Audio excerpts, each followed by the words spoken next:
everyone back to the City of Light and to the limelight of South Paris Arena for the stage of para-table tennis competition at the Paris 2024 Paralympic Games.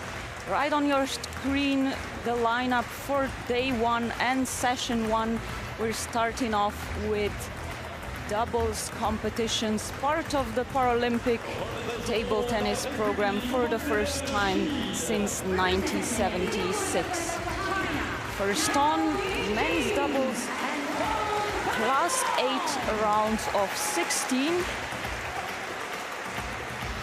With you on table 2 for this one will be myself, Matteja Pintar, as well as representing Thailand, Wanchai Chaiwut and Utaya Greenbanchen,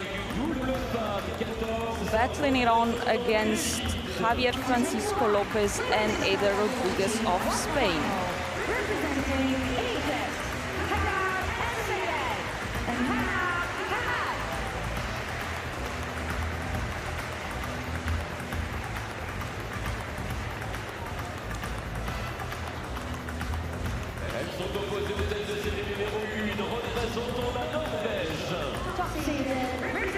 Table tennis, one of those sports, only 7 of them, that has been part of the Paralympic program from its first edition in Rome in '96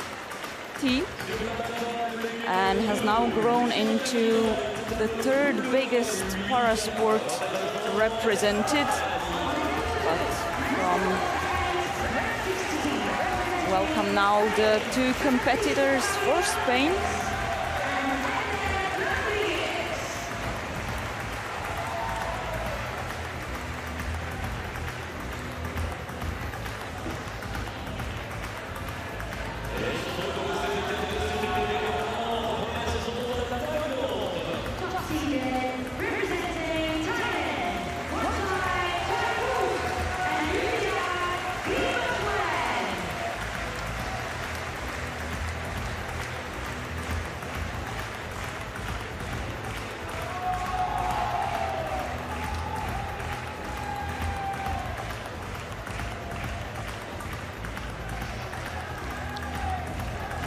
Minute now before these 2 first seeded in men's double 8 join us on table 2. It will be a round of 16 straight elimination match. 16 doubles entered this competition.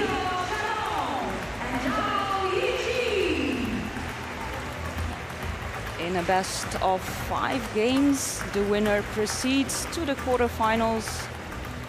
The defeated pair will have to finish the competition after the first match.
Minutes before we start, as the other players playing on other tables in the South Paris Arena are entering the venue.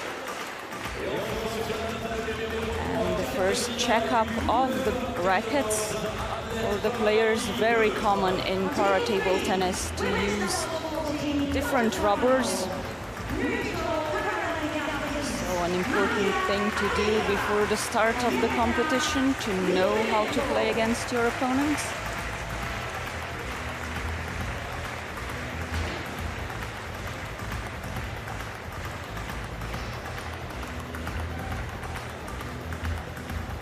And a quick draw to decide which double will start with the serve to determine the ends of the table and the server-receiver combinations, which are set for each game.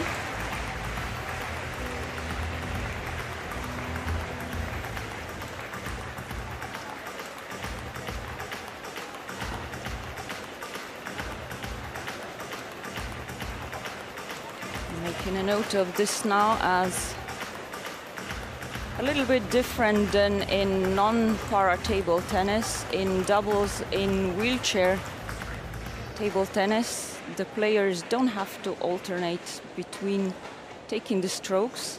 However, they have to both stay on their respective sides of the table.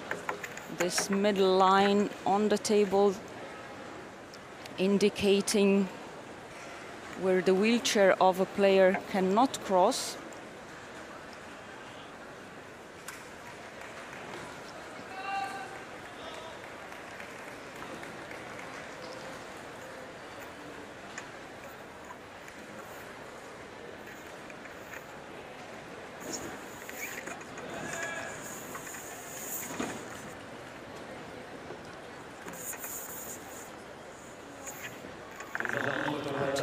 Warm-up first before we start this off.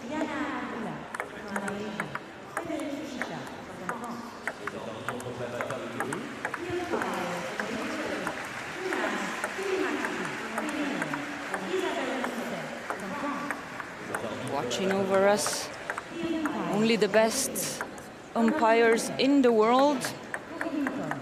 Joonas Kivimäki from Finland, head umpire for this, and his assistant Isabelle Rosset from France.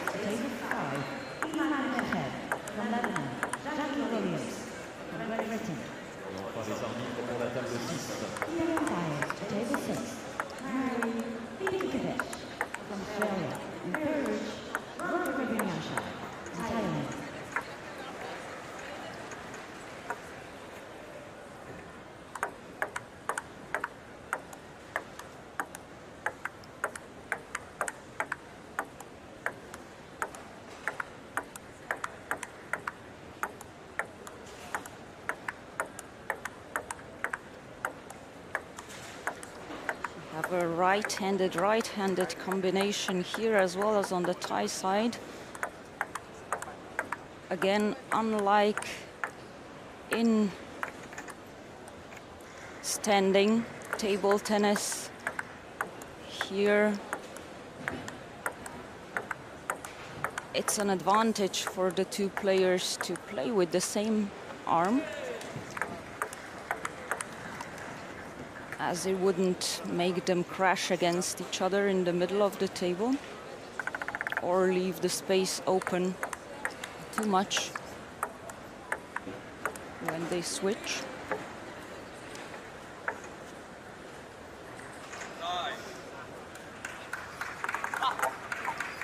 Two-minute warm-up is done with towel off.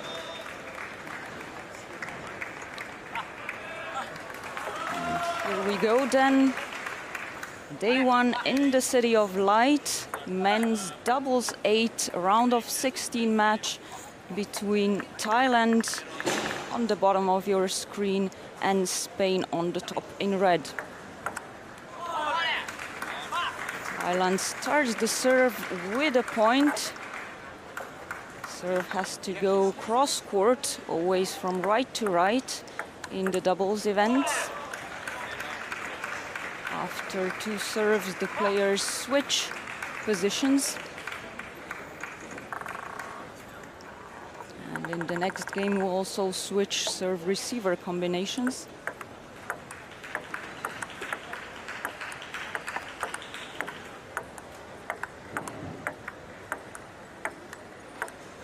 A lot of middle-to-middle play at the start of this, as the two pairs are testing each other. That middle ground area, always one to search for in wheelchairs doubles, as Since here the players don't have to alternate between taking the strokes, it forces them to make a decision on which one will do so.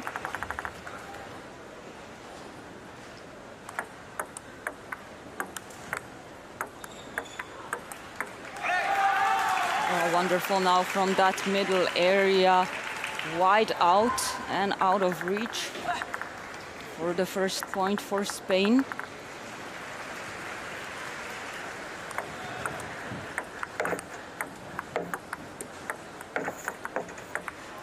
I saw on camera now the inverted pimpled rubbers of chai wood, the red rubber, designed to kill the spin, the energy of the ball, and of course forcing the opponent to play it differently.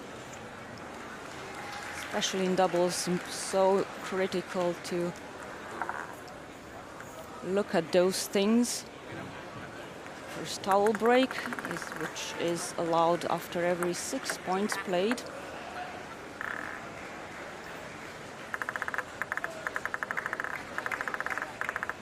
And also an opportunity for a quick check-in with the coaches.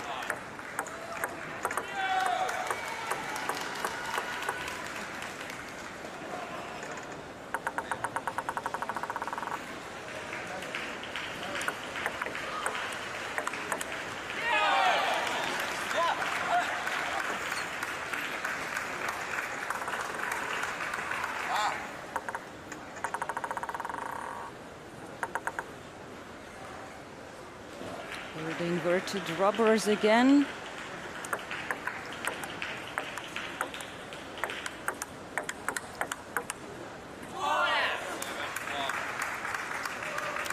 Chen holding on to this point for a strong start of these first two seeds in this men's 8 competition.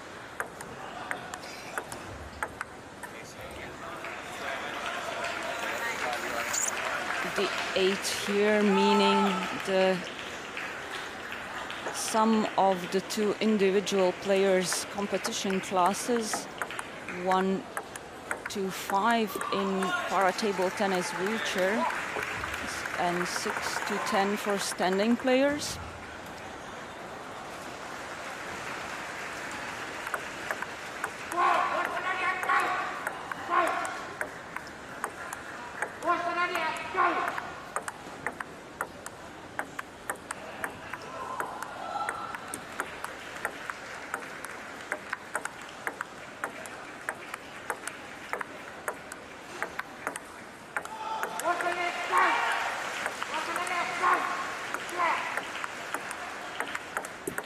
A great rally, started off carefully for both of them, the doubles from middle to middle pushing.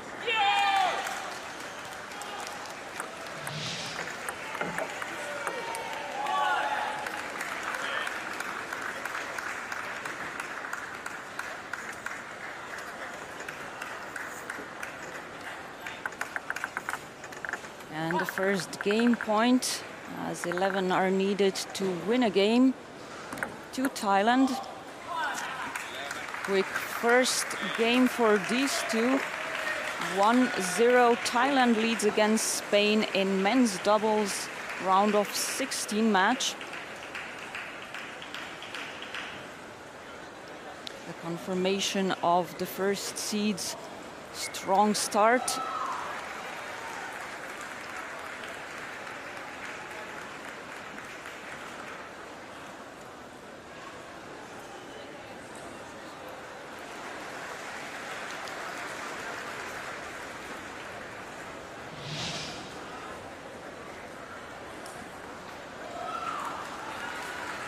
Wonderful display now on this slow motion on how much spin is actually on those balls.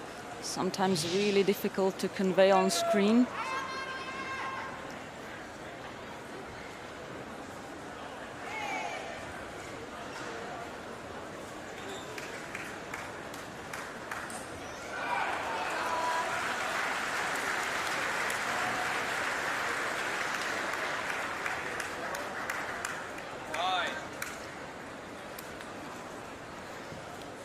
Back then to table 2 on day 1 of para-table tennis at Paris 2024 Paralympic Games.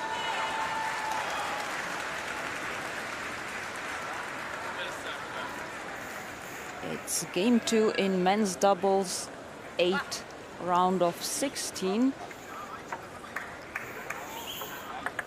Thailand leads 1-love, and it's now Rodriguez for Spain.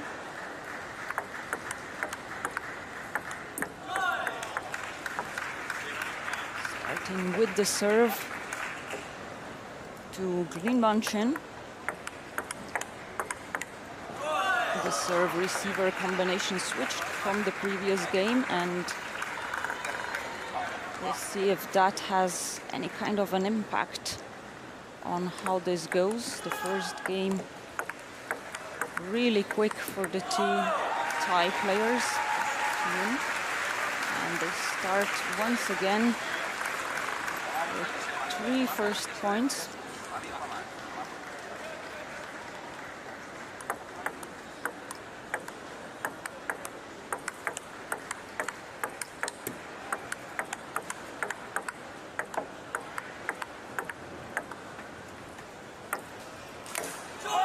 The first display of the high lob in this match, and also a great display of what happens to it.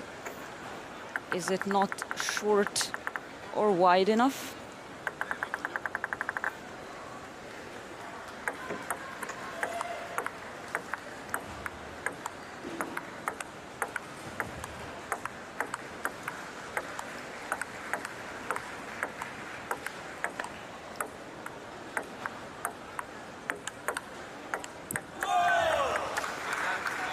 Really the tactics now on the Spanish side to try and force Chaiwood into making a mistake with his pimpled rubbered backhand, but nothing like that is happening. Even with the help of some luck, it's too fast. 6-0 into the first towel break without dropping a point in this second game, these two.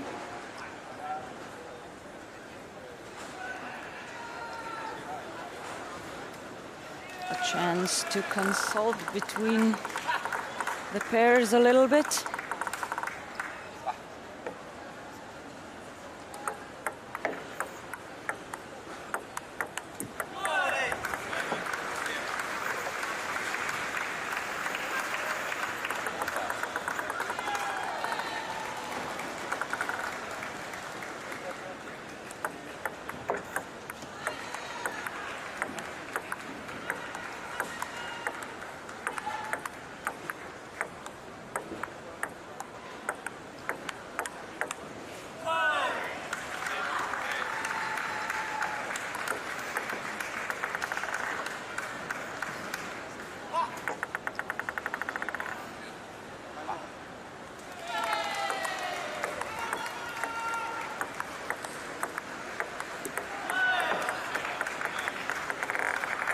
Just playing from middle to middle, but it's not working out for Rodriguez and Lopez. Only 2 points away from winning game 2 are now the Thai pair.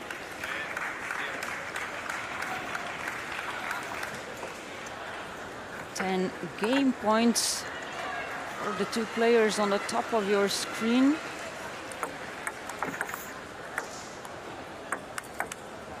And with a clear 11-0, the Thai couple of Wanchai Chaiwood and Yutaya Greenbanchen take game 2 in this men's doubles 8th round of 16. Just 1 game away from advancing to the quarterfinals. A confirmation of 11-0 and now 2-0 in games.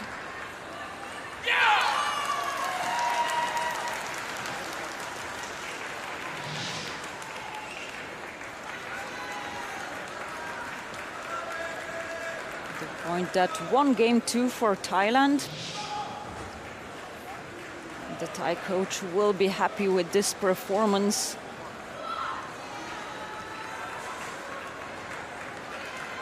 The gold medalists in men's doubles, 8 at Asian Para Games of 2022, silver medalists from the last World Championships in Granada. The two Thai players here aiming for a first Paralympic medal in the doubles event. A must-win game 3 for Spain should they want to stay in this competition.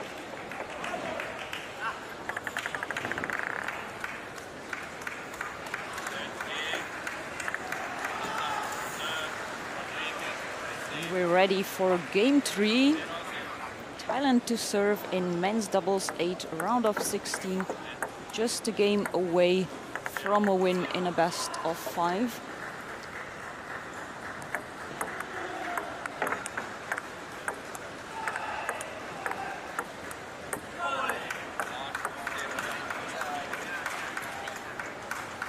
And again.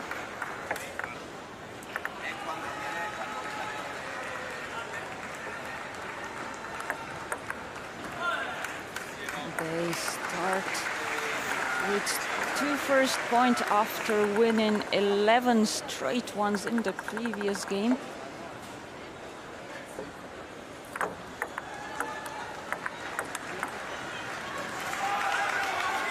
Nothing left to do but put some more aggression in their game for the Spaniards. Be more brave. The defensive tactics have not worked out for them. A little bit of net involvement and an apology after the 3rd point for Thailand.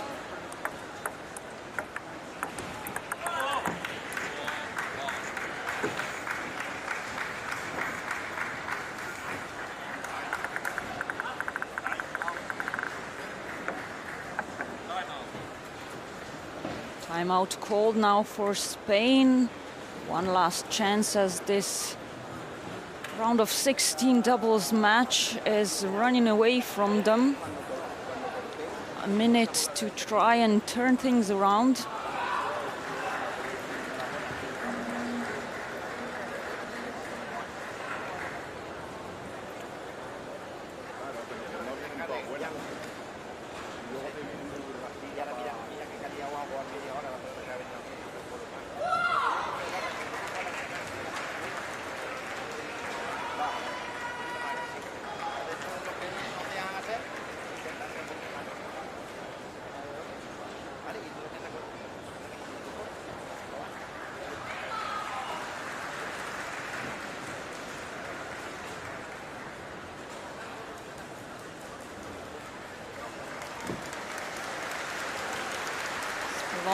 All smiles on the Thai side.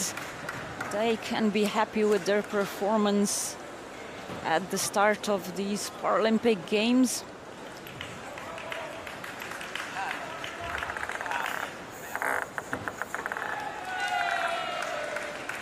And after the timeout, we're back with Chawood's serve as Thailand leads 4-1 in game 3.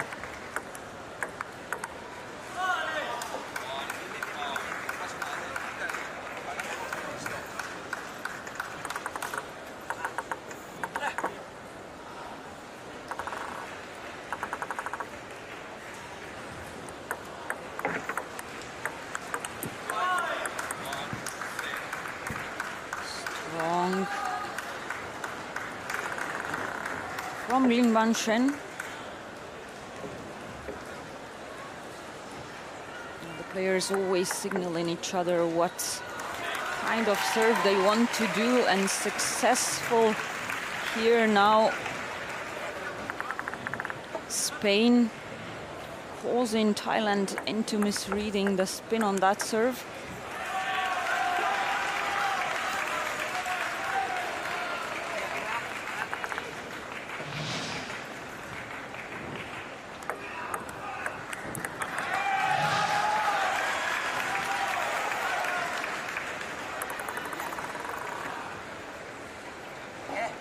Timeout well worked out for Spain. 3 points in a row for the two.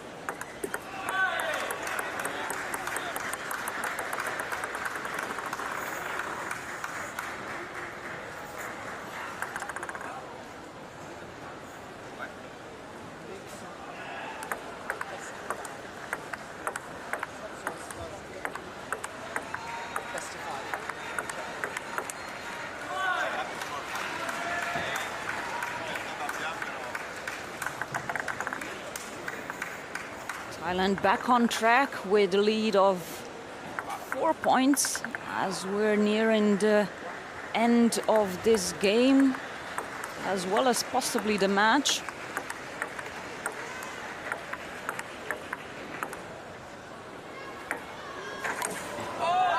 Yeah, another high lob attempt just to break the momentum, but another great response by Glinban Chen.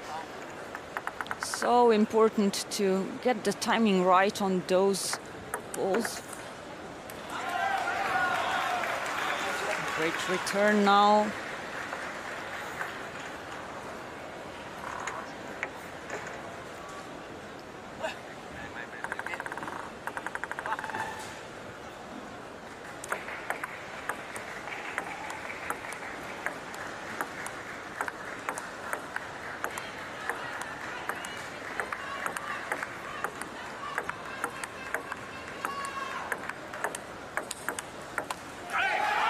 Rally as the two Spaniards now try avoiding Glinban Chen's finish. And there, that threaded middle area, forcing the two Thai players into hitting against each other. We've seen a lot of that play in wheelchair doubles matches. 9-7 now. Just a 2-point lead remaining and 2 more points needed for the Thai duo to advance into the quarterfinals.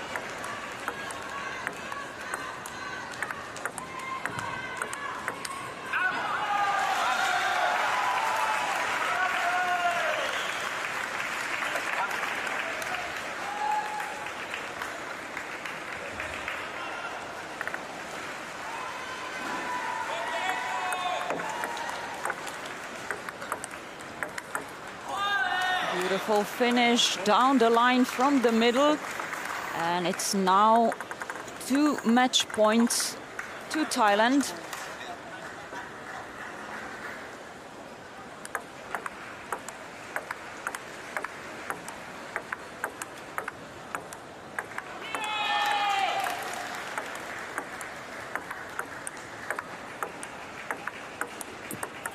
And they take the first one. Thailand's Yuta Glinban Chen and Wanchai Chaiwut are the winners of men's doubles 8 round of 16 match against Spain with straight 3-0 games. They will be advancing to the quarterfinals, continuing their quest for a first Paralympic medal in para-table tennis.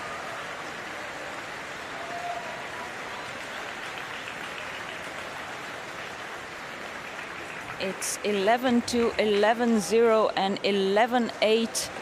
Thailand wins against Spain.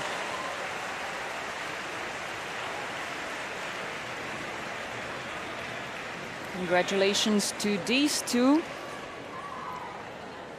match winners of men's doubles 8 round of 16. Photo and greetings to this wonderful audience in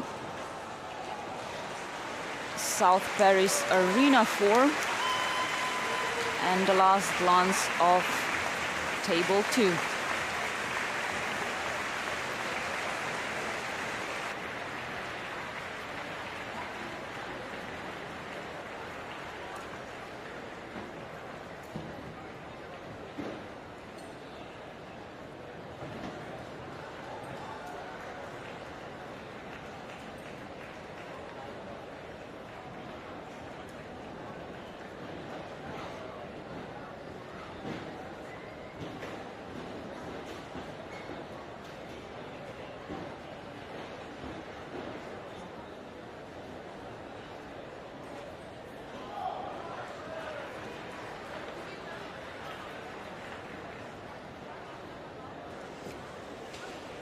The match statistics of a 3-0 win between Thailand and Spain.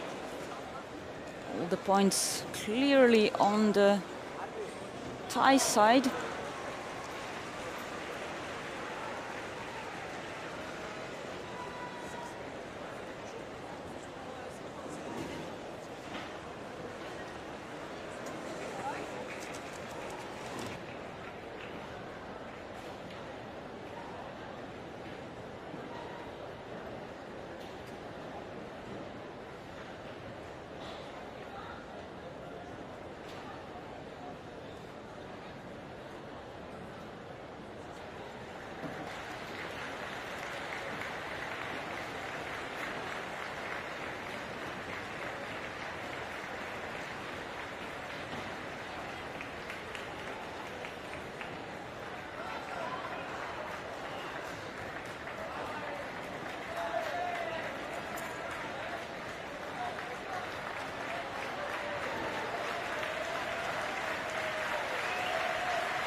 Les premiers résultats ce matin ici à l'Arena Paris Sud avec la qualification à l'instant de la paire chinoise Long Wenjuan Jin Yucheng qualifié pour le prochain tour de la compétition.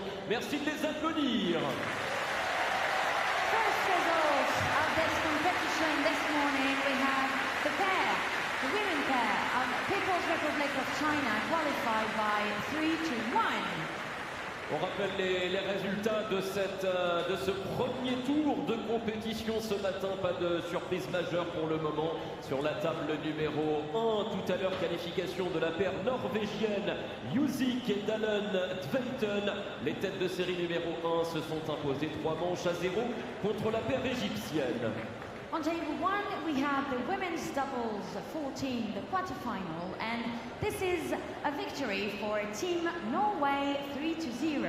Sur la table numéro 2, qualification dans le tableau double homme 8 de la paire tête de série numéro 1, les Thaïlandais Chateau et Glitbonchuen qui se sont imposés 3-0 contre la paire espagnole. On table 2, we have the men's doubles 8, round of 16, and it was a victory for the top-seeded Team Thailand. Vous l'avez vu, la table numéro 3 vient de se terminer. Sur la table 4, qualification tout à l'heure de la paire japonaise Saito Sichino dans le tableau double homme 8 contre l'équipe australienne. On table 4, we had the men's doubles 8, round of 16, and it was a victory for Team Japan, 3-0. Sur la table numéro 5, qualification des Chinois Liu et Zhao dans le tableau double homme 18, qualification 3 manches contre la paire américaine. On table 5, we had the men's doubles 18, round of 32, and it was a victory for Team People's Republic of China, 3-0. Et on termine les premiers résultats avec sur la table 6, nouvelle victoire d'une paire de la République populaire de Chine, Cao Feng, qui se sont imposés 3-0 contre une paire ukrainienne.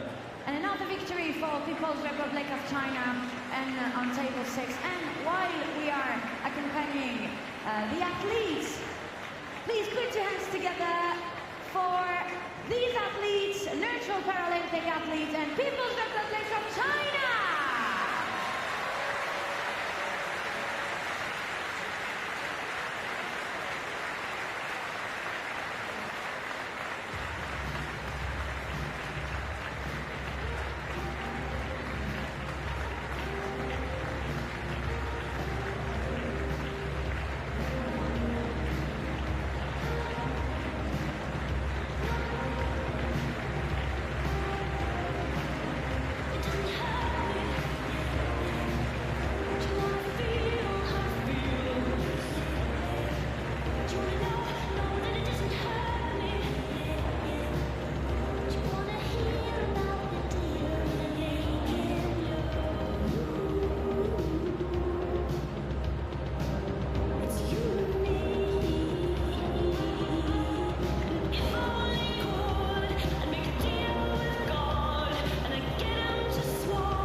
Mesdames, Messieurs, tenez-vous prêts, voici la suite de cette session matinale.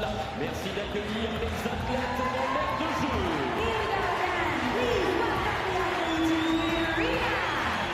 Et on commence sur la table numéro 6, 8e de finale du tableau double homme 4, représentant l'Égypte. On table 6, men's doubles for round of 16, representing Egypt, Palais de Ramadan. Welcome back to South Paris Arena 4 on day 1 of the Paris 2024 Paralympic Games. On table 2, next up are men's doubles, class 8 round of 16 tie between Slovakia and France.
The Slovak duo coming into the venue on table 2, Petr Michalik and Boris Traunicek. And yes, you heard it, representing the homeland of France, their opponents, these two, Aymeric Martin and Maxime Thomas.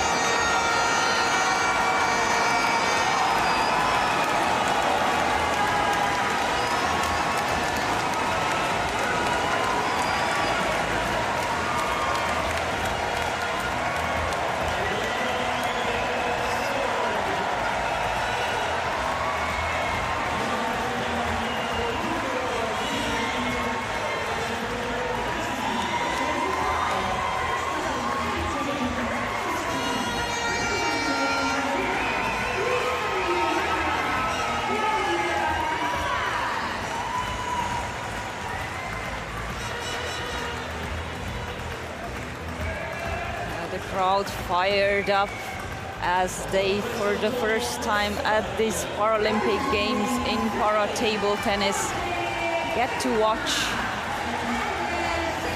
their countrymen play, and it will be against Slovaks Michalik and Traunicek, the 10 seeded in men's doubles 8 meaning the combined sum of the individual competition classes. Both of these class 4 players, 1 to 5 in wheelchair table tennis. The higher the number of the class, the lesser the impact of the disability on the play. Hard work for these two 10 seeded out of 16 pairs entering the competition. Their opponents from France not only have great support in the stands, but are also seeded number 4 and highly decorated.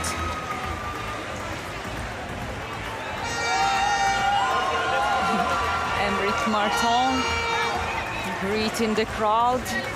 He said it means the world to him for the first time to have his family and friends support him at Paralympic Games.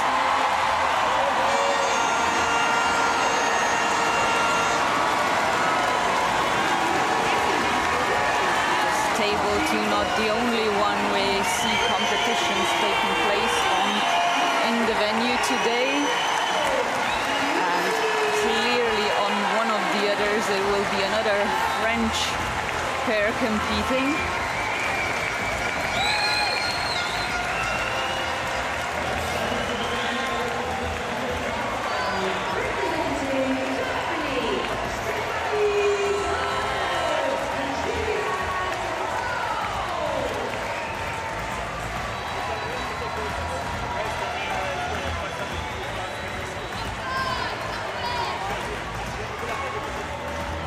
Is all fired up, and we'll soon see these four for a quick 2-minute warm-up before we start this round of 16 match.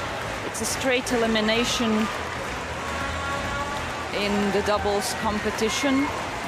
The winner proceeds to the quarterfinals. The defeated pair will have to look for their chances in either mixed doubles or singles events.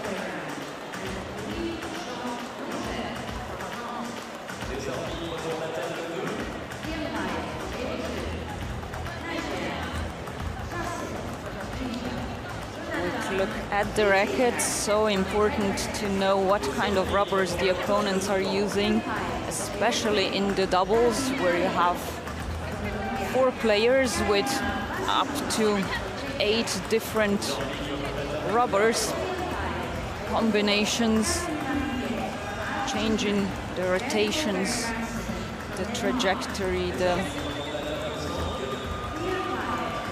energy of the ball.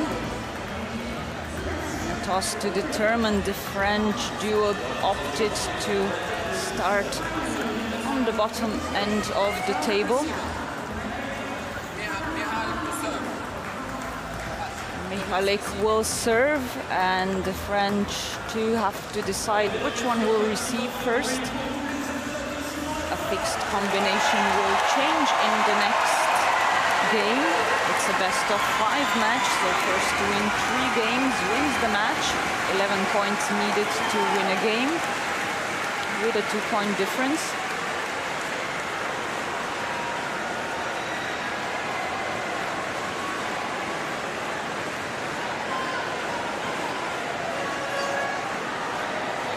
Michalik on the left of your screen now, left-handed player.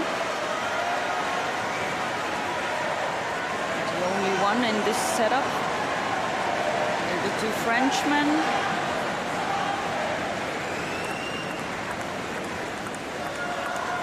Unlike in standing doubles,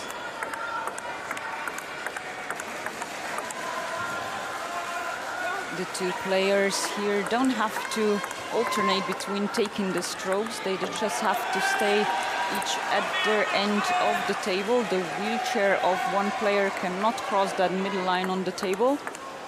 Assistant umpire here, helping his head umpire from Turkey. Only the best of the best to oversee these so important battles.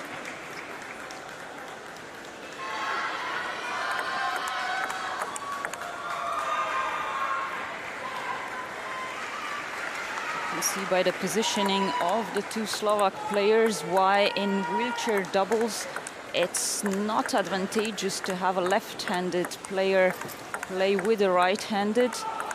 In this positioning, they both have 2 serves. They will both have the forehand sides away from that middle area, or crossover area for the doubles.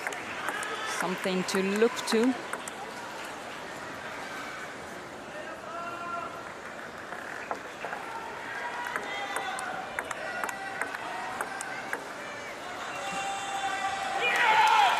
Like here, forcing the 2 players to decide which one will take the ball. And that split second that takes them to take the decision can be enough to lose the point.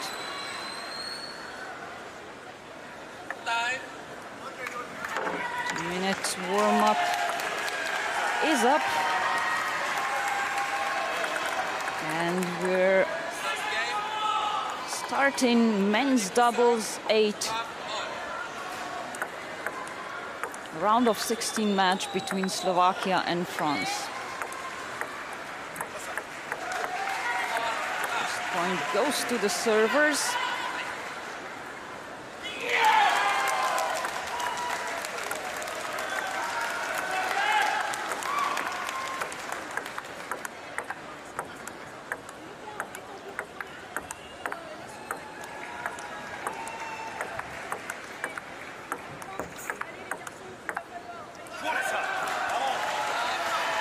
Rally, but again the Slovaks hold on longer and take both first 2 points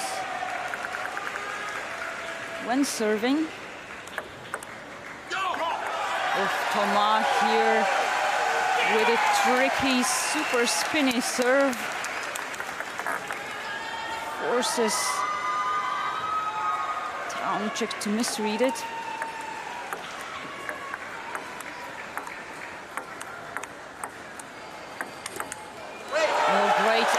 But then with the help of some luck towards the middle of the table, now France with 2 straight points.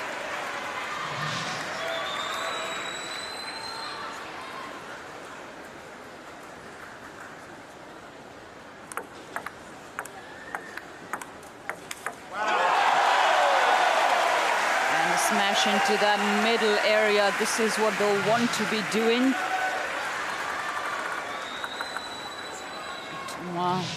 Five-time bronze medalist from Paralympic Games, 3 of those in team events, 2 in singles.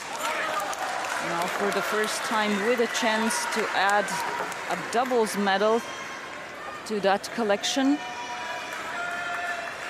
All tied up at the first towel break, which is allowed after every 6 points played.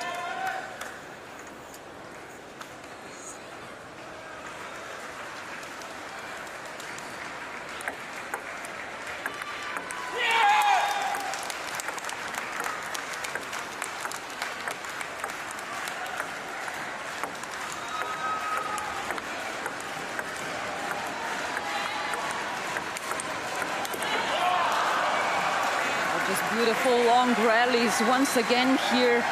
Thomas attempts an attack but is defended, and his second one ends in the net. A lattice hold as the ball, as Martin is warned to toss the ball higher. Has to be at least 16 centimeters after it leaves the palm of a player.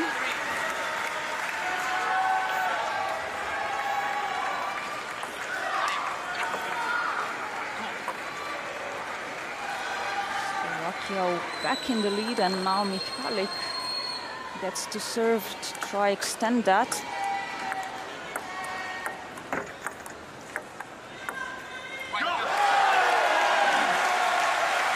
There's the amazing positioning, not only in the middle but also in the elbow area of Traunicek.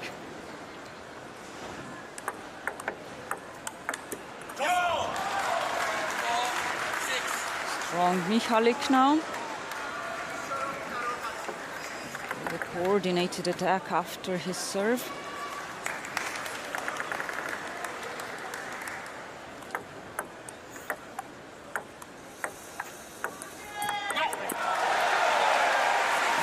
To lose with his backhand. Awarding France point number 5.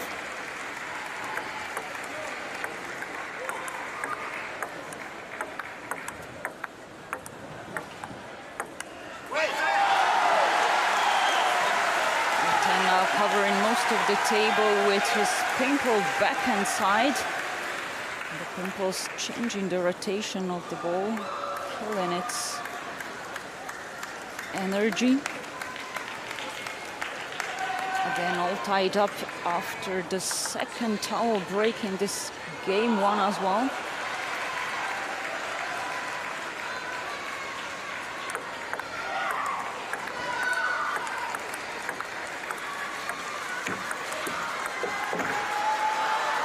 Touch of the net, shortening that shot out of Martin's reach.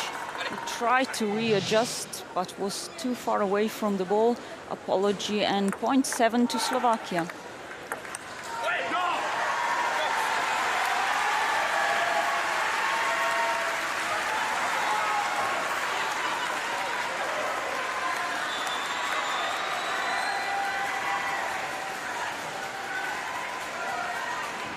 Signaling the serve tactics, Martin to Thomas, as he wants him to be prepared for whatever's coming back.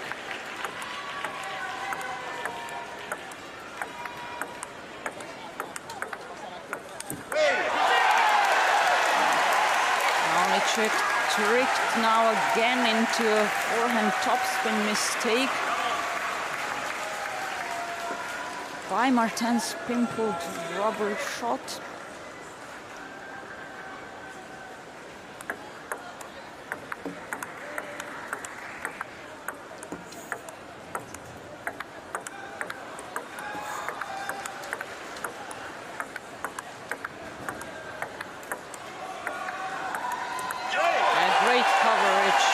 By Martin of that whole middle area of the table, just switching between aiming the shots towards one or the other of the Slovak players. 9-7.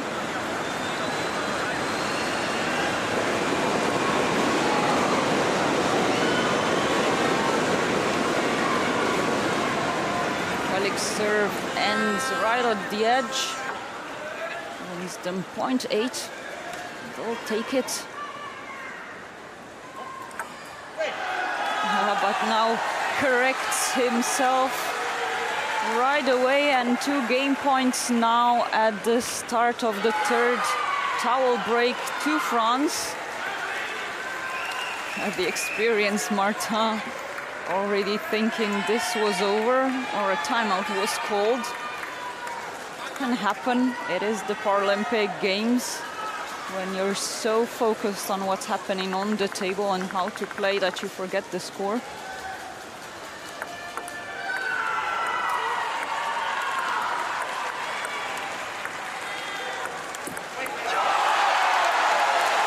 And to the enthusiastic crowd, Aymeric Martin and Maxime Thomas take game 1 in this men's doubles 8 tie against Slovakia.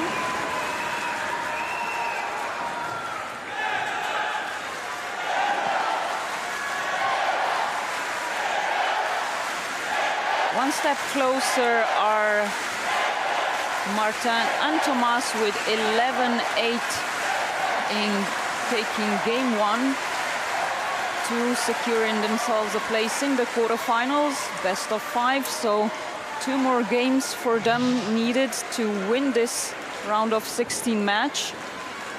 This is the point that did it for them in the first one.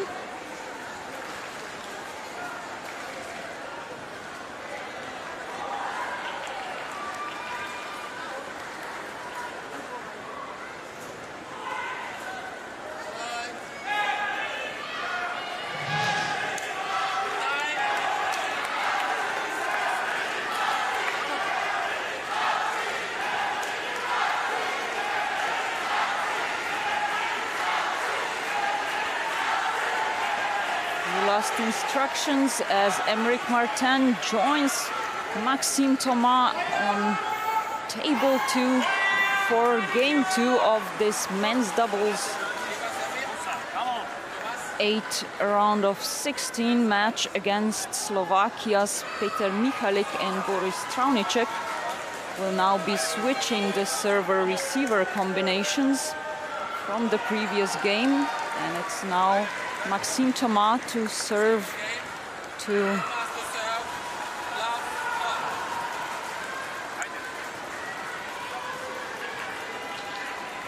Michalik.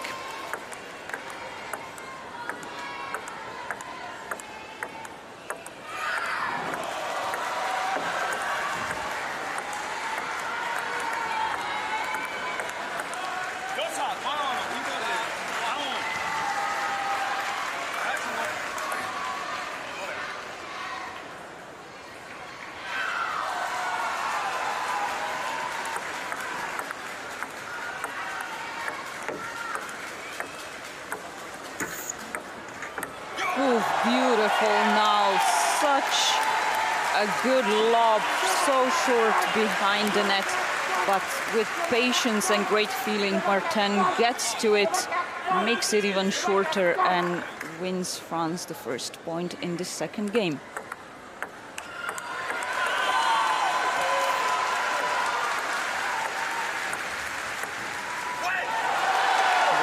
Push now by him as well with the pinkled rubber round right down the middle of the table. The ball just sliding off the table.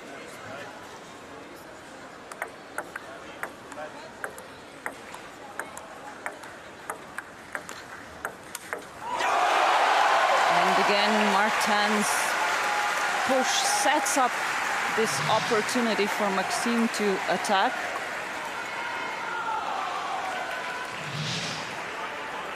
Coordinated return by these two as they both tried to take it from the middle.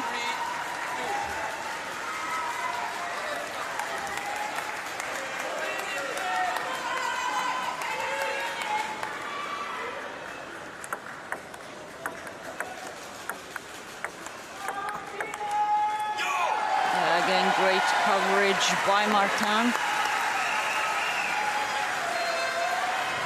Slovaks no doubt will be trying to avoid that in the future. They have not been winning points when playing towards Martin's side of the table or the middle. France now leads 4-2 after the first towel break.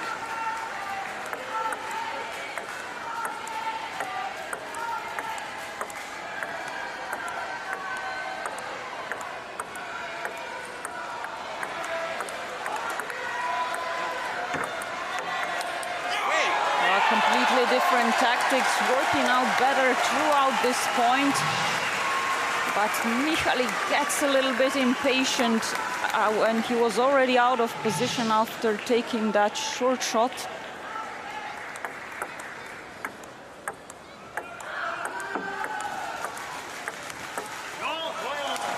Great Travnicek now.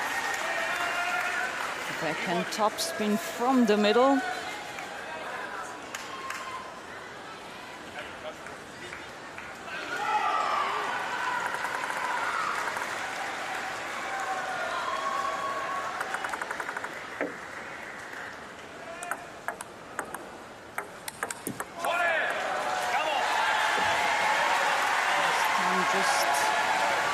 Push by Martin, and here a chance for a topspin attack, and another point to Slovakia.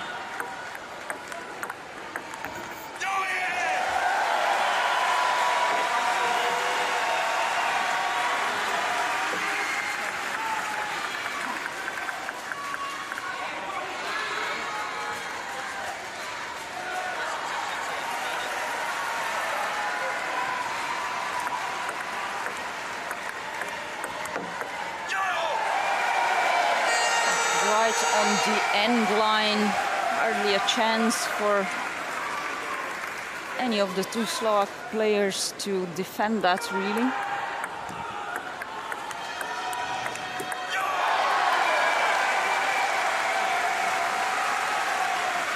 Developing a 4-point lead in the middle of this second game. Great advantage only to be capitalized on, and the Slovaks will now use the towel break to try turn things around.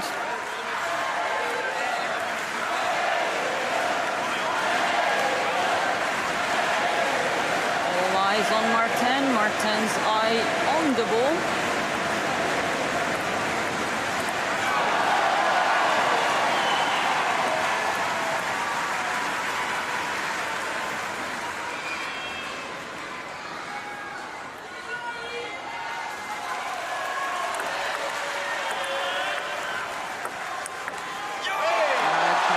Serve and two returns by Martin. 10-4, and it's all of 6 game 2 points to the French duo. Travnicek serves to stay in this game.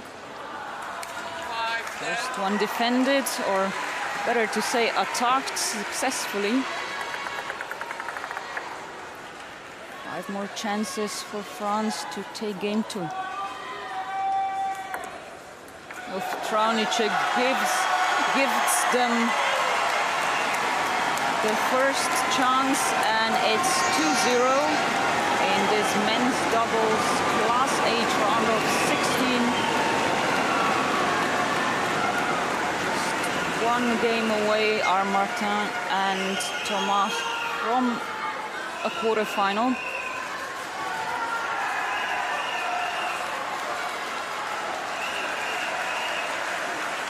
Confirmation of that 11-5 in game 2, bringing this to 2-0.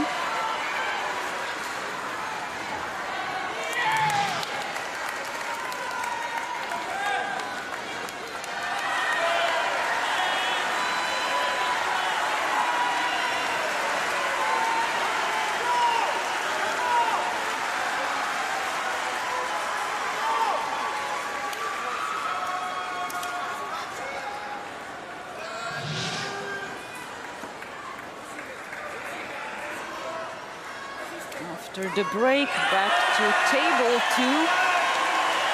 France's Aymeric Martin and Maxime Thomas for game 3.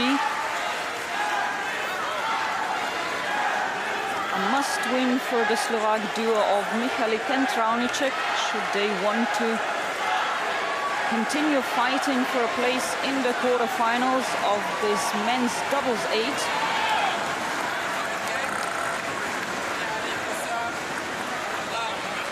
Now again the server-receiver combination from game 1. Michalik serves to Thomas.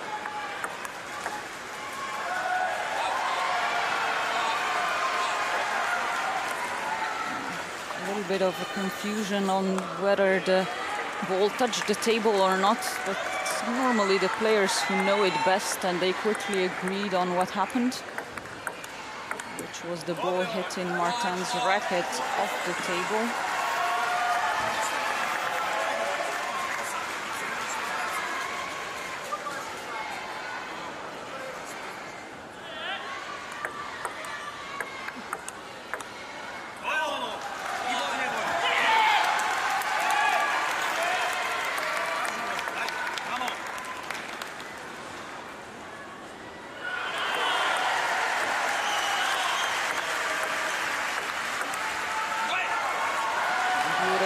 Backhand push once again by Martin.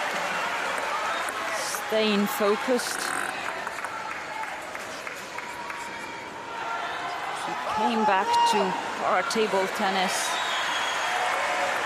in 2021 just to have a chance to qualify for these home Paralympic Games. How successful he was, and how at 50 years old, he certainly does not want this to be his last match here.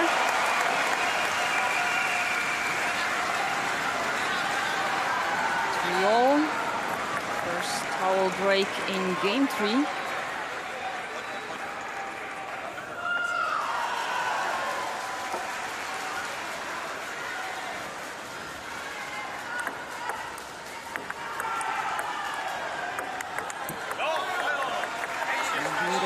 Patiently now, Traunicek.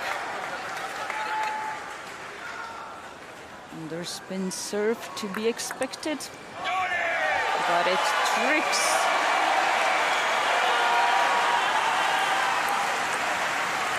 Michalik.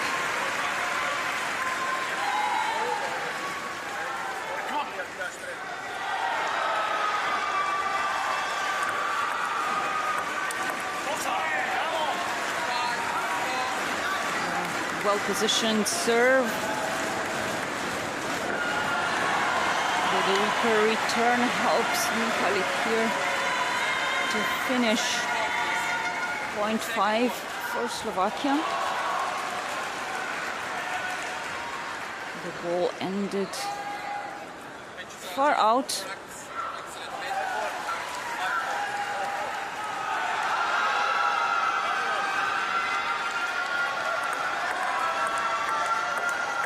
Yeah, we'll now see a quick practice exchange as the original playing ball was not found.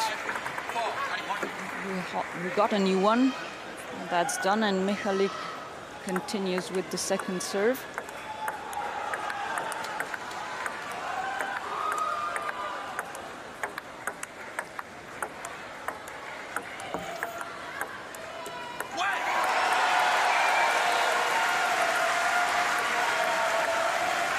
Again, France closes in. They'll be wanting to make sure they bring this home with the third game. Not give Slovakia an in.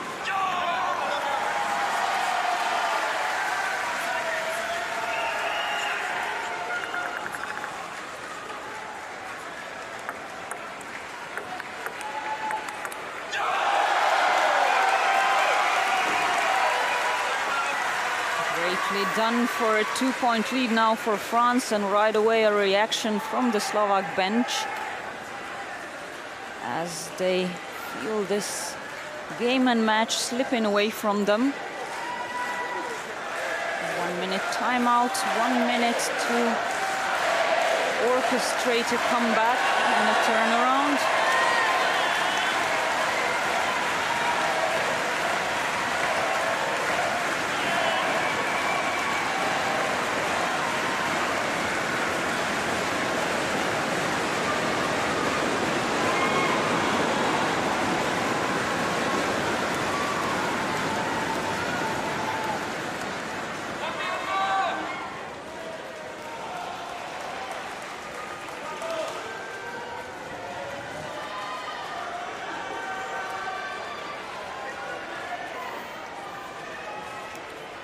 Timeout ran out, and time is running out for Slovakia's Petr Michalik and Boris Traunicek in this men's doubles class 8 round of 16 match against France. France in the lead 2-0 and 7-5. In the best of 5, this is the last one game they need to win the match and proceed to quarterfinals.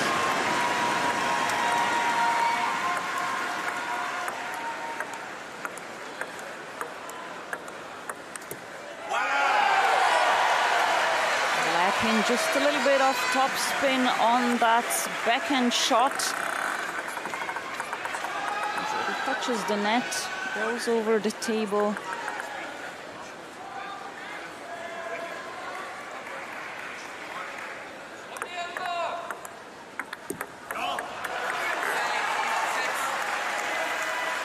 And now hesitated just for a little bit, enough to push the ball into the net.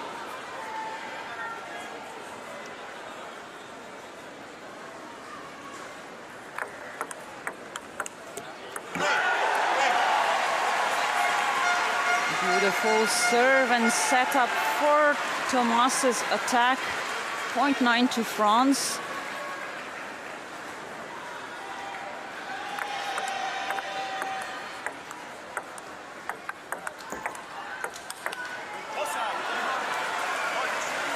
France was trying to cover that middle area between the two Slovaks players, but Traunicek prepared with his forehand. Keeps France 2 points away from a win.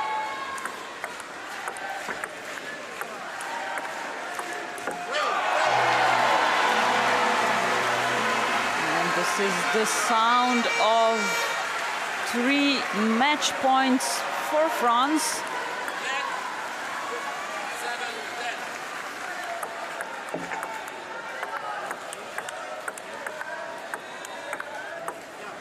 And this one does it. Here for France with the win, Aymeric Martin and Maxime Thomas. What a beautiful start for the host of Paris 2024 Paralympic Games. The winners of men's doubles 8 round of 16. France proceeds to the quarterfinals. Petr Michalik and Boris Traunicek of Slovakia will have to wait for another chance in the singles events. Paris 2020 for men's doubles 8. A clear 3-0 win for France against Slovakia.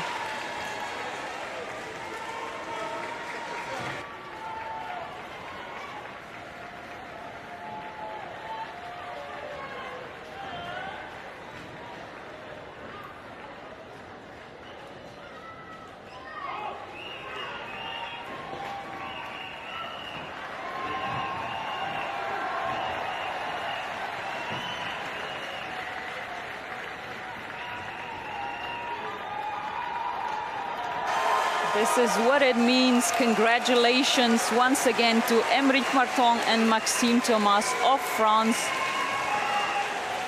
for their 3-0 win against Slovakia and advancement into the quarterfinals.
Confirmation of men's doubles 8 match between France and Slovakia.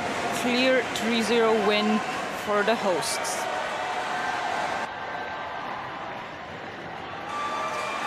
And here's what that means after the first rounds of 16. The winners will be proceeding to quarterfinals.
Welcome to para table tennis at Paris 2024 Paralympic Games. And welcome on table 2, where we'll next up see men's doubles class 8 round of 16 match between Germany and Czechia.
Welcome to table 2, again at the South Paris Arena for the stage of para table tennis at the Paris 2024 Paralympic Games. We're in men's doubles class 8 round of 16 match between these two on your screen, representing Czechia, Filip Nachazel on your left and Peter Svatos on your right. The two seeded 12 out of 16 doubles entering this competition. Their opponents here for Germany, Valentin Baus and Thomas Schmidberger, seeded second.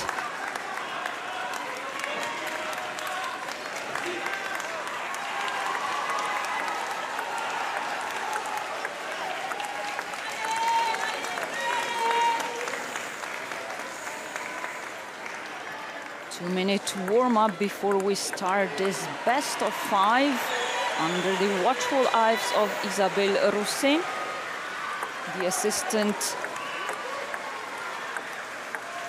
the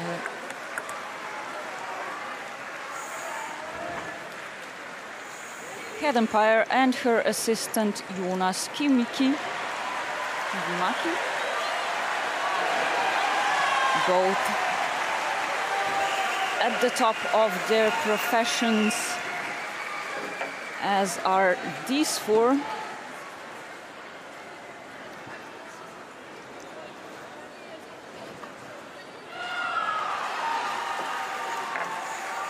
It's men's doubles 8 round of 16 direct qualification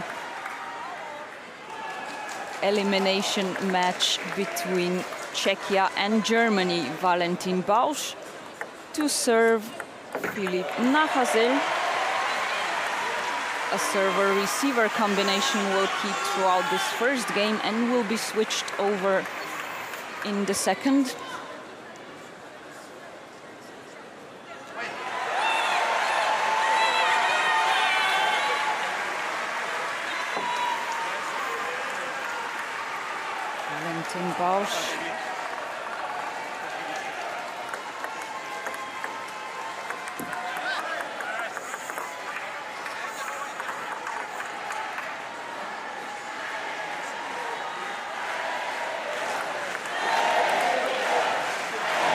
start now first with 2 points to Czechia, but it looks like the second seeds from Germany have now started to warm up and equalized.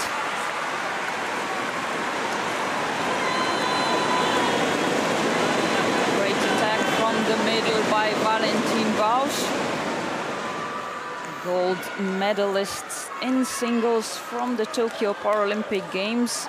Two-time world champion in class 5 in singles as well.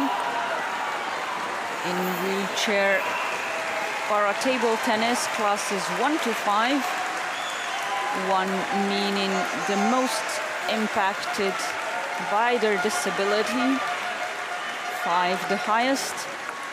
And as this is a doubles class 8 match, that means that the sum of the two individuals players' classes can't exceed 8.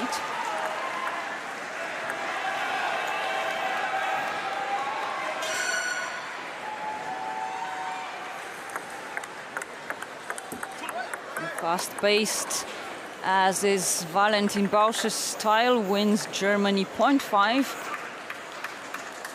Svatoš here a class 3 player at a disadvantage compared to this one physically.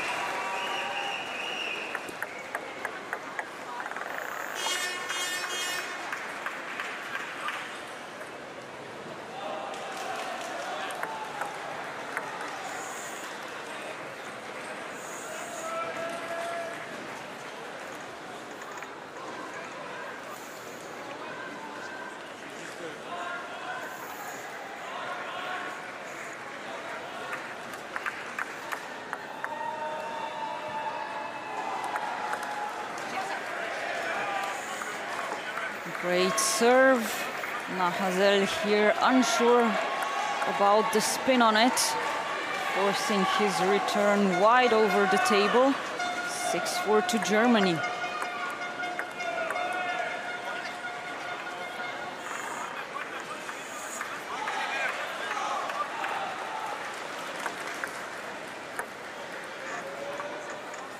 Alette, as it looks like the ball touched the net at the serve. That's not allowed.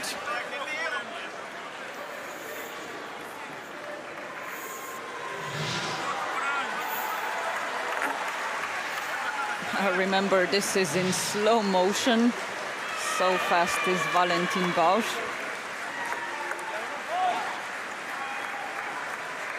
And again, beautiful serve. So much spin on it.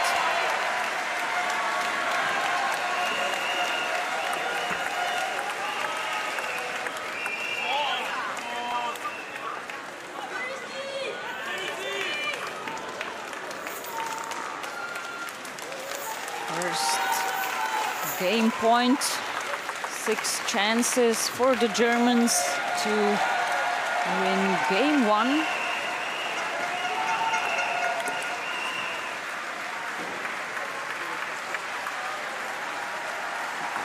Keeping to his strong attacks. This one ends just long.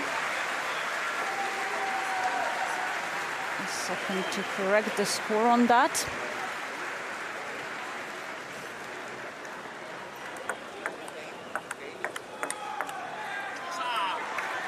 Svatoš now nice with the serves and the returns, finding that middle of the table between the two Germans. Game point number 3.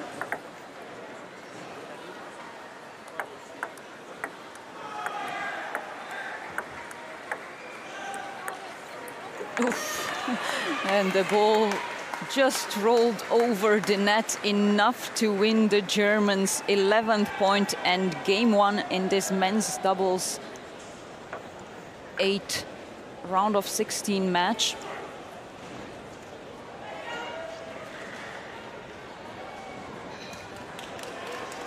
For a confirmation of this 11-6 in a best of 5. The Germans will need 2 more to advance to the quarterfinals.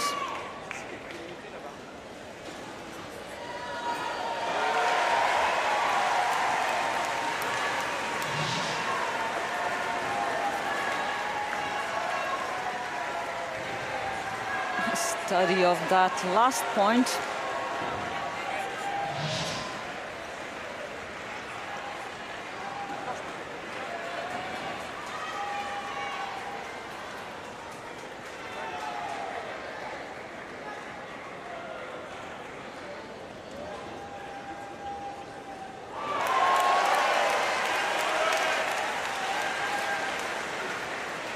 And hear what the German national team coach Volker Ziegler said to his two athletes, but they seem to be doing well enough now.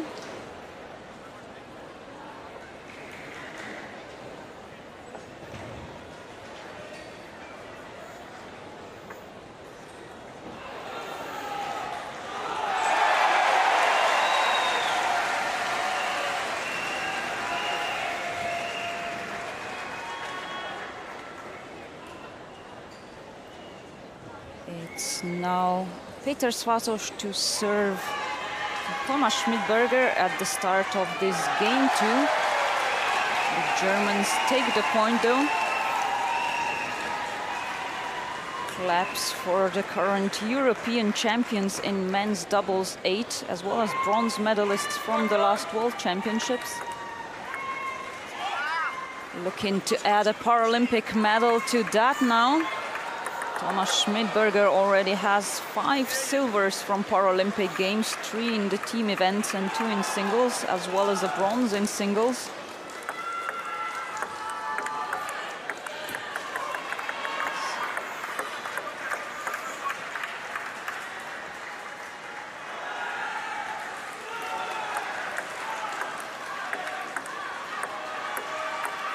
Well found that end line of the table, both against Valentin Baust and against Thomas Schmidberger. First point in this second game for Czechia. Palais hold again. Repeat of the serve for Nahazel.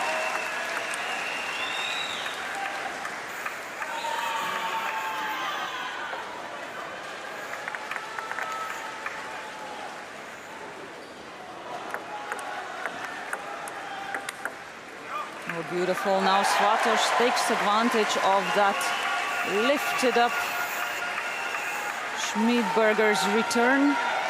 3-all at the first towel break opportunity in the second game,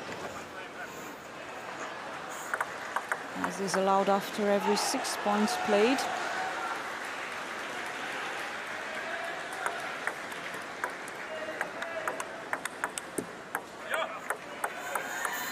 Again, well found that middle ground.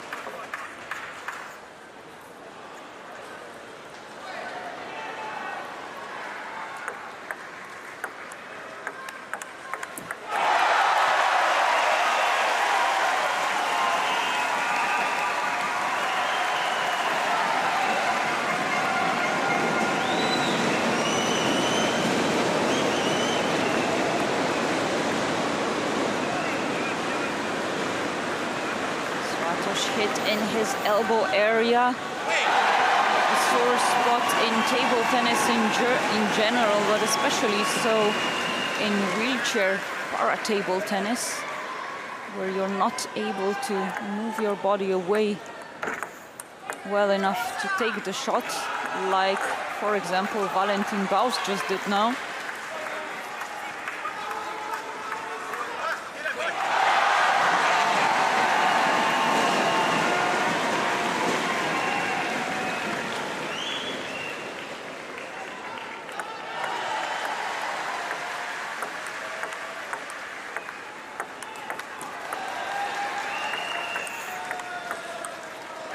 What a save from Schmidberger there in the middle of the match from the floor. Such a difficult thing to do for a class 3 player with not great upper body balance, but it wasn't enough to win the Germans the point.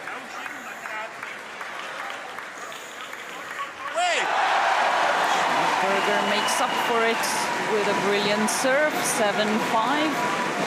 And the second towel break opportunity taken advantage of here by Nachhazel.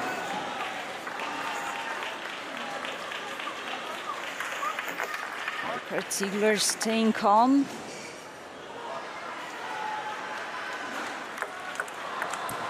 Well, it's still going well for Germany here in this second game. Study of pimpled rubbers on Nachhazel's backhand side.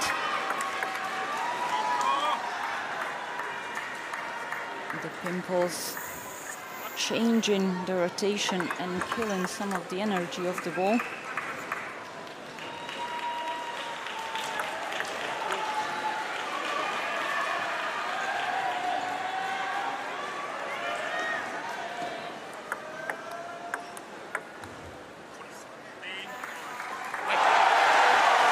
One more serve for Valentin Bausch, and one more point needed to take game 2 for the Germans. First one defended. Bausch just calming Schmidberger down. They have 4 more chances to extend their lead in this game and match. And here they take it. It's 2-0 in men's doubles class 8 round of 16. Germany leads and only needs one more game to advance into the quarterfinals in this best of 5, 11-6, 11-6.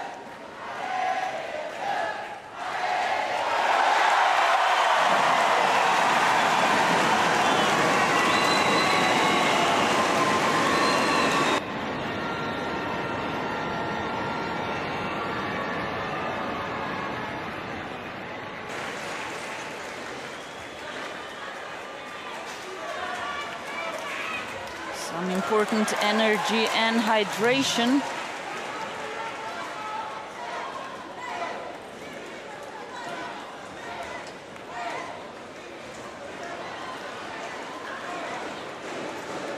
And there again, that wonderful save, earning the claps of the coach. And here the winning match, a point of this second game.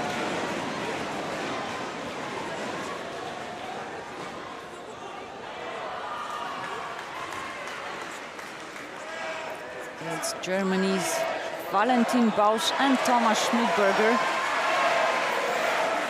with a 2-0 lead against Filip Nachhazel and Peter Swatos of Slovakia. Men's doubles 8 round of 16. Game 3, Bausch serves.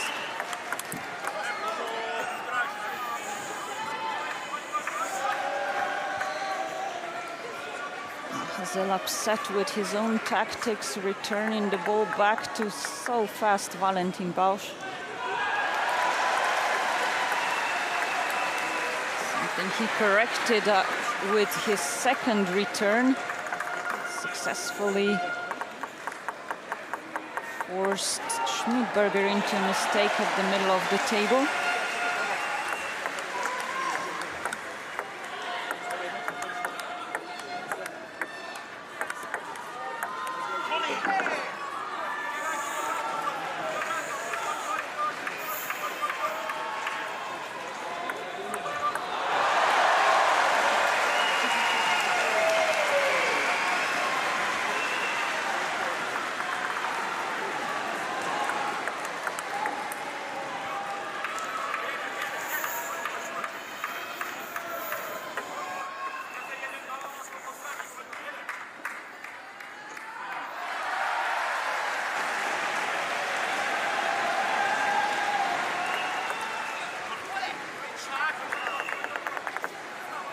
Great position serve by Schmidberger to the elbow area, long into the corner of Swatos there.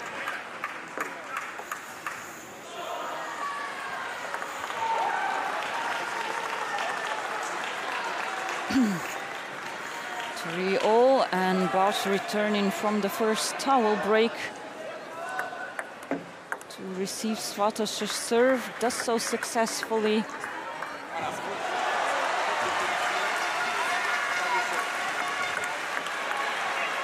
Just brilliant, so fast and well positioned by Bausch. This is the Paralympic champion in class 5 in singles. On fire from the very start.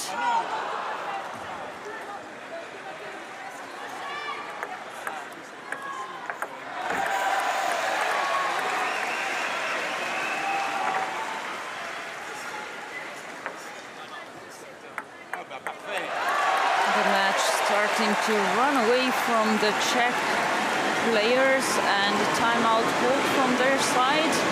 1 minute once in a match. A chance to turn things around. It's a must-win game for these two if they want to stay in the match and in this competition. A loss means elimination and end of the road here in a round of 16.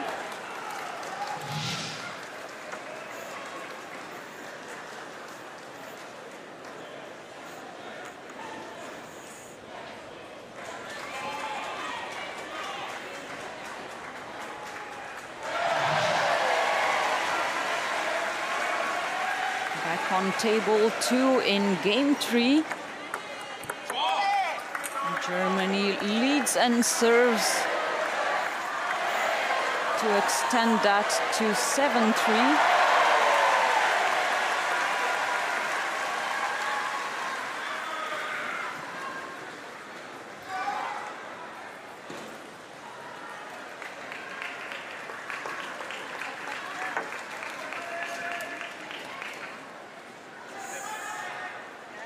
Just waiting to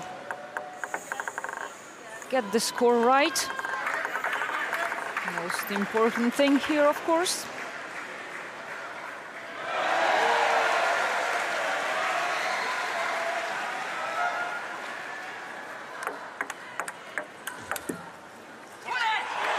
And again, just a super strong attack by Bausch. 0.8, and these two just need 3 more to continue their quest for Paralympic glory and medals.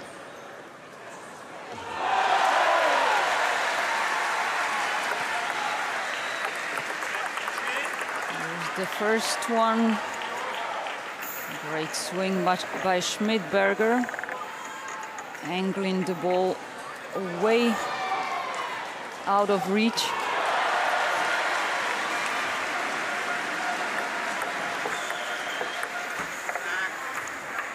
Attempt so again, but ends just short.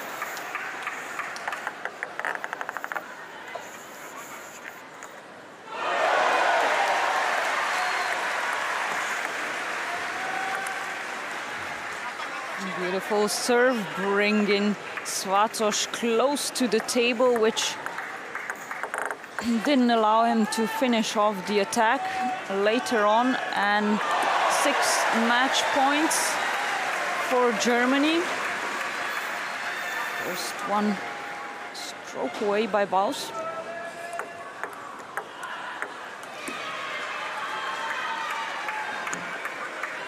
A couple of net involvements, but the point goes to Czechia. Match point number 3. And there it is.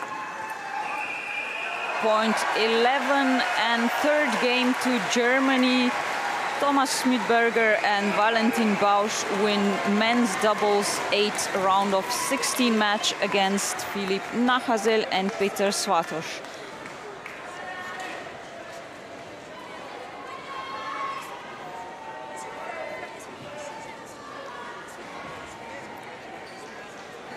These these two will have to be searching for more chances to compete at the Paralympic Games in the singles, as it's Germany with 3-11 sixes to advance into the quarterfinals of men's doubles 8.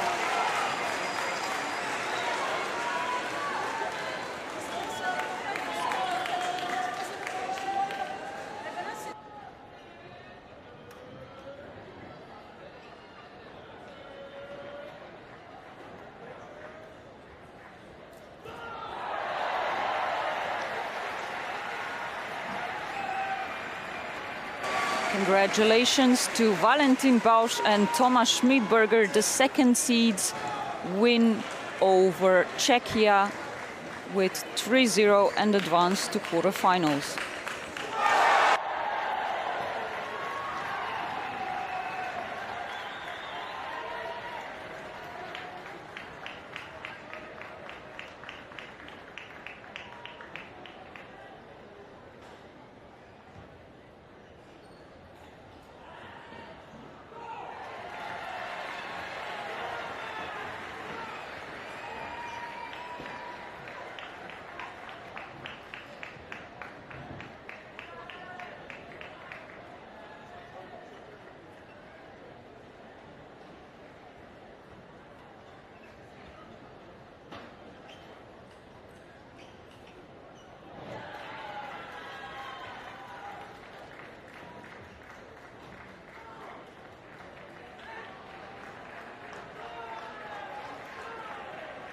Statistical confirmation of Germany's win over Czechia 3-0 in men's doubles 8 round of 16.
On va vous rappeler évidemment les derniers résultats ce matin avec sur la table 1 tout à l'heure. Dans ces matchs débutés à 11h30, la qualification de la paire polonaise dans le tableau double homme 18, 3 manches à 2 en faveur de Judziski Mistal.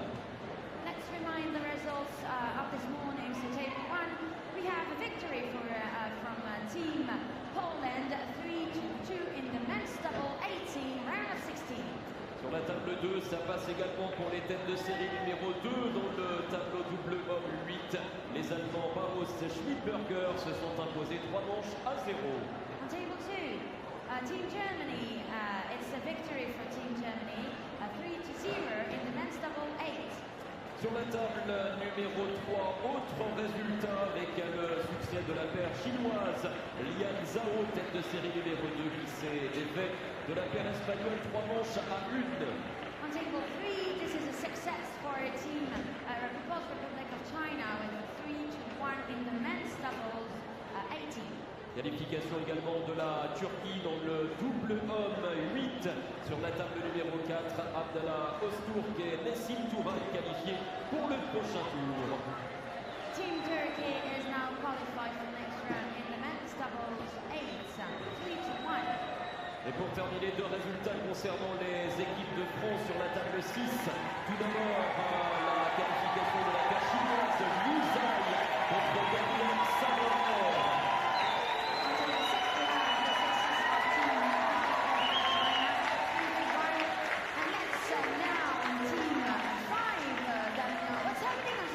Et oui, on termine avec la table numéro 5 qui nous raccompagne l'équipe de France, Matteo Boreas, Thomas Bouvet, qualifié pour la compétition. This is Team France, Boreas and Bouvet, 3-2.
Mesdames et messieurs, la suite du programme ce midi. Merci d'accueillir les athlètes en l'air de jeu. Ladies and gentlemen, please welcome the athletes into the arena. Sur la table numéro 6, huitième de finale du double femmes 10, représentant la Thaïlande. On table 6, women's doubles 10, round of 16, representing Thailand. Wishka Chayon and Panwas Vijay.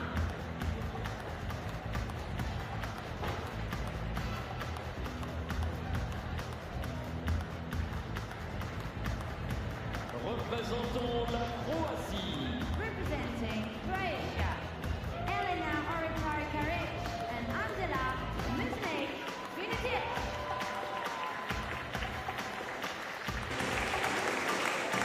Welcome to South Paris Arena 4 and welcome to Paris 2024 Paralympic Games.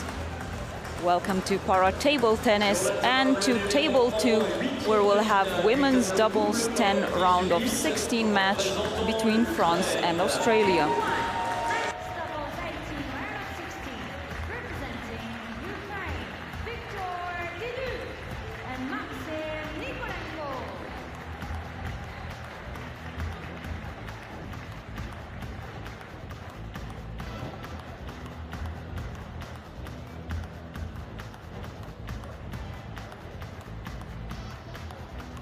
Représentons la Belgique. Representing Belgium, Laurence Debel and Mao Ledoux.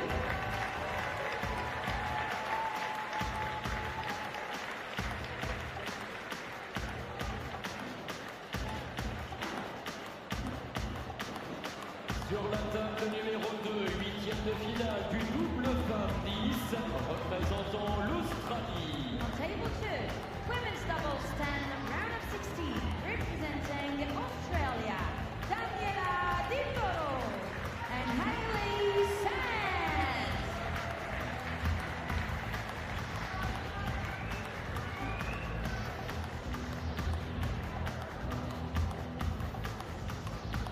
Et représentons la France. Representing France, Alexandra Saint-Pierre and Laura Gauthier.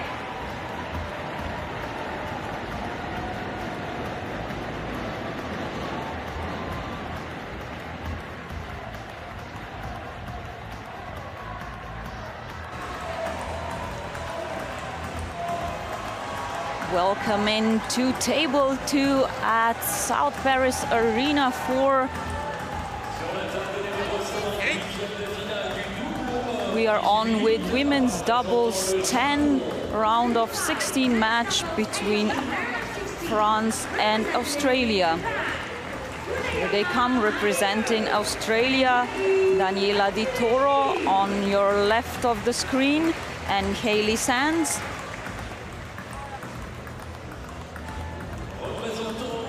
And representing the host country of Paris 2024 Paralympic Games,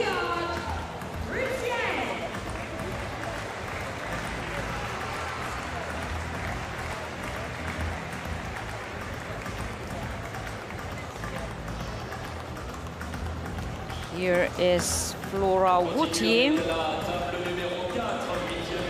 who will be joined in this women's doubles with Alexandra Saint-Pierre, former rhythmic gymnast.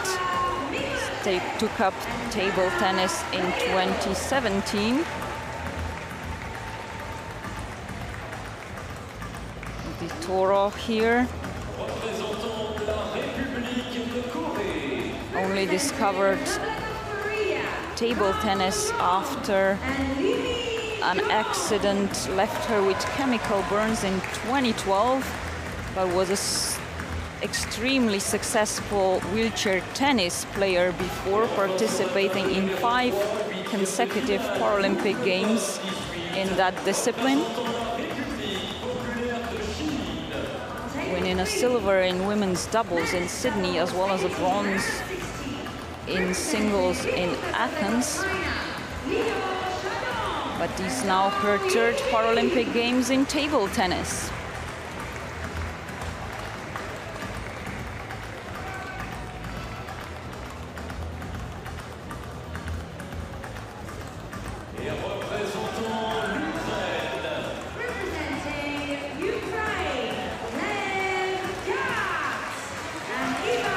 Hello, familiarizing themselves with the opponent's rackets to make sure what they're playing against. Inverted or pimpled rubbers, a common thing in use in wheelchair para-table tennis and para-table tennis in general, all under the watchful eyes of the head umpire here, Jens Gullberg Hansen from Denmark. Doing the toss to decide who's to serve first, which ends of the table the doubles will take.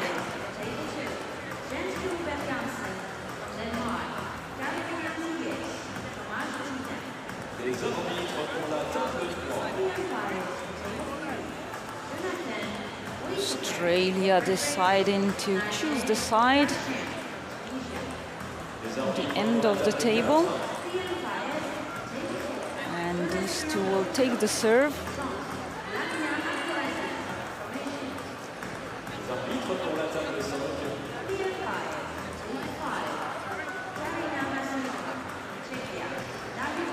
Two right-handed players here for France in women's doubles 10. 10 meaning that the sum of the two players' individual competitions classes cannot exceed 10. We have classes 1 to 5 in wheelchair para-table tennis, 1 being the lowest with the most impact of disability on the play. And here the two Australians, Hayley Sands, a class 2 player, Daniela Di Toro, class 4.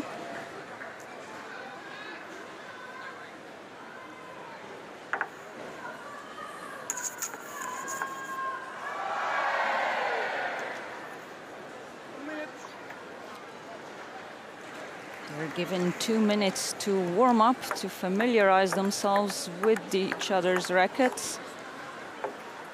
Assistant umpire on your screen, Carolina Miguez, timing that.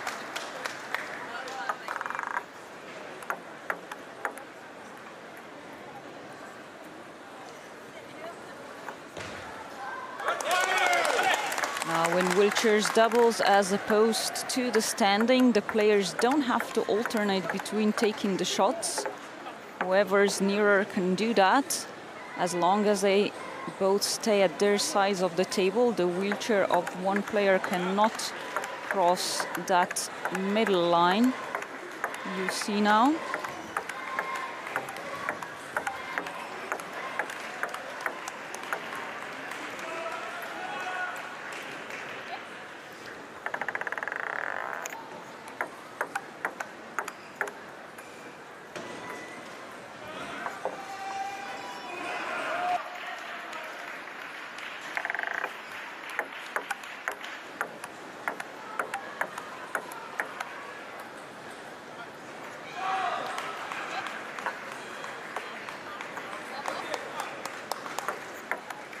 French women bronze medalists from the last World Championships as well as European Championships in women's doubles 10. And they now take one last towel off before starting this women's doubles 10 round of 16 straight elimination match against Australia.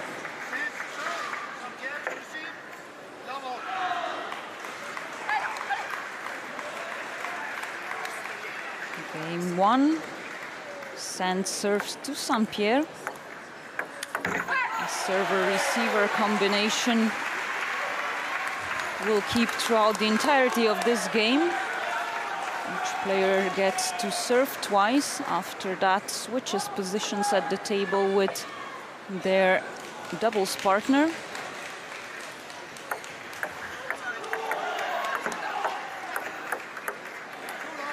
to serve. The serve has to go cross-court from right to right in the doubles.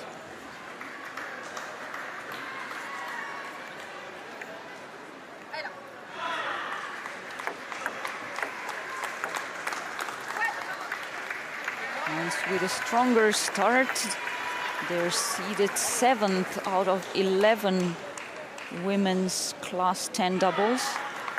Australia on the bottom of that list.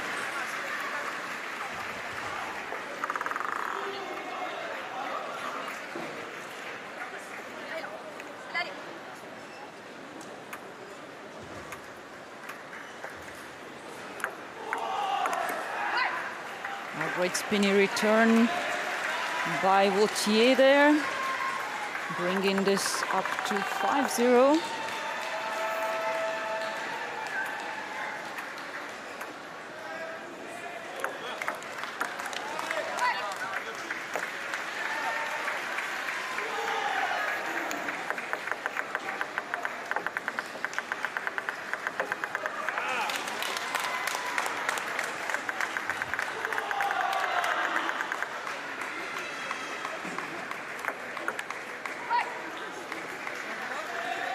Players always trying to coordinate the serve, making sure their partner isn't surprised by the return.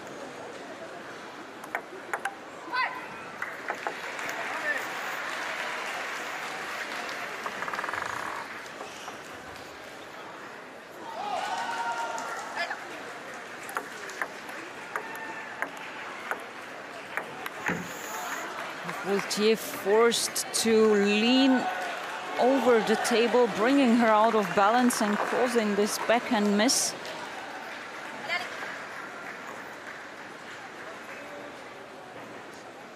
For the first Australian point. Nice attack now by Di Toro, but it's successfully defended by the French. And class 2 Sands here at a disadvantage physically to the other three at the table, then unable to deal with it. Yeah, from the middle of the table, right down the middle between the two Australian. Perfect positioning and length. Here forcing Di Toro to lean wide out, receiving that serve. And it's point 11 for these two. Game 1 goes to France.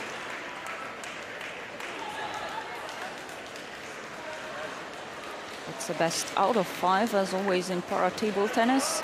So after this 11-1, St-Pierre and Vautier will need another 2 to win the match and proceed to the quarterfinals.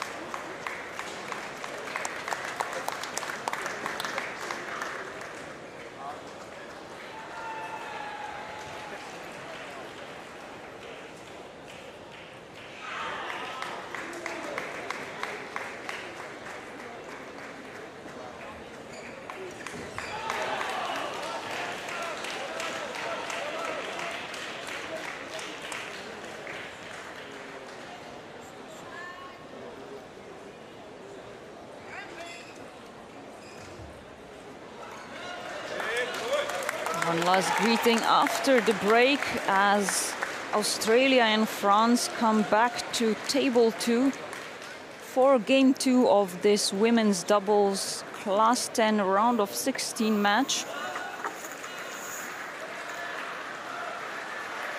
We'll now be switching the server-receiver combination.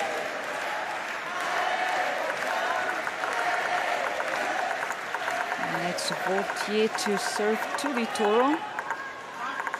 See if that helps Australia do better than in game 1. A good serve right into the elbow area in the corner of Di Toro. Difficult to pick up, especially when sitting in a wheelchair. And she now leans in, but with too much power and not enough spin to finish that hit.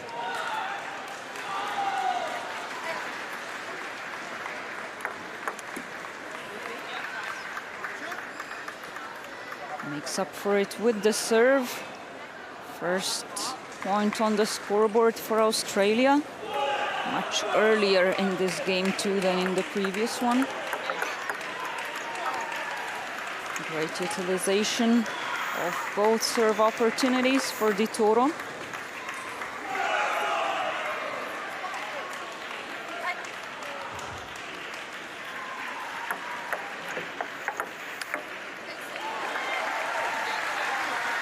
Sets up herself beautifully for the attack, St-Pierre.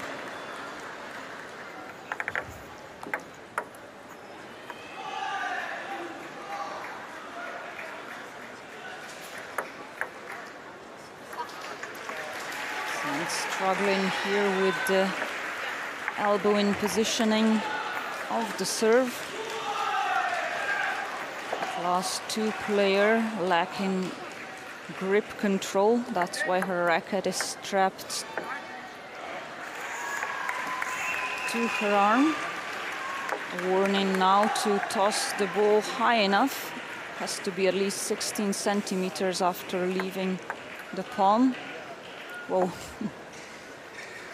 Edge and indefensible for Sands. An apology, but third point for Australia.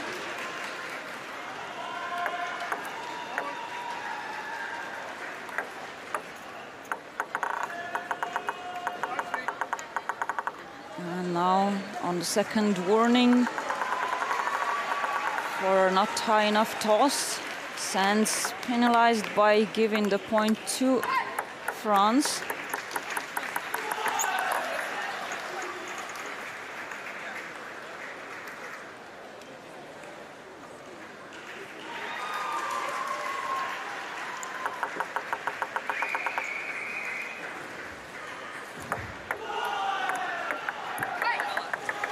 Well placed right on the end line and in the middle between Di Toro and Sands.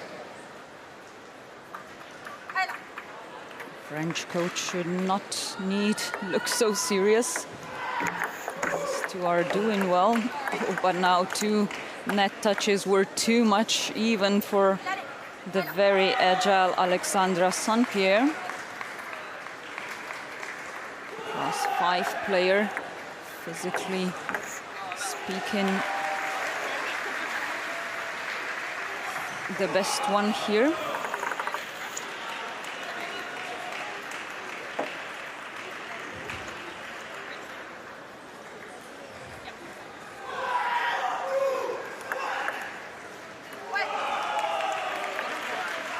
Another great serve and quick point to France.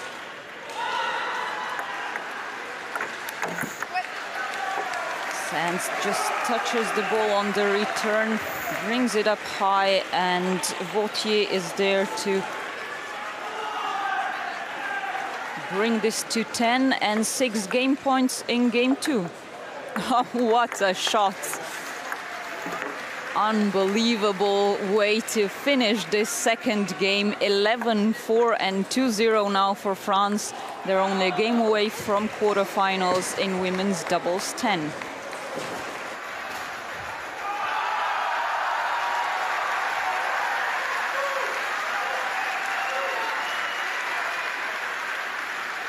Confirmation of that, another quick win. 11-1 and 11-4 is 2-0. St-Pierre and Vautier lead against Australia.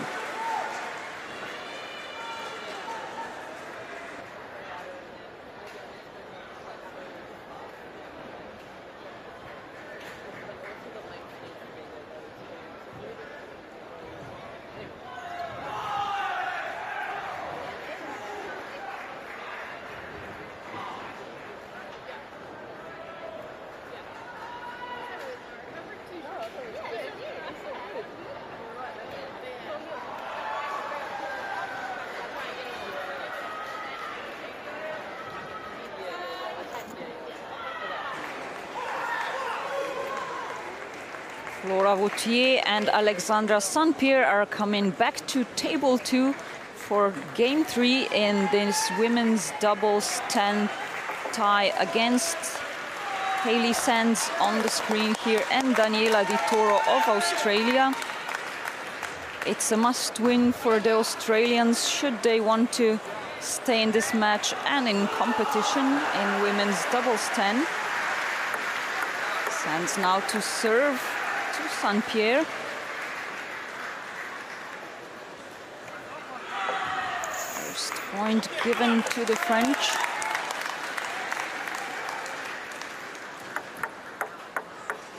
She struggles to toss the ball high enough not to be penalized for that. But that ends 2 of her serves in the net.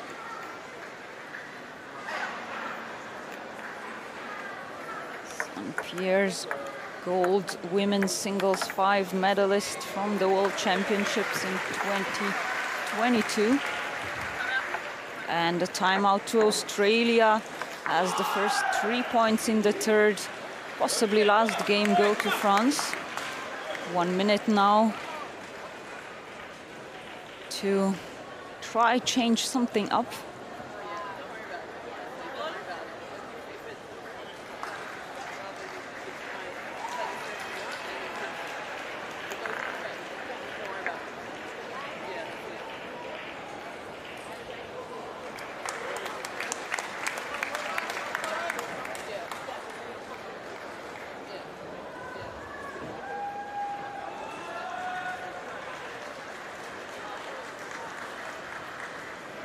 Time's running out for these two in this match as well as in the competition in women's doubles. The French women lead 3-0 and 2-0 in games.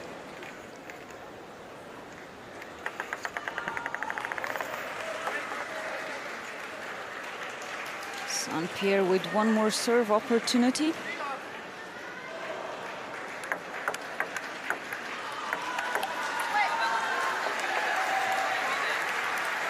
Fast and furious, but also point number 4. She can be happy with her performance here so far.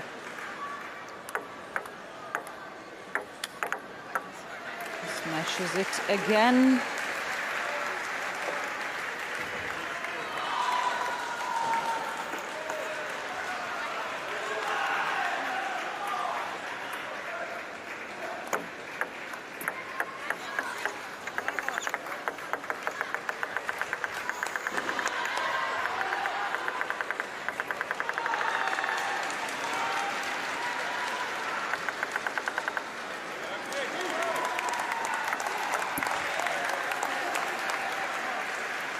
Served. Hayley Sands, who debuted in para table tennis in 2017, same as Flora Vautier here. It wasn't a match for Vautier's serves. 7-1. Just 4 more points needed for these two to continue their quest for a Paralympic medal in women's doubles after 2 bronzes at the World and European Championships.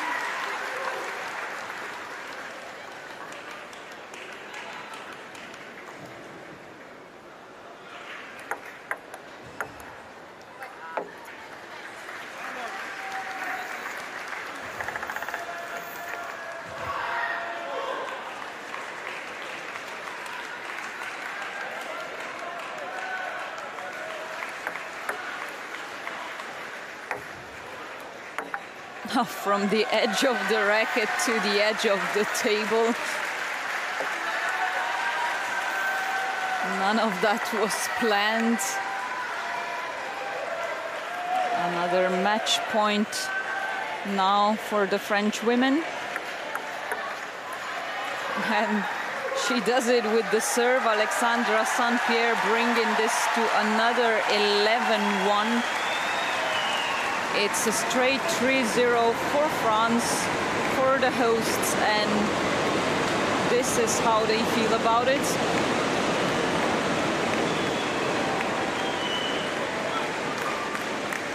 On to the quarterfinals in women's doubles 10 for Vautier and Saint-Pierre.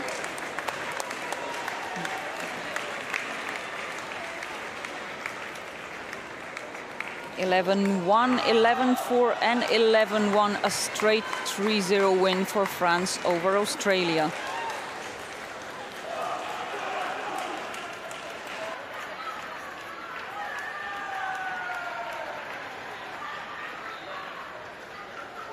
Congratulations to the winners of women's doubles 10 round of 16 match, Alexandra Saint-Pierre and Flora Vautier.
Here are the statistics. Saint-Pierre and Vautier haven't even lost 1 point when serving against Australia's Di Toro and Sands, and it's a clear 3-0 win.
The players making their way to the table for this women's doubles 5 quarter-final match. There we saw the lineup. It is the 2 players from Thailand, Asayot and Buchmansarina, and their opponents from Italy, Brunelli and Rossi. The Italian pair are seeded number 2, and the pair from Thailand seeded number 5.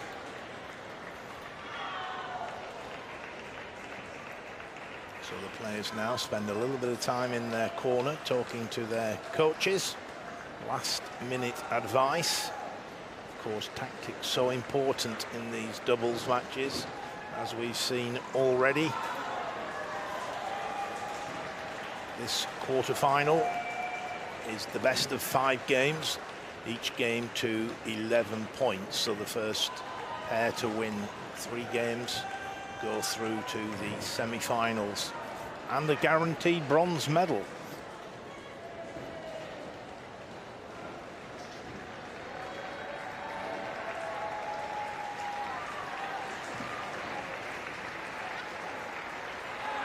The number 5, with reference to this women's doubles match, refers to the sum of the classes of each player, which must not be exceeded. So when it is a 5 match, you have a player class from the class 1 playing with a player from class 4, or indeed a 2 and a 3.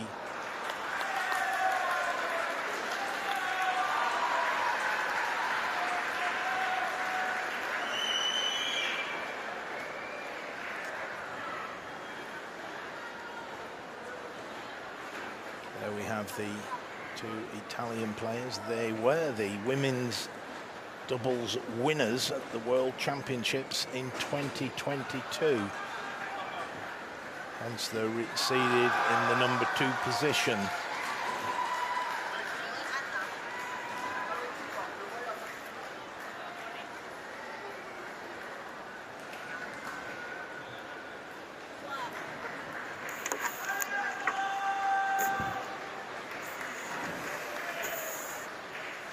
Players shake hands before the game starts. They'll meet the 2 umpires shortly.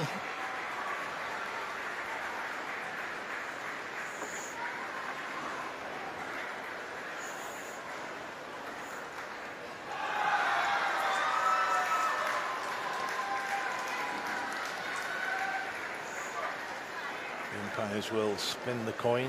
The winners of the coin toss will have the choice: do they want to serve, or indeed do they want to receive? Or of course you can choose which end you prefer to start at. If you choose which end, then your opponents can have the choice of whether to serve or not.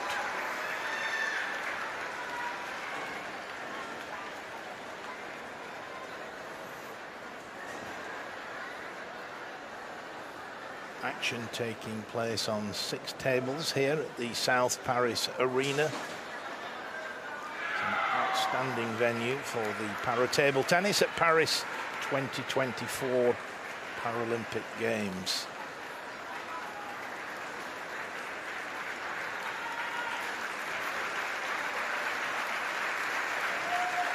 Interesting to note that para-table tennis has been part of the Paralympic program since the Games started in Rome in 1960. So worth noting that para-table tennis has a much longer history in the Paralympic Games than table tennis, which debuted at the Olympic Games in Seoul in 1988. And a few weeks ago, here in Paris, celebrated their 10th appearance. Table tennis for the 10th time in the Olympics.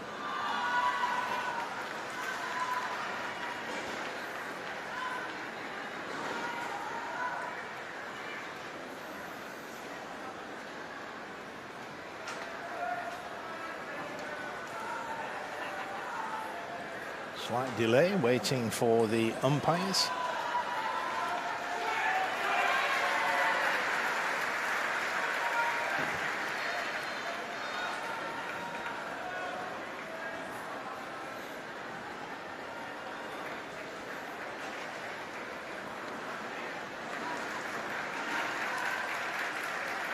So as far as wheelchair table tennis, para-table tennis is concerned, there are 5 classes.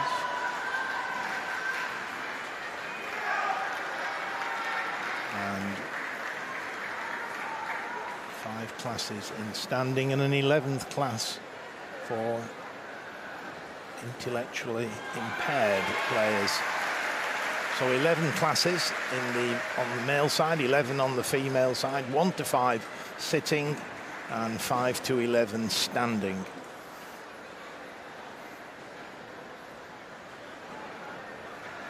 The higher the classification, the more mobility for the player.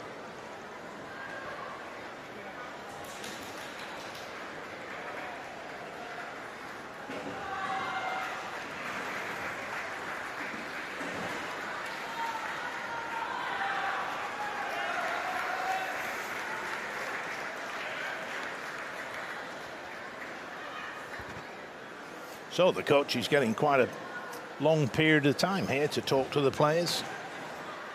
No doubt they'll have been here early this morning preparing in the training hall next door.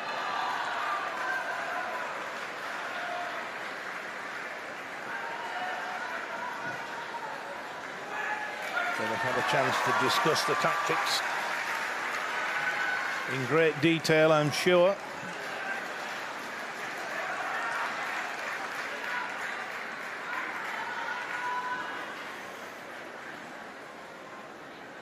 Say up there on the left on the screen, 40 years of age, a class 3 player. Her partner, Butuan Serena, 48 years of age, plays in class 2. And here our umpires arrive. And in those envelopes we will find the players' rackets. They will have been checked to make sure that they comply with the ITTF regulations.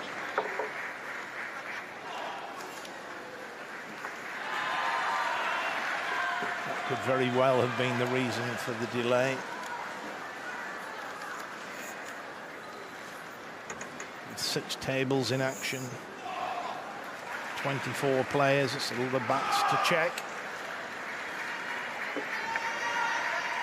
And whilst it's early days here in this para-table tennis event, the umpires already setting a very high standard. So the players inspecting each other's racket, just looking at the surfaces. Some players will play with a smooth surface, very good for generating spin. Some players play with a short pimpled surface. And then we have the long pimples, all varying the spin slightly differently.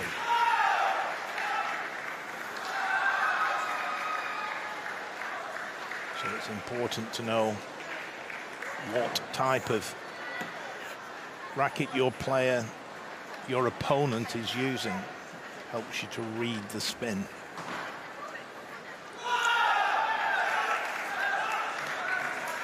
So certainly I could see some sheets of long pimples out there. And that's the whole reason why players now have to use 2 different colours on their racket. One side black, one side red. And recently they allowed a few alternative colours as well.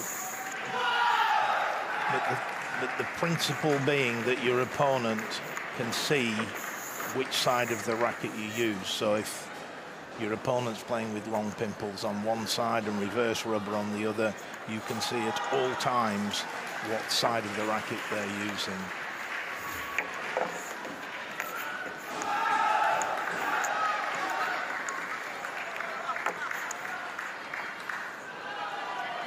So just to remind you, the pair from Thailand on screen there are the number 5 seeds just making a few adjustments to the wheelchair there. Group 1 Serena.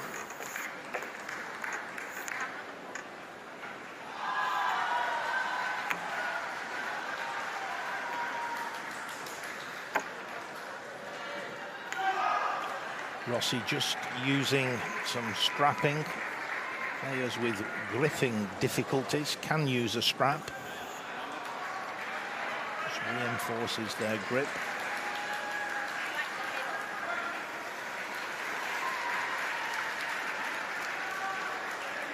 So our umpire from Malaysia will be in charge of affairs for this quarter-final.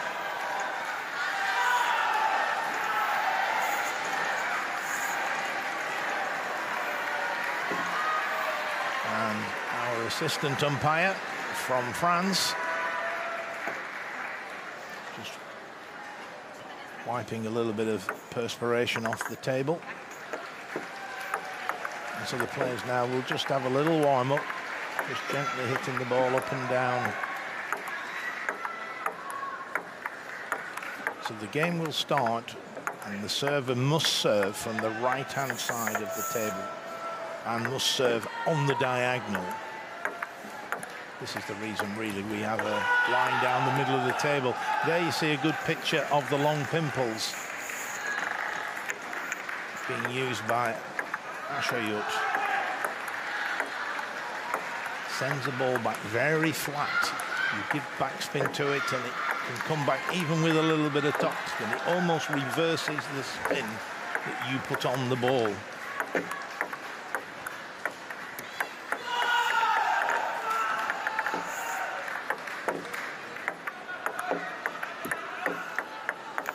And indeed, the second player from Thailand using long pimples.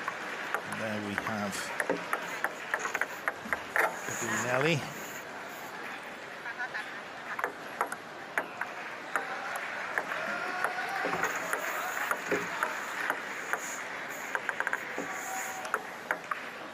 So it's a 2-minute warm-up.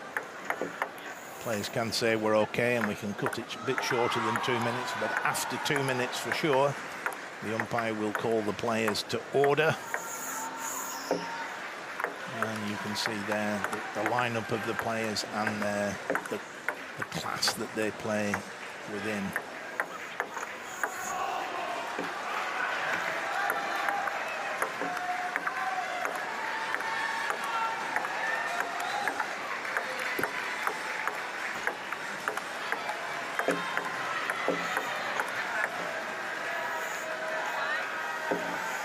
So the umpire now calling the players to order. Remember, it's the best of 5 games. Each game to 11 points. Thailand to serve. Little signal there from Ashayut to let her partner know what she's going to do with the serve.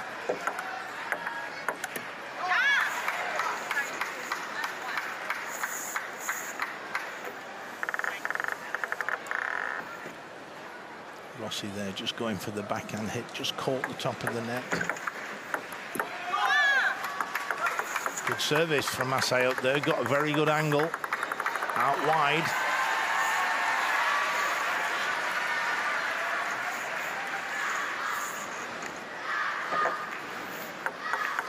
Nelly now with her 2 serves.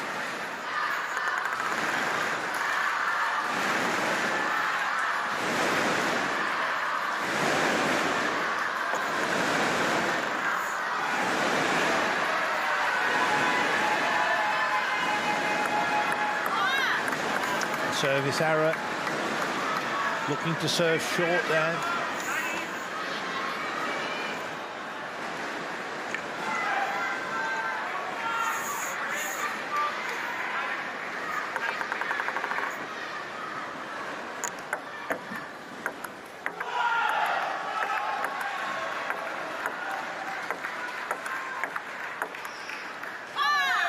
A very good start by the 2 players from Thailand. A smile there from Ashayut. And why not? 4-0 up. Perfect start. can see there the two players from Thailand and indeed from Italy playing down the middle of the table a lot. It's that area where sometimes there can be both players attempt to play the ball. That area where there's a little bit of indecision is a good area to target, and then suddenly go for the angle. Again, there a good picture of the pimpled surface on the racket. It's the red side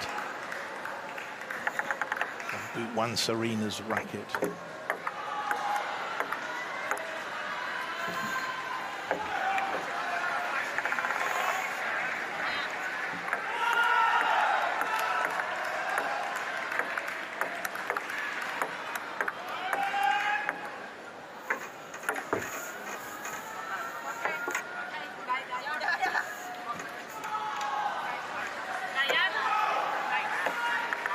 So the ball has been replaced. They've had a little practice with the new ball, and now we're ready to commence.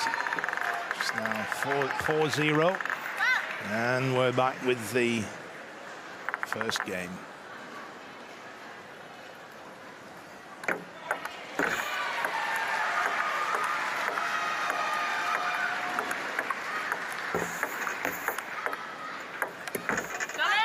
Good backhand hit there from Rossi. Got into position well, leant forward.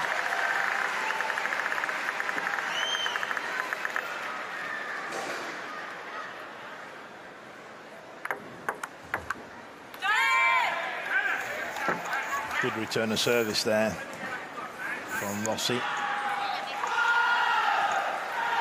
Into the middle. Slight hesitation from the Thailand pair.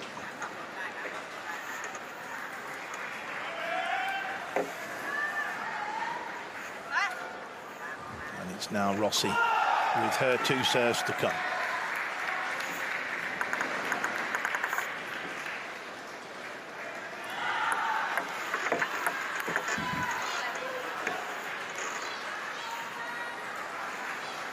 Let's serve called there. It's good tactics, the short serve. She may try that again. It'd be interesting to see what tactics she does.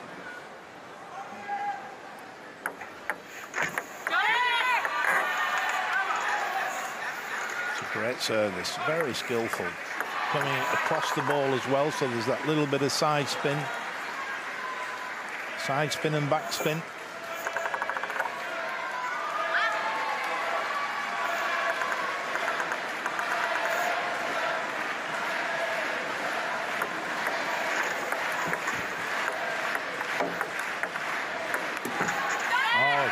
Played by Rossi. Good serve, and then she manages to follow it in with the backhand hit. And a rally took place. A little bit of good fortune, but it's good positive play from the Italian player. 30 years of age.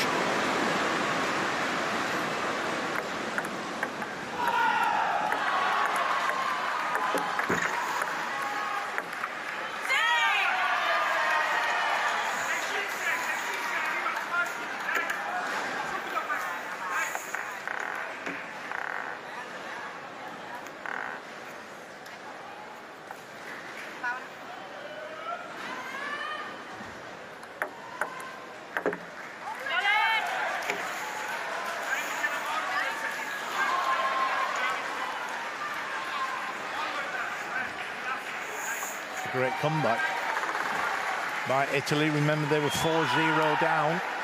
They've now won 6 consecutive points.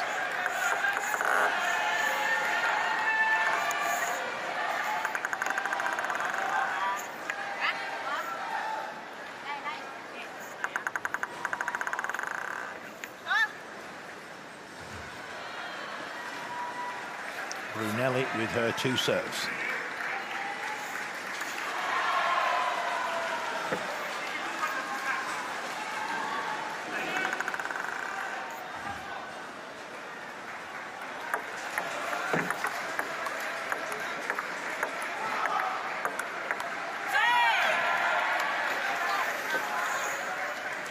Good hit there from Brunelli on the backhand, driving through the ball.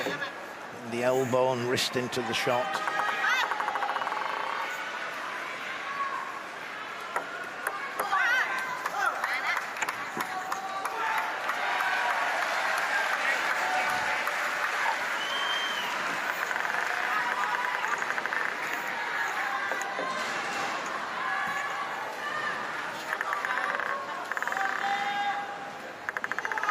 coach from Thailand looking on.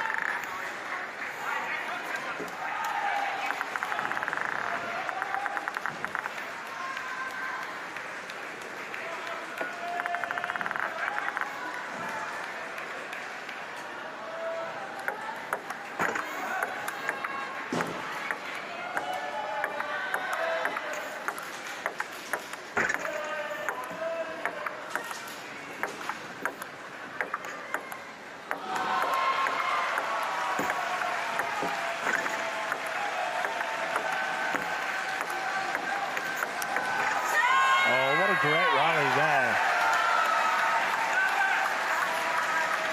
And then it was the backhand of Rossi that wins the point, as we'll see on the replay. There it is. She leans forward to get into position and hits straight through the back of the ball.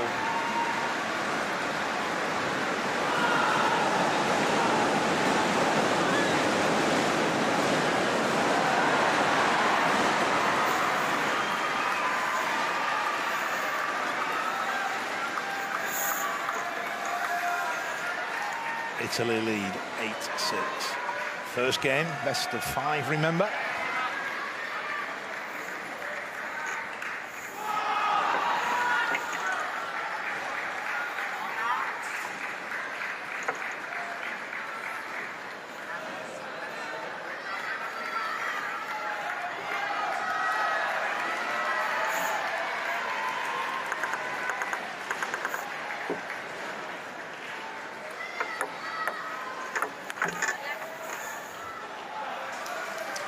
Interesting there, the umpires called a let with a warning to Rossi. You have to throw the ball up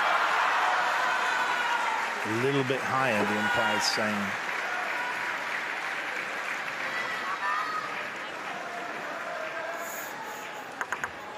You have to throw it up round about 6 inches. Oh, it's a good tactic. It's paying dividends for Rossi. That short serve, and then she leans over the table, elbow and wrist through the ball. Great technique.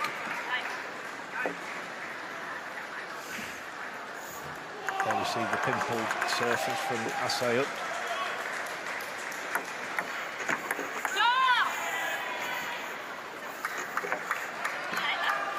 So 4 game points now for Italy. Remember, there was 4 love down in this first game. So they've had an excellent second half. Let's serve.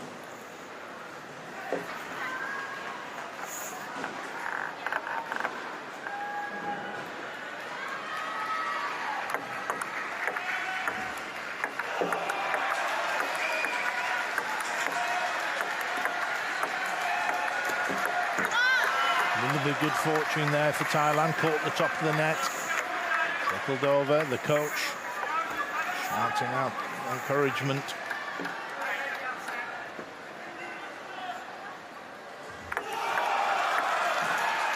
That serve.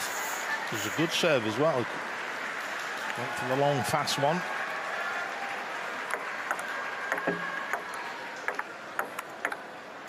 And there it is.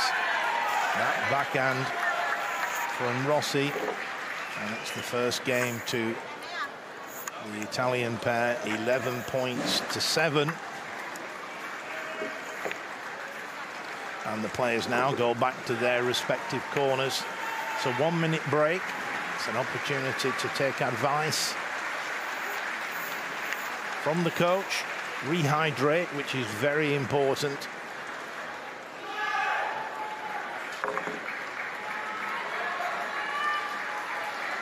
Quite warm down there. It's warm in Paris at the moment. Beautiful weather. And then in the hall itself, so the players do need to make sure to keep drinking.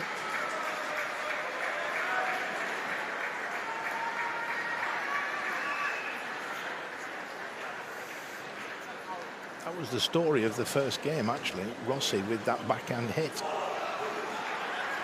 That was the main factor in that 11-7 victory. for Italy.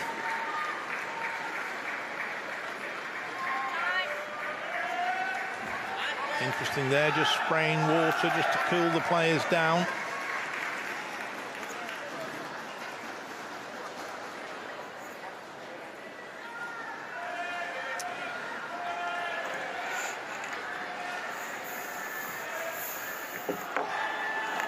So we now change ends and we change who we serve to.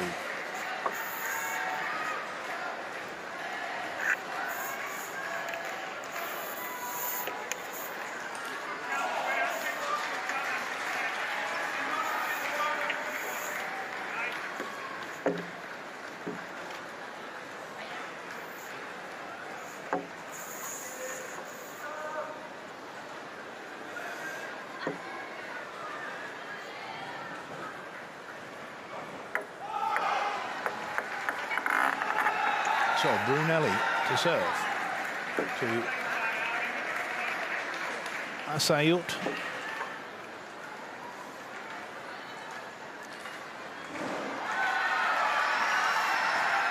She's made a couple of service errors in the first game. She'll be looking to tighten up in that department. Nevertheless, she's been brave with the serve. She was trying that very short serve.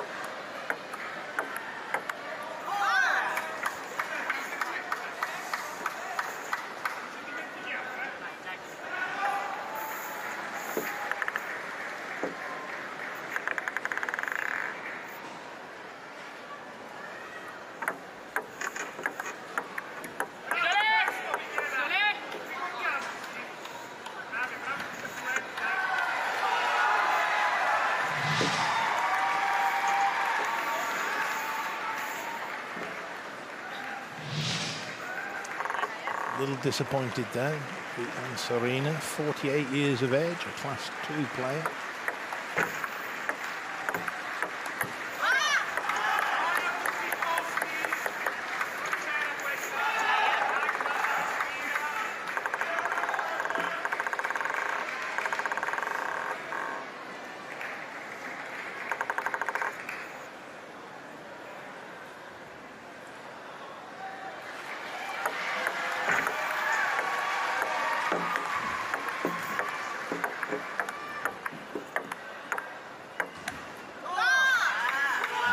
Just missing the backhand hit. This doubles match is in fact a repeat of the final of the World Championships in 2022 when Brunelli and Rossi beat their two opponents from Thailand.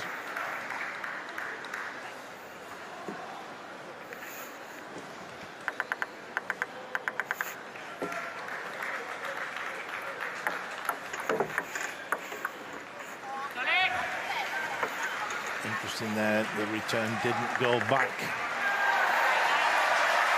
to Rossi. Obviously, the coach may have given advice. We just need to avoid that backhand hit from Rossi. So let's return the service to Brunelli, and let's see if that works a little bit better.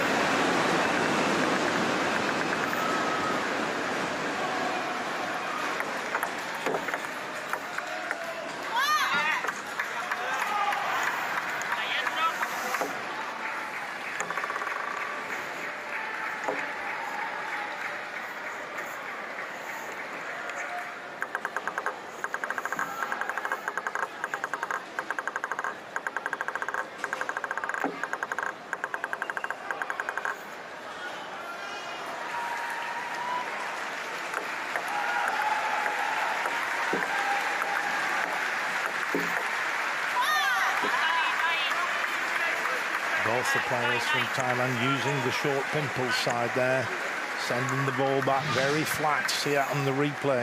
You see there, she actually turned the bat round then and was going to play with the reverse, but it was off the end of the table.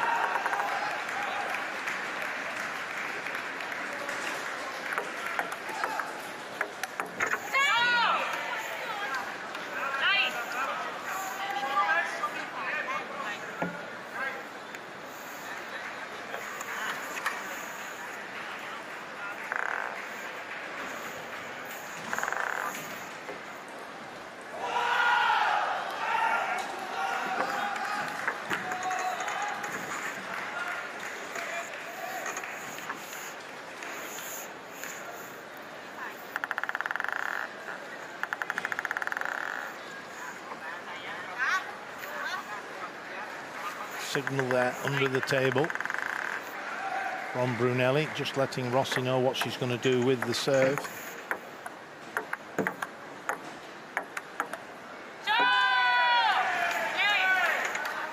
You could see there that Asayut just showing maybe she could have gone for that one. But good placement from the Italian pair there, down the middle of the table.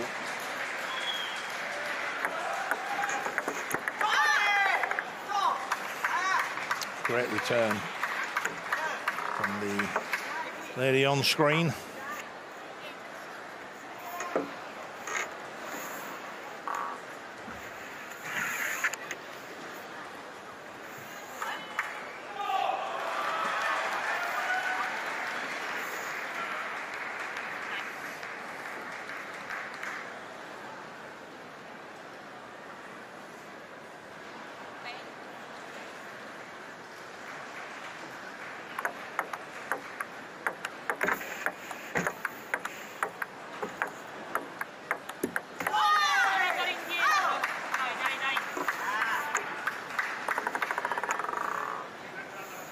Playing a little bit more aggressive. The two players from Thailand hitting the ball that little bit harder, not just returning the ball, but returning it with a little bit of pace on it.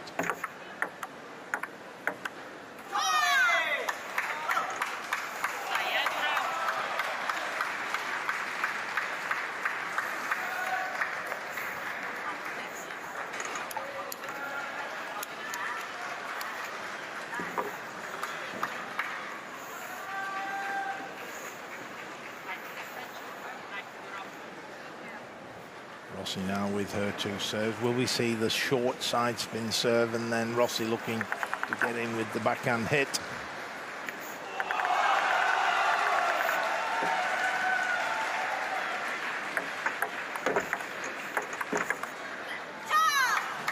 Again, the tactics on return there. Down the line, keep it away from Rossi's backhand.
A little bit of extra side spin on the push from Rossi.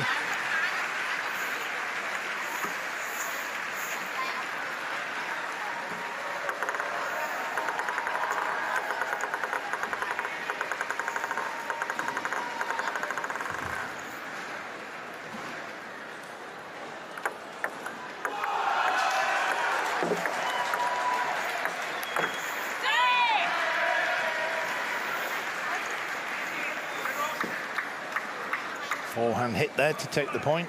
Good combination, the backhand then in with that forehand hit.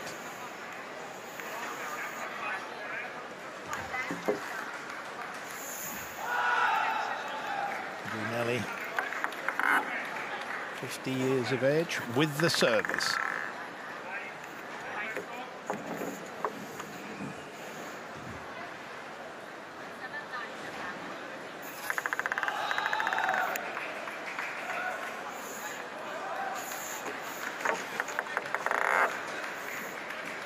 Strapping to make sure the grips as Bootwan Serena would like it. Very good serve, very fast.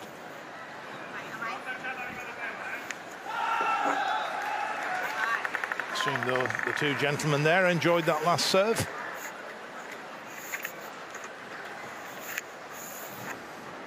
And it looks like we've got a timeout.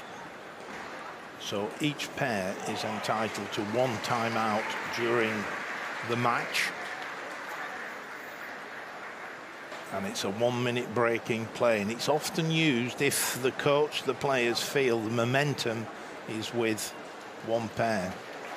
And clearly the coach from Thailand sees this as a pivotal moment in this match. If the Thai players go 2-0 down, then they have literally a mountain to climb. They have to win the remaining 3 games.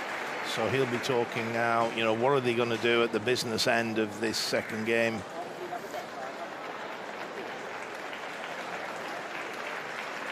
There we see 7 seconds left. The umpire will be called in and back very shortly.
Big point.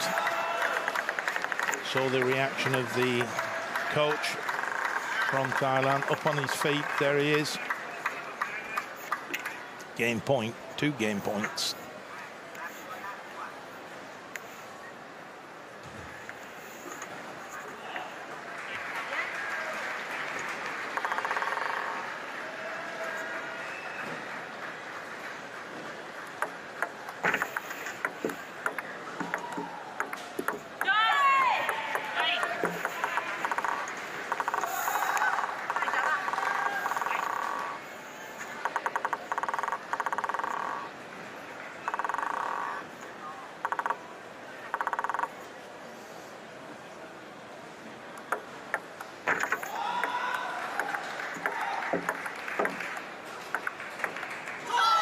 Well-placed hit there from Asayut.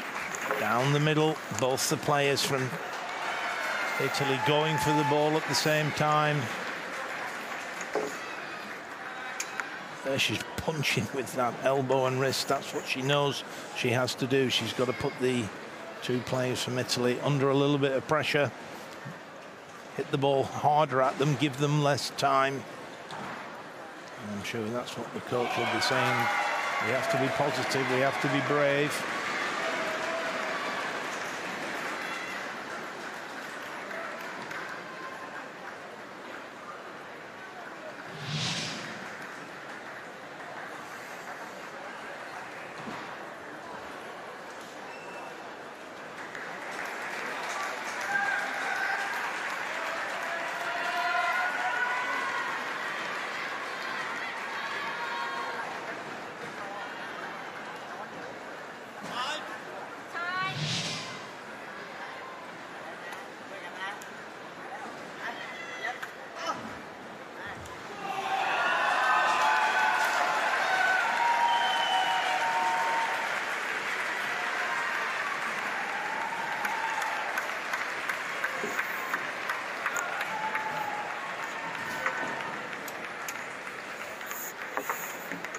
Players make their way back to the table for the 3rd game. Evenly matched so far.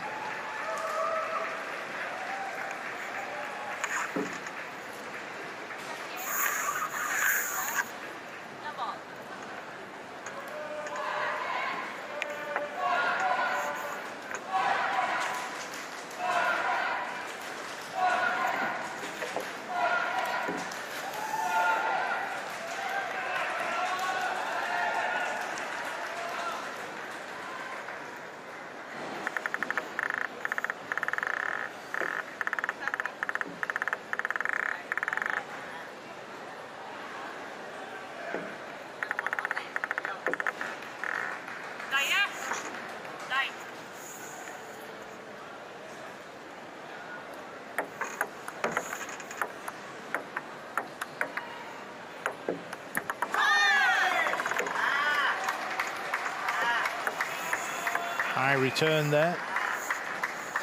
But it was deep, it was near the baseline, and that created problems for Brunelli.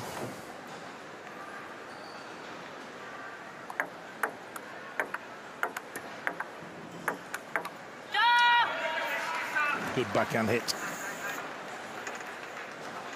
from the 50-year-old Brunelli.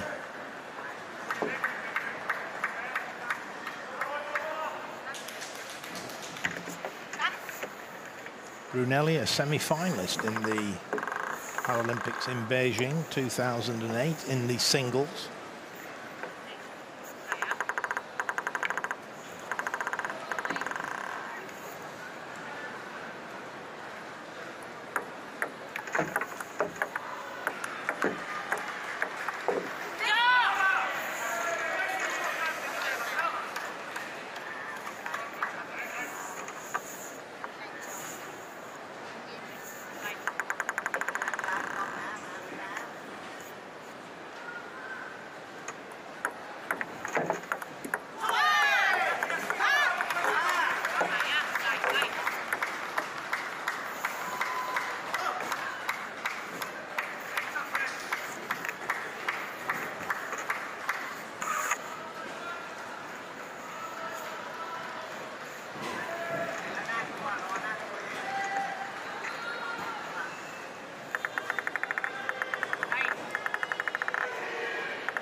Heavy backspin from Brunelli there, came underneath the ball with the reverse side. That's good for gripping the ball, imparting spin.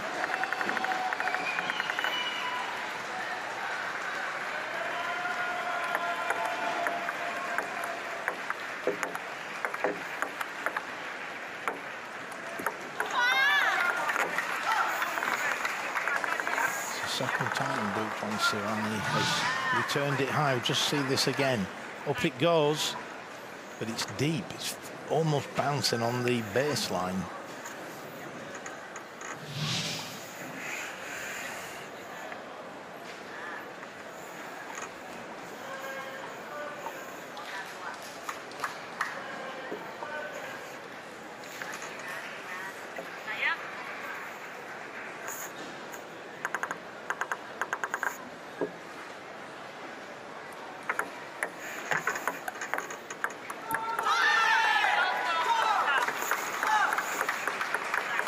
Return of service there from Asayuchi, had to lean forward. Excellent touch from Rossi with this serve. She'll probably go for it again.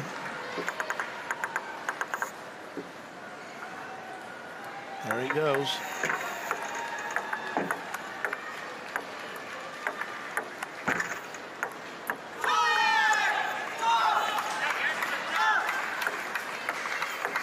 Two points against the Rossi service.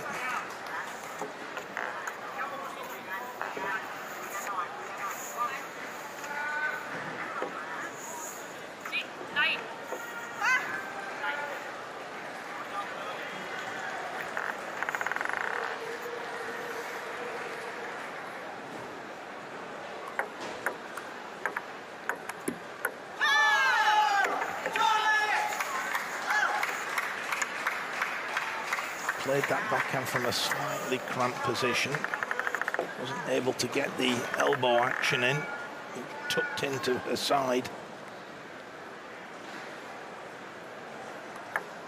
Oh, that's a great return from Brunelli.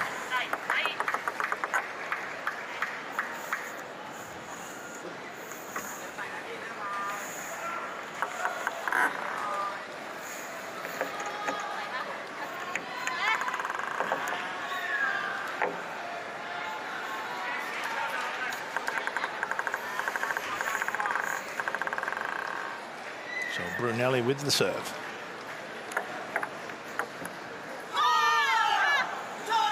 Hit the top edge of her racket there. Flew off the end of the table.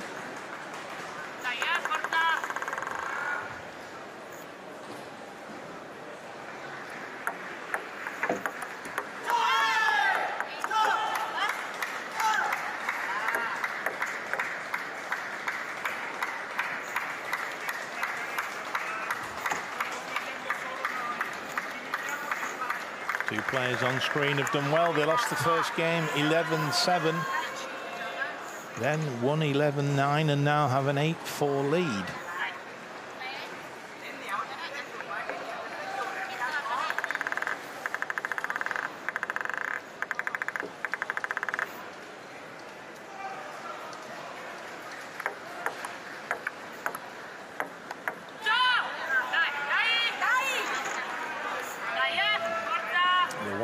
She's just saying to her partner there was a little bit of side spin. It caused it to kick. We'll see that.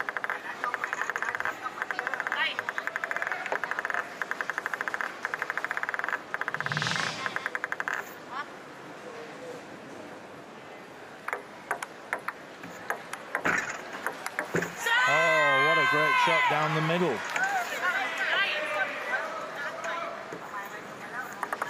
Really gets forward. See it here.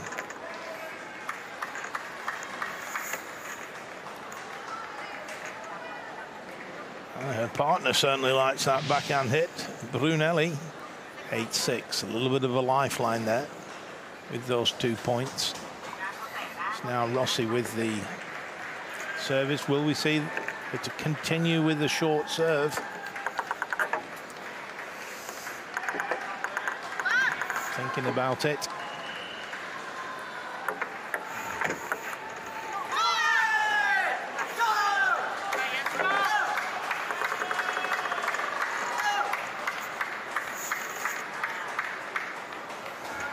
In the first game, Rossi served and often got in with the backhand hit.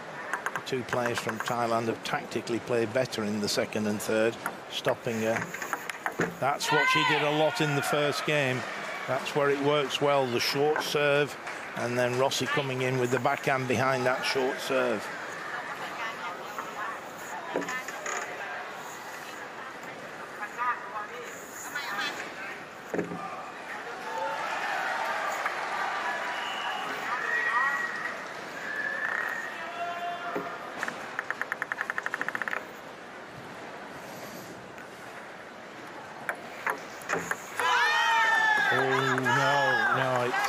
It was the wrong side.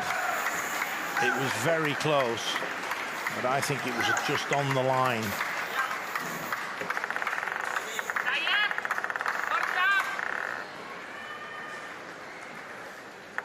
So 3 game points now for Thailand.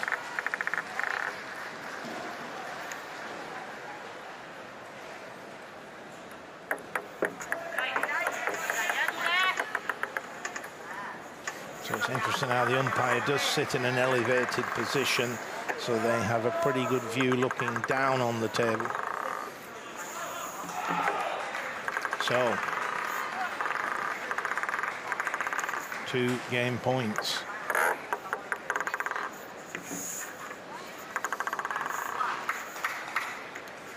Little signal there under the table from Brunelli.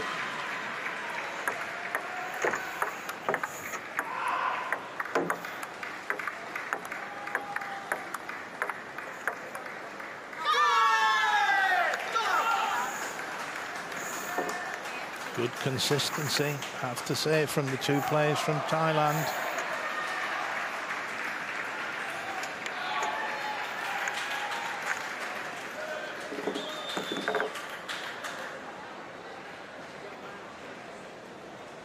Thai coach, obviously, very pleased.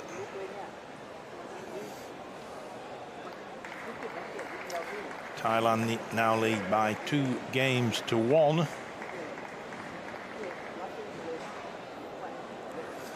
And are now just 1 game away from a place in the semi-final and a guaranteed bronze medal.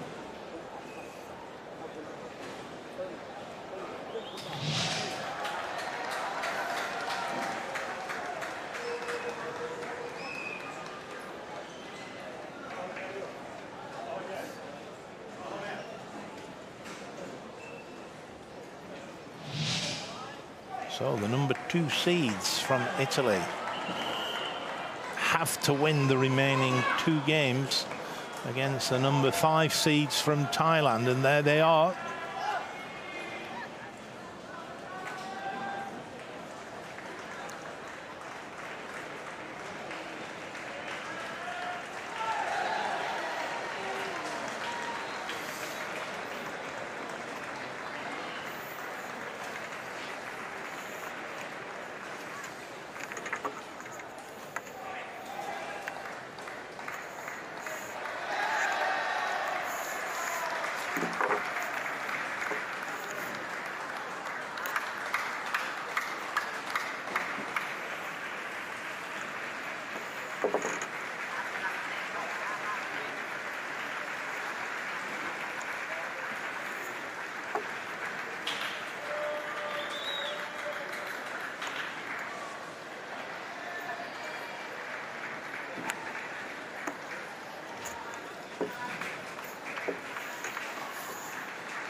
Good rally.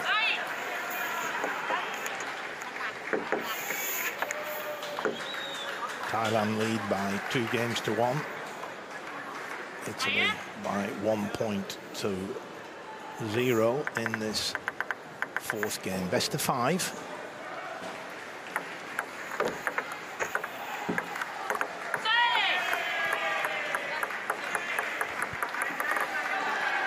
So the two players from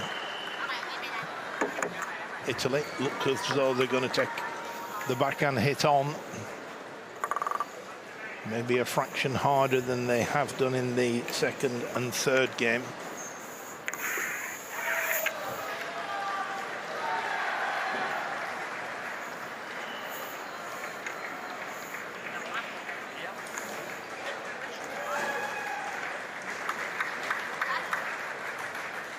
Assistant umpire there, just wiping the table down.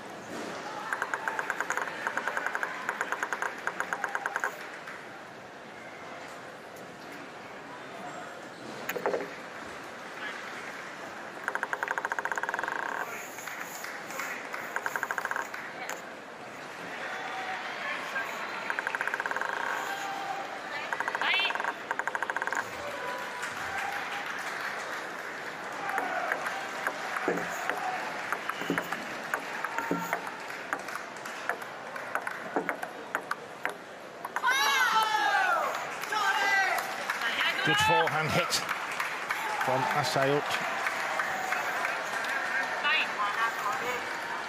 Has the reverse rubber on the forehand side. It's good for topspinning the ball.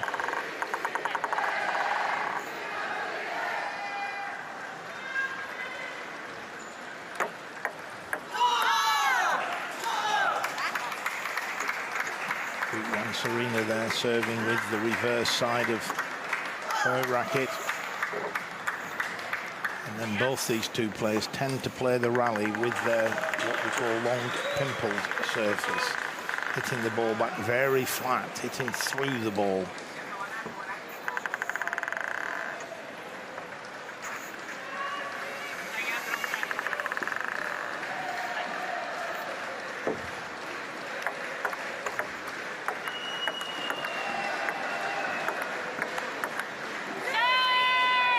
12-placed backhand hit from Rossi down the middle of the table.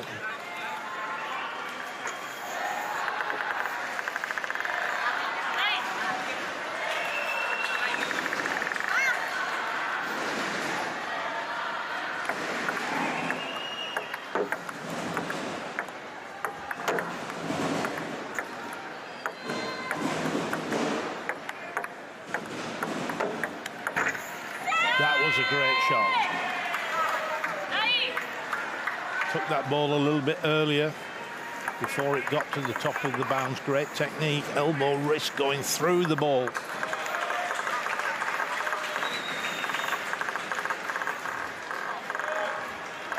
course, Italy have to win the remaining 2 games.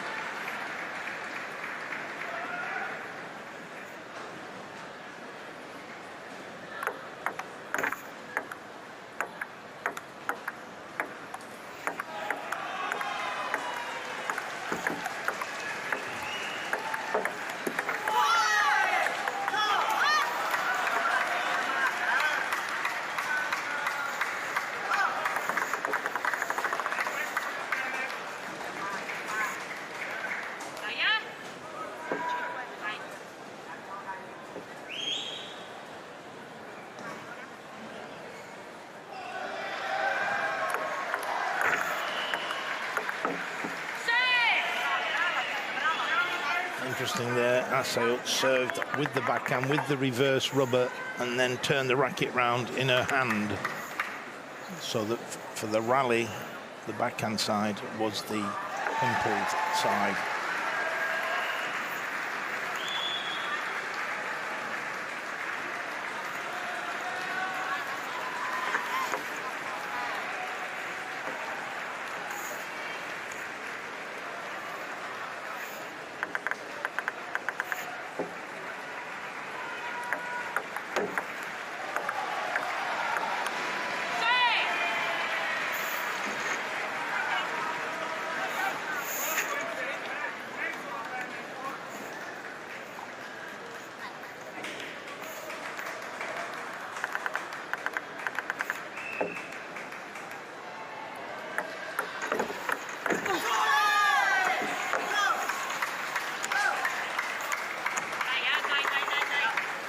Great return of serve there.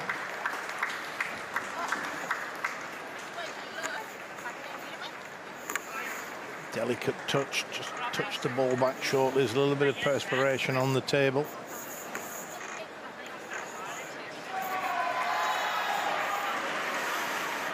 The assistant umpire springs into action once again.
Two-point lead for Italy.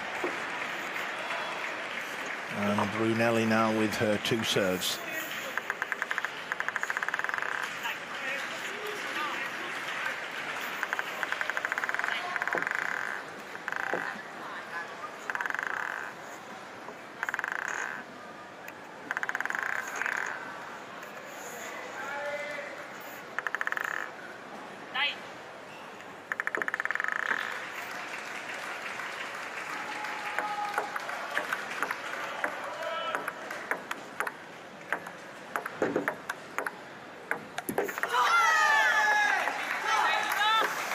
Great blocking there from the 2 players from Thailand.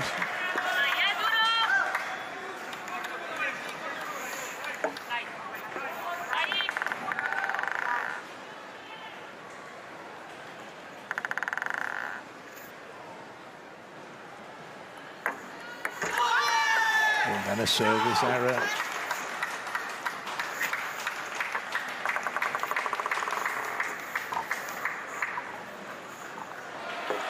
And timeout called by the Italian coach.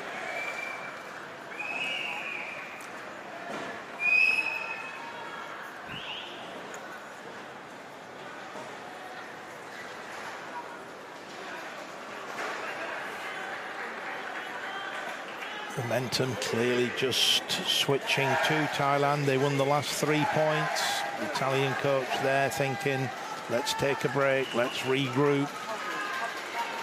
Of course, it is a must-win game for Italy. Lose this game, they're out of the tournament.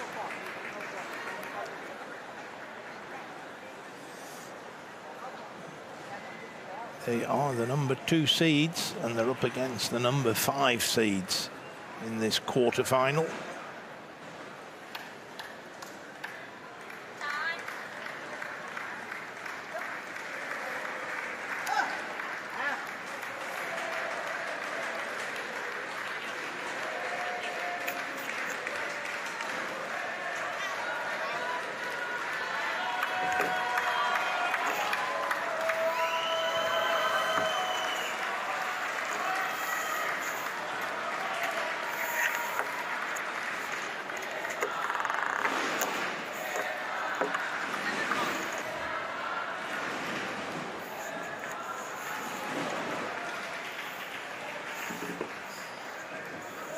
Palais up now with her 2 serves.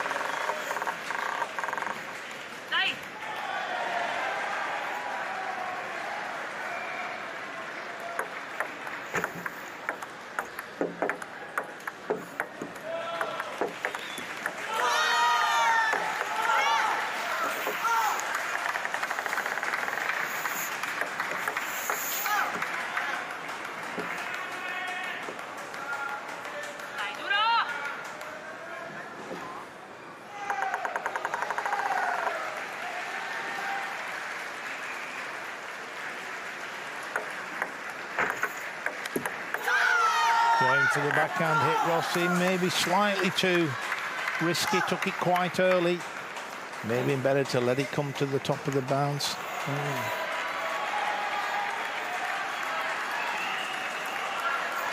Coach from Thailand there asking the umpire to check on the service, make sure that the ball is thrown up at least 6 inches.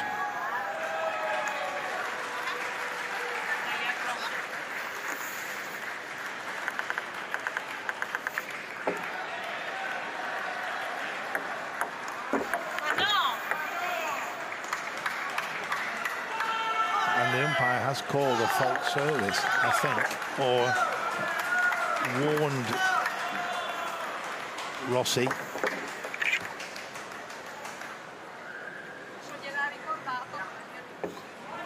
No, the point has been deducted, so it is now 3 match points.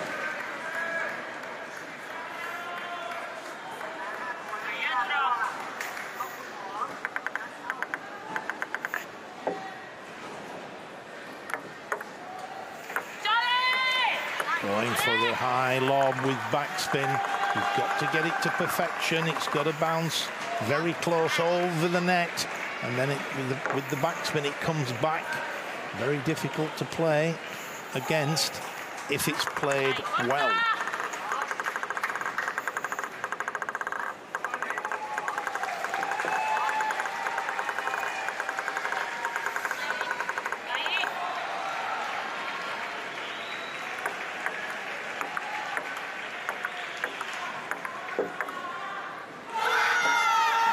And there it is.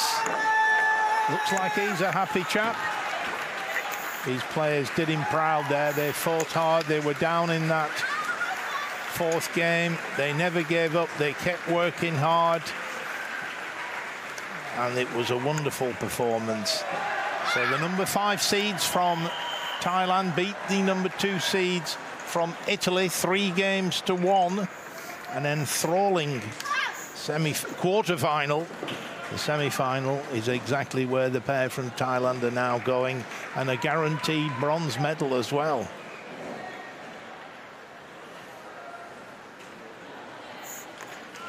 Disappointment there for the 2 Italian players. Started so well, winning the first game 11-7, but then it was 3 consecutive games going in the hands of the 2 ladies from Thailand. The coach is very pleased. Confirmation there on screen. A 3-1 victory for the 2 players from Thailand, and we'll see them later on.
players now arriving for a men's doubles quarter-final, men's doubles 4.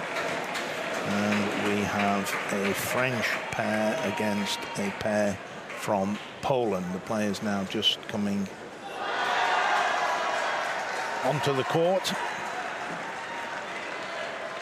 Opportunity for final words of advice from their respective coaches.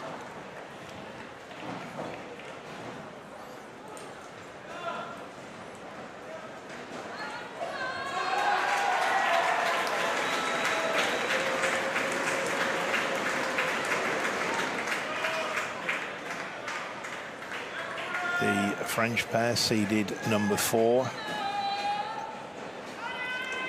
Lamiro, a French legend, really, 44 years of age, plays in Class 2, won the gold medal in singles in Tokyo and Rio, and he's won the singles title at the last 3 World Championships. So it doesn't come much more impressive than that. His partner, Michaud, 44 years of age, plays in Class 2 also. He's the European doubles champion in Sheffield recently, 2023. So the umpire spinning the coin there. If you win the toss, you can decide to serve or receive, or you can choose ends. And if you choose ends, then your opponents have the choice of whether they want to serve or receive serve.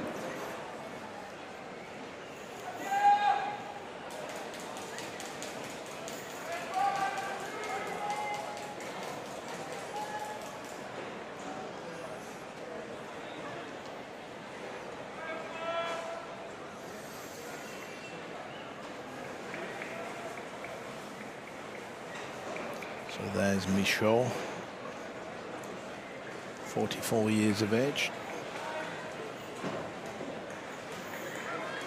Just using strapping to help with the grip.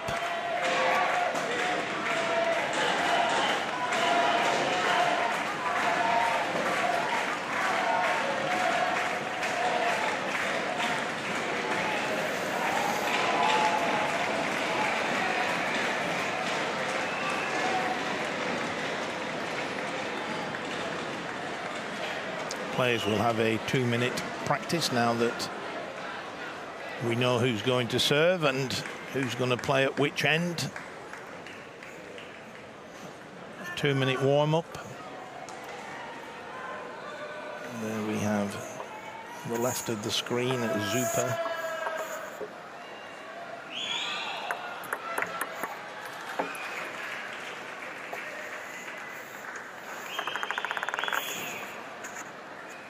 Both these Polish players play in Class 2. Zupa, 36 years of age, his partner 46 years of age.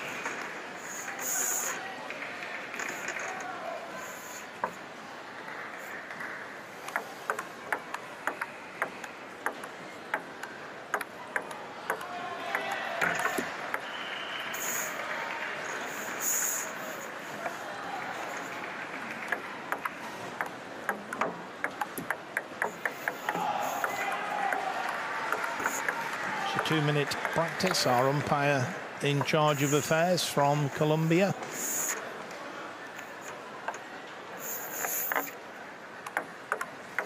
And he will be assisted by our assistant umpire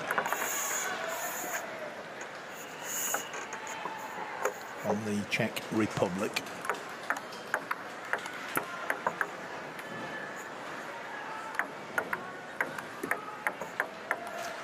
So there he is, a close-up of the current world and Olympic champion. Paralympic, I should say, of course.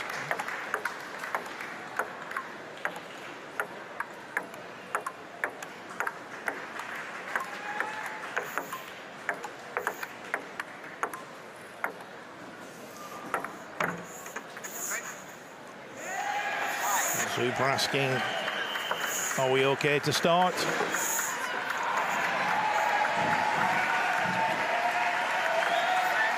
Super actually won the silver medal in Rio and Tokyo in singles.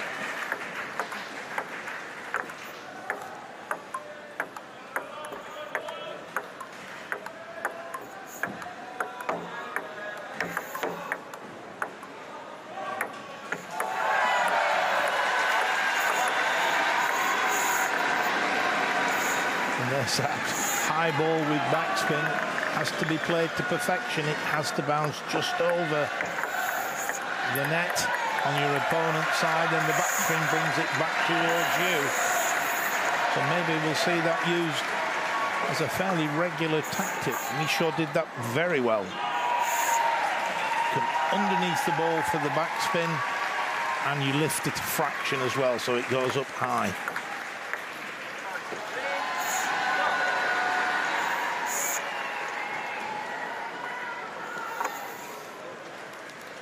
Shot like that early in the game just gives you that little bit of confidence.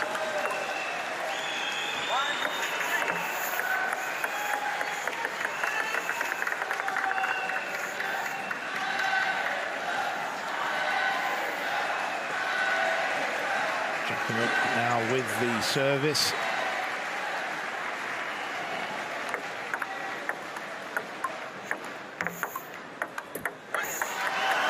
Attempting the backhand topspin, didn't quite live the backspin that was on the ball. Second serve coming up. French coach looking on.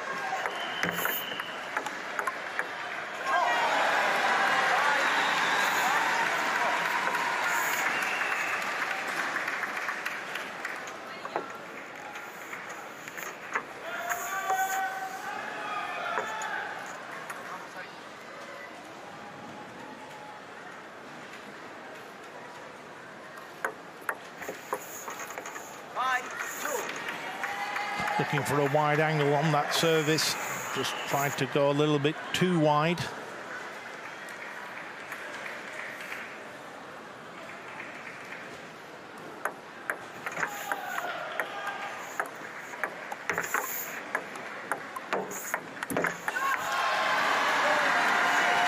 Back him up, just looking for the backhand hit there.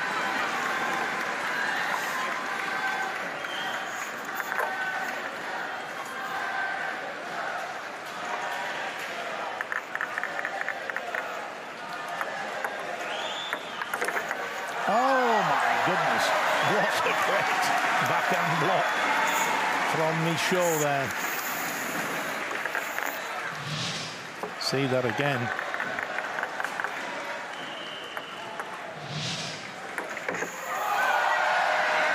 And there's the high ball, this time with side spin. As it hit the table, it went sideways. With just backspin, it comes back towards the person who's hit the ball. With side spin, depending upon which side spin, it'll kick to the left or the right.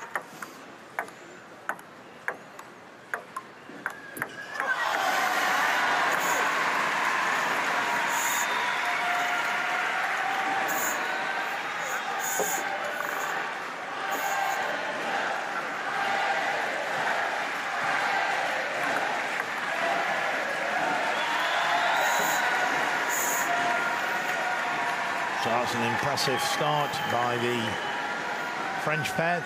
8 game points now.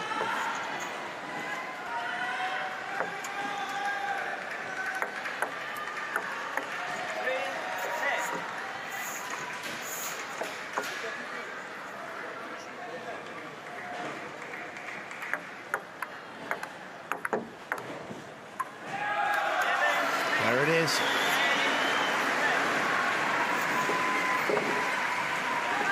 First game to the French pair.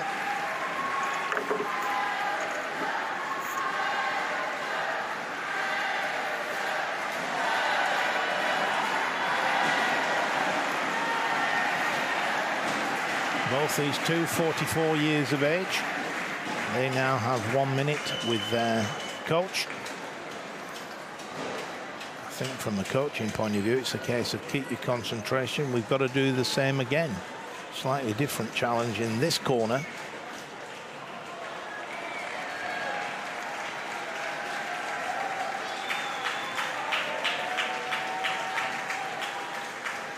they've got to maybe try and be a little bit more positive, take the initiative when they can, maybe get in with the first angle or maybe the first high ball.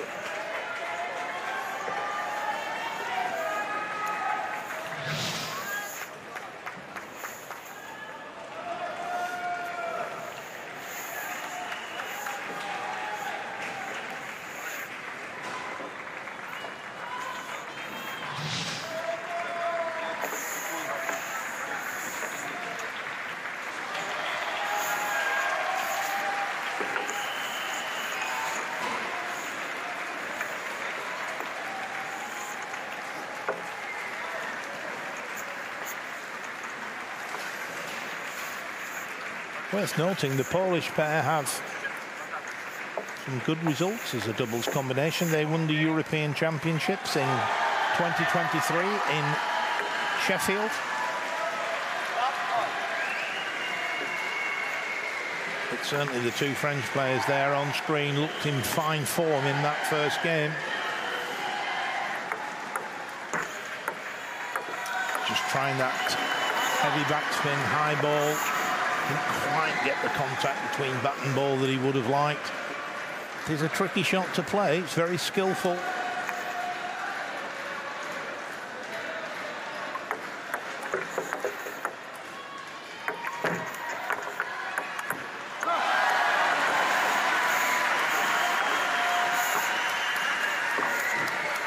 Did well there.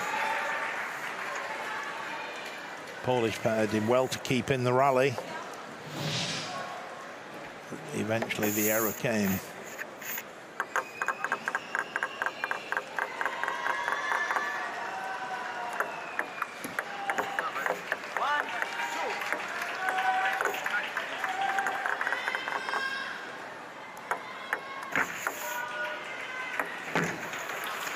That was a good one. Short over the net.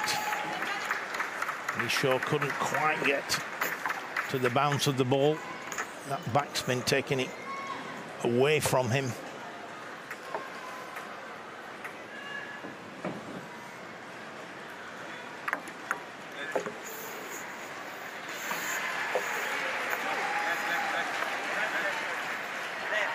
Let serve called. It was a very good serve, fast down the middle of the table, but just caught the top of the net.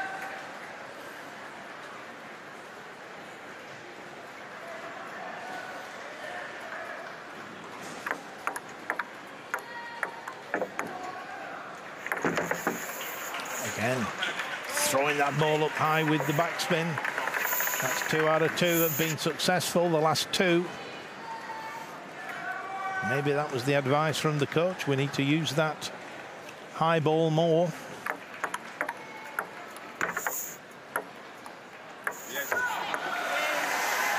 A wry smile on the face of the Polish player there. He was attempting it for a third time. Didn't quite work out this time. Didn't throw the ball up as high. But the principle's the same. Short over the net with the backspin.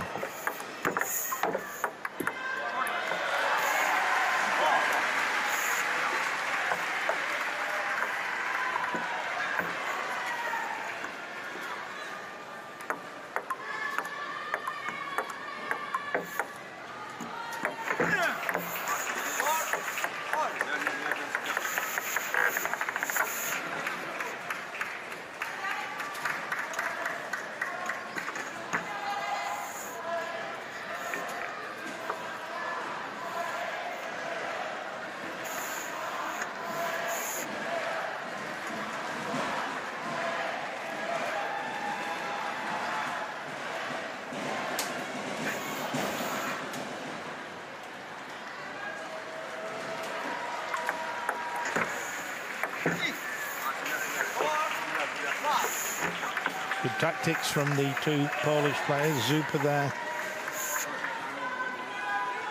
using the backspin to great effect. Little signal there just to let your partner know what kind of serve you're going to do.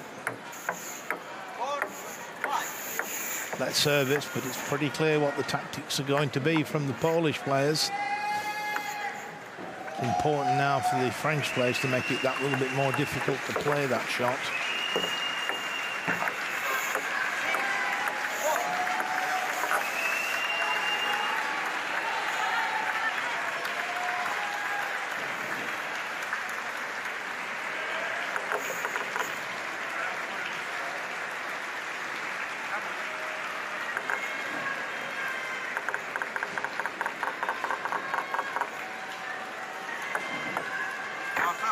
Heavy backspin service from Zupa there.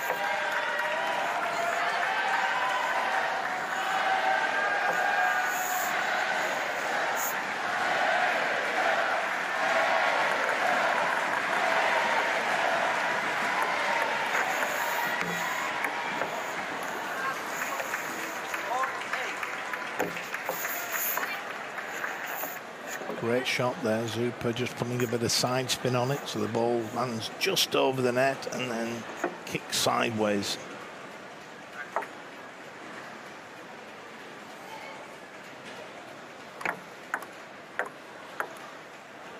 That's the way to play it if you can. It wasn't quite as tight to the net as it should have been. And there, steps in, takes it quite early. Again, there it goes. Oh, Lamiro, their super shot.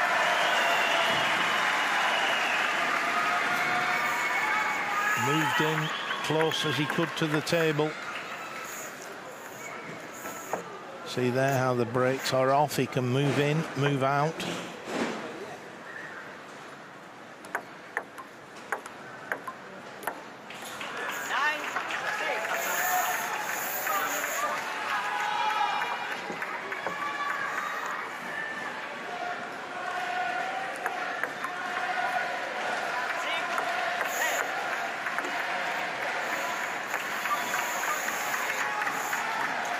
Four game points for Poland.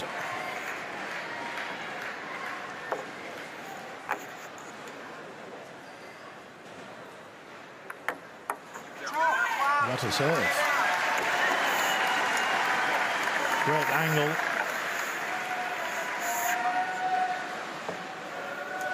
Three more to save.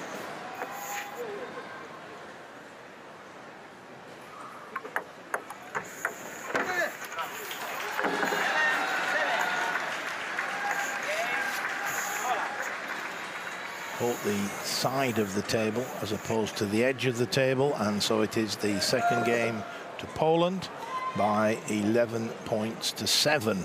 Confirmation of the situation in this quarter-final, one game apiece.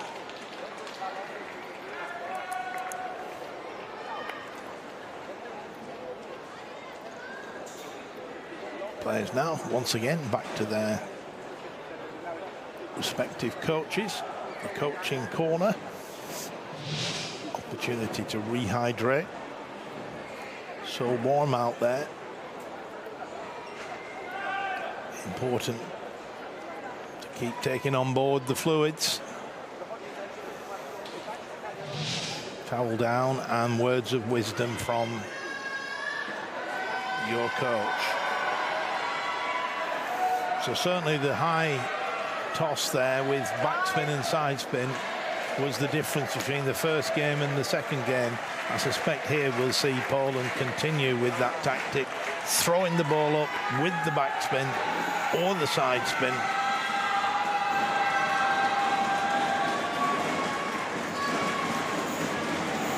And the players now making their way back to the table for the third game, best of 5 games. First pair to win 3 games.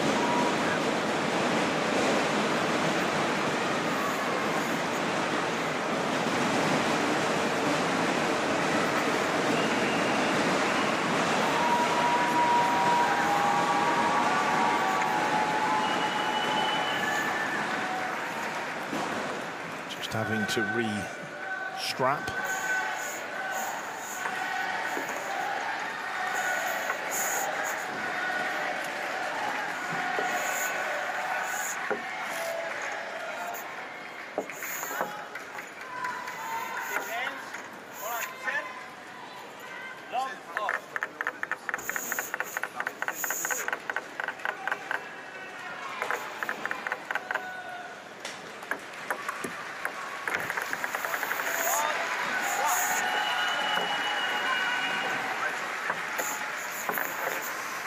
Ball just creeped over the net by the net cord.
Two French players just getting a little bit who should have hit that ball. So excellent play by the two Polish players to create that confusion. Good placement down the middle of the table.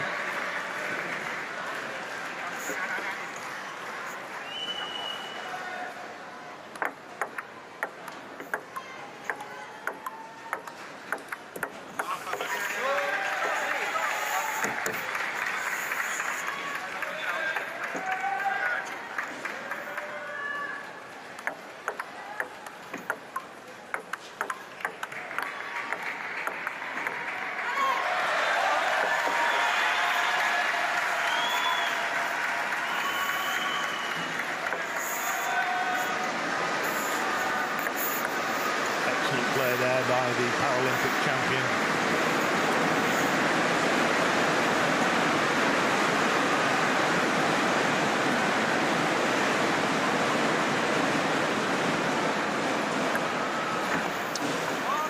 Again, just going a little bit too acute with the angle.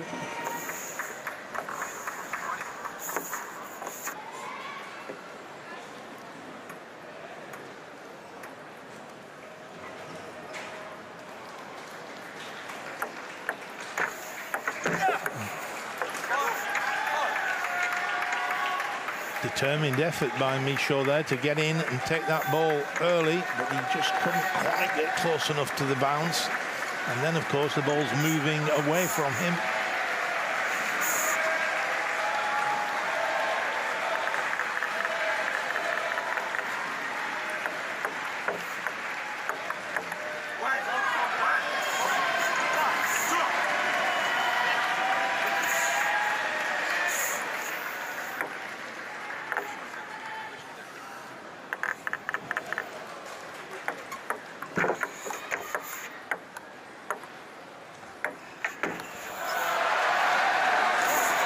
Michaud there giving the same treatment back to the Polish players, throwing it up high with backspin. Polish players have done ever so well with that particular shot in this quarter-final.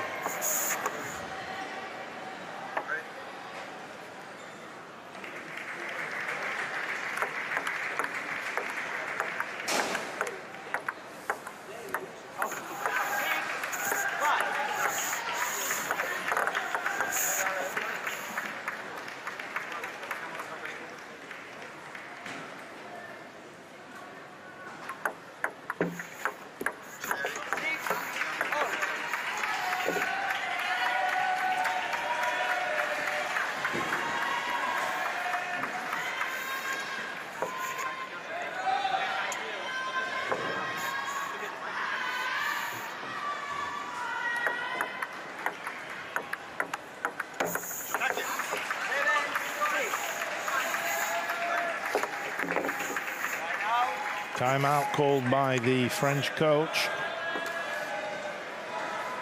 Certainly the last 4 or 5 points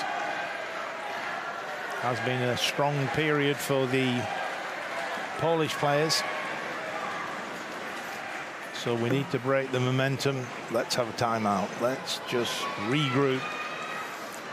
Of course, pivotal moment in this quarter-final. Each pair entitled to 1 timeout. It's a 60-second break. But it's only on that one occasion in the whole match that it can be used. So now France have used their timeout.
Great shot by Zupa there. It's wonderful skill, wonderful feeling to hit the ball up, get it just perfectly over the net with the spin to bring it back.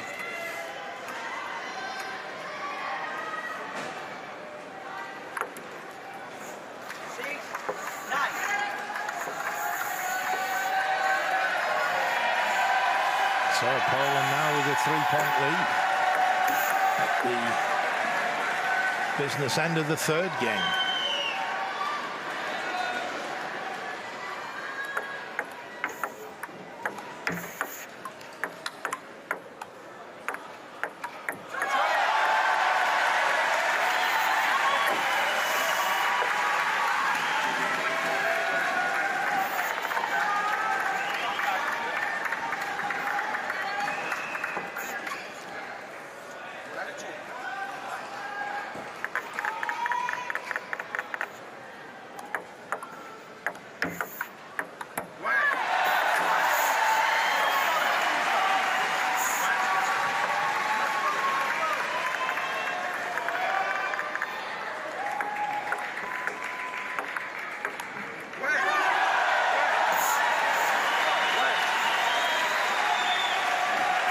Couple of errors from Poland, and it's now 9 points apiece.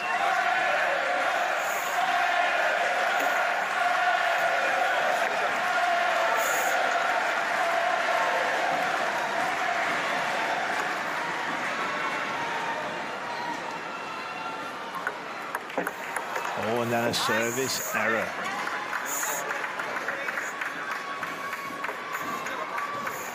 He should be kicking himself for that one.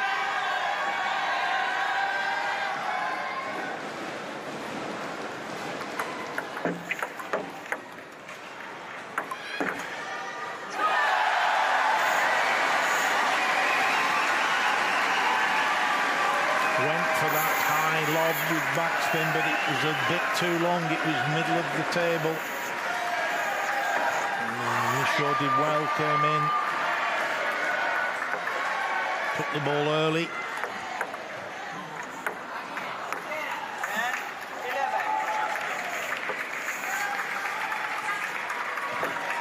Lamiro there trying the same tactic.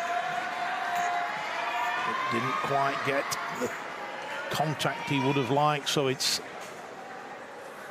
second game point for Poland.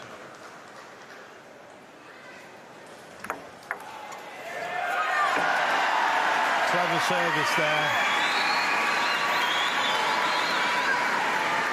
Placed it so that it was hard to do the high ball, the high lob return.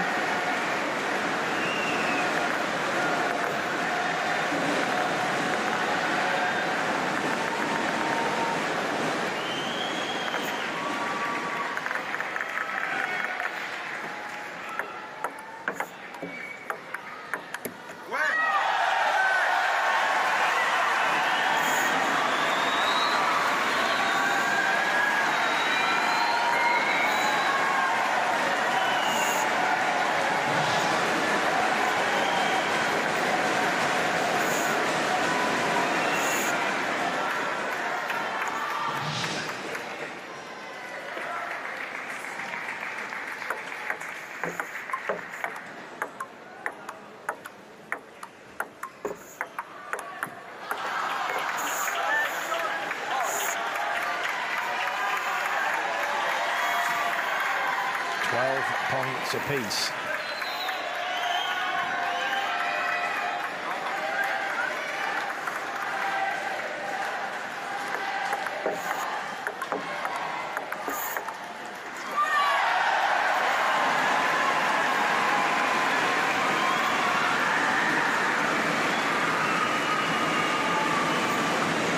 At the moment, the two French players keeping the ball away from Zupa. Clearly they're conscious he's got that high lob that's working well. Game point for France. And that's the perfect way to play the high lob, providing you can get to the bounce of the ball, which is exactly what the French player did there.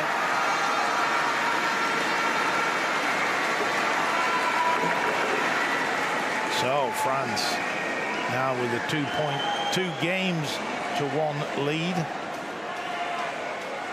1 game away from a place in the semi-final, confirmation of the situation. 3rd game there, a 14-12 victory for the French players.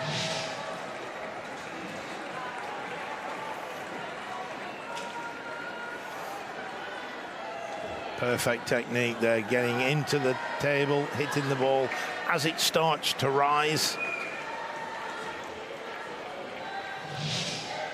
Of course, if that ball is very close to the net, it's very difficult to get into position to do that shot. So Zupa there just a little bit long with the high lob. Umpire there calling the players back to the table. 1 minute with their respective coaches.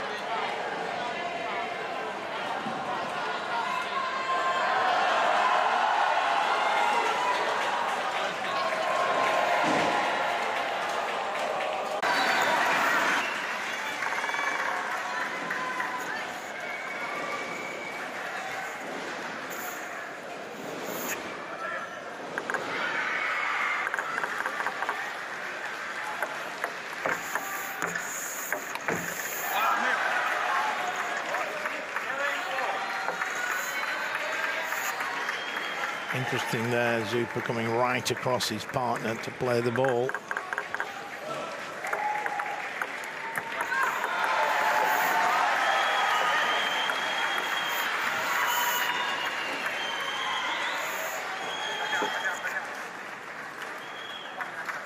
He looks, he could be a challenging partner to Zupa, constantly complaining when his partner makes an error. You know when you've made an error. The last thing you need is somebody complaining at you.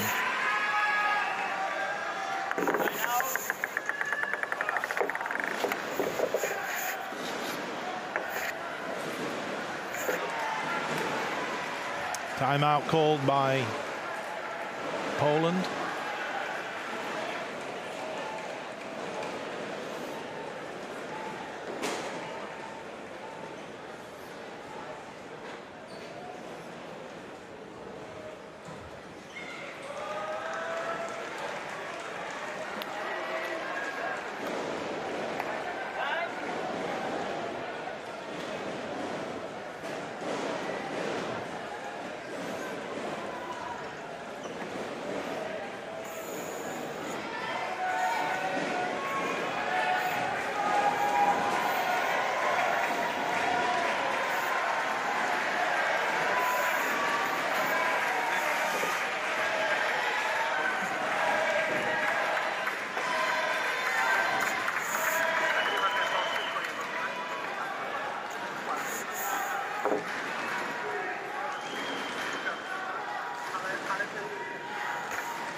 So 8-6.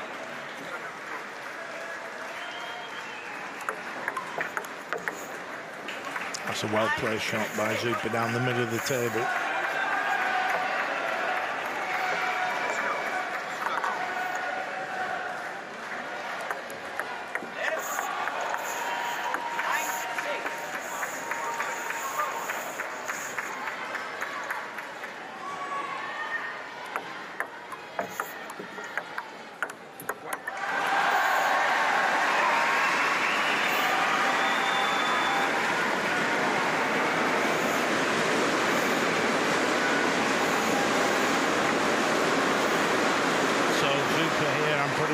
be looking to do his lob return.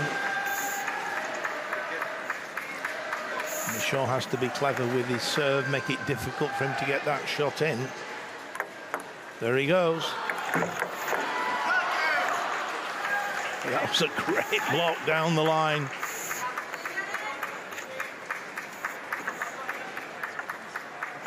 Check him up there. Very quick reactions.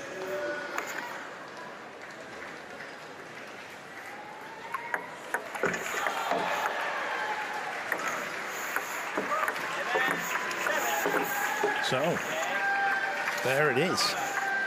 We go to a fifth and final game. Poland take game 4, 11 points to 7. Confirmation on the screen.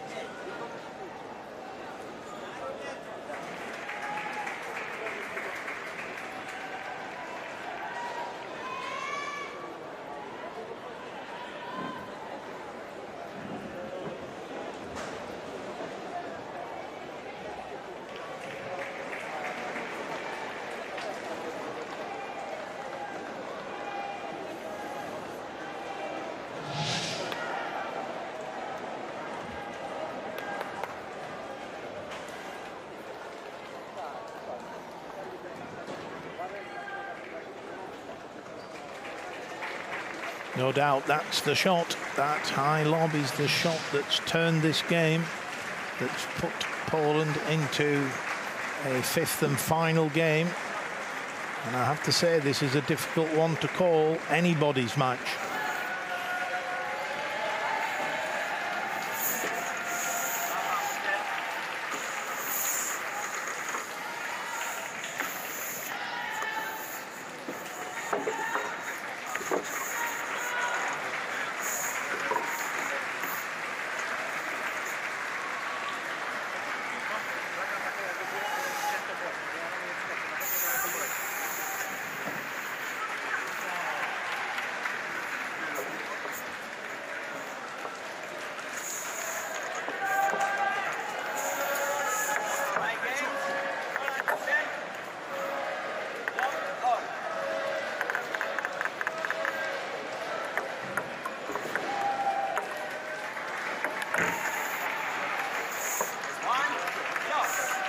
Super there, getting into the table, taking the ball as it's rising. Wasn't quite close enough to the net from Michaud.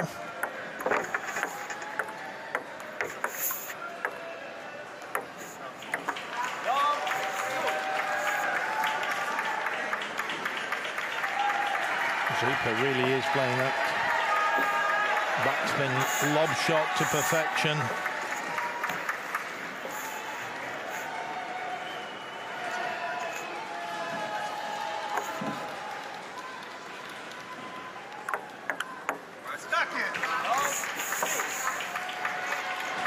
Great return of service there.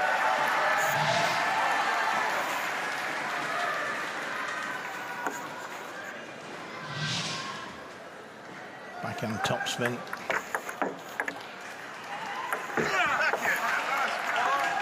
Backspin and side spin. You can see there the ball coming backwards but also going away from the side of the table. Playing it superbly, the gentleman on screen there. The change ends after the first pair reach 5 points.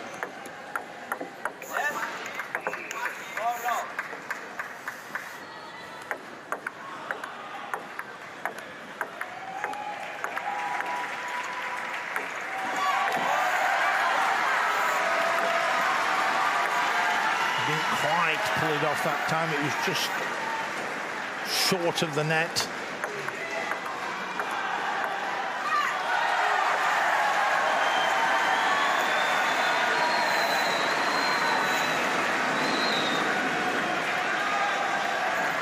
So will Super try to return the ball with the high lob? I'm pretty sure he will. You can see he's got it. Oh, that's a great serve. Managed to get it out wide to his forehand with pace on the ball. 3 consecutive points for France. 4-0 down, 4-3.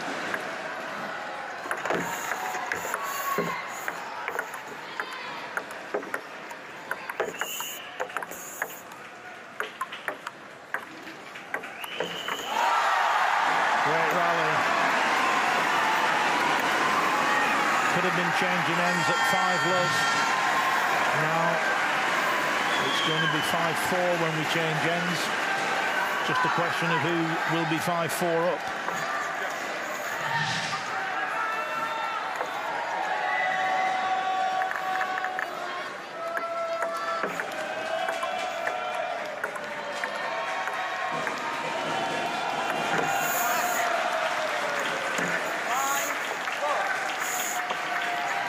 A wide smile on the face of the Paralympic champion there.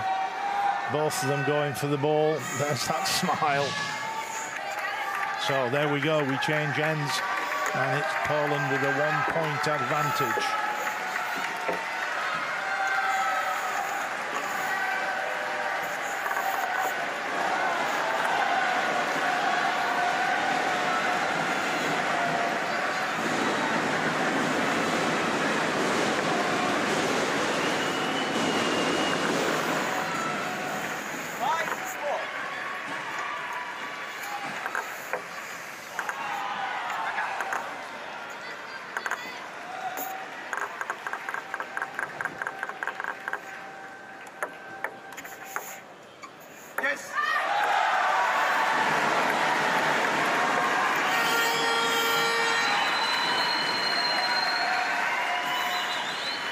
Making it difficult for Zupa to get that shot in now. Clever placement by the Paralympic and world champion.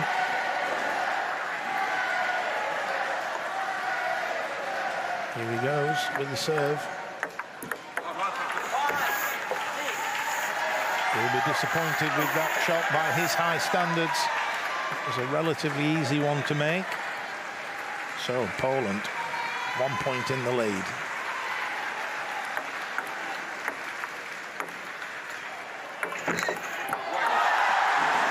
The show did well there.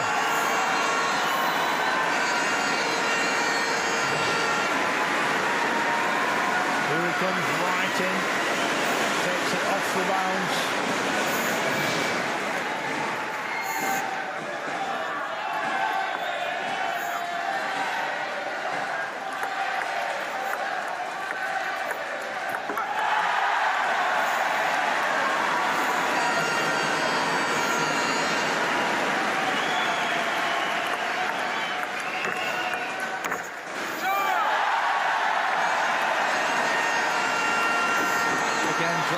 Making it tricky for Zupa to get in with the high lob.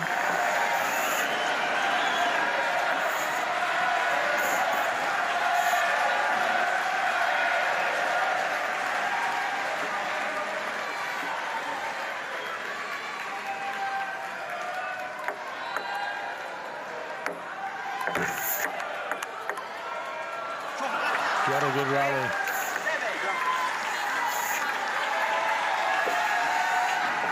Started with the lob, and then a very fast counter hitting rally.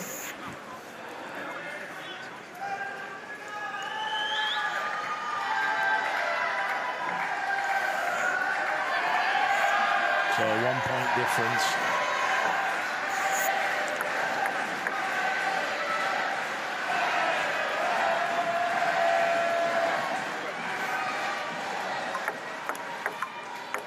They've just got a new ball, so they're just having a little practice with it.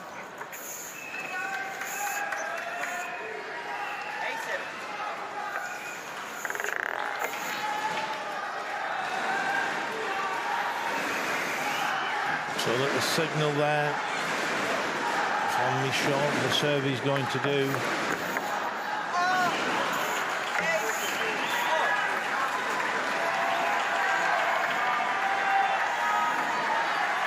Interesting there, trying to angle it out wide, trying to get the ball away from Zupa. But he went for just slightly too wide an angle. So here we go.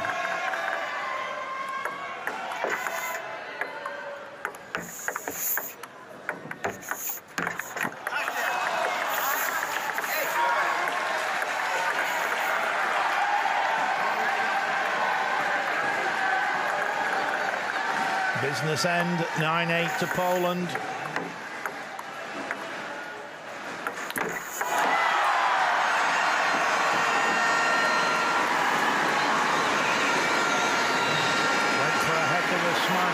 Here it comes.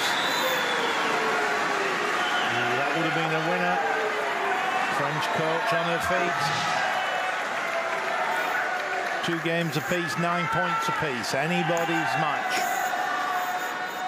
Guaranteed bronze medal for the winners of this match.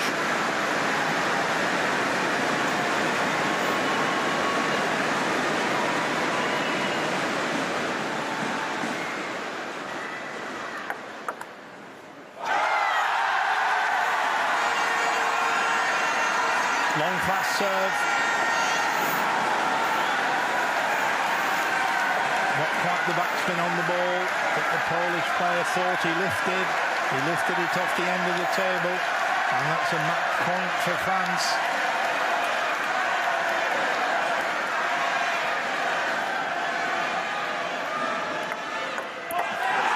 There it is.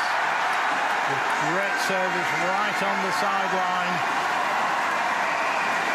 The 2 French players salute the crowd.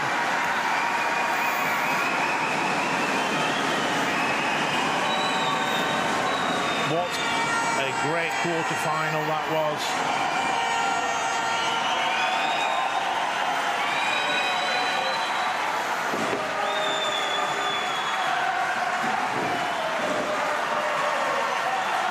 There we have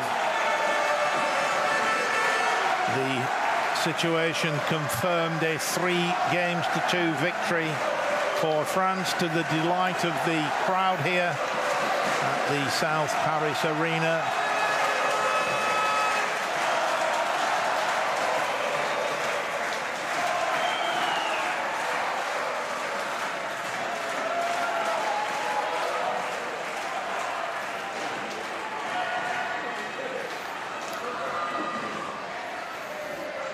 They kept their calm. 2 French players clearly get on well together. Good team spirit between the 2 of them. Supportive of each other.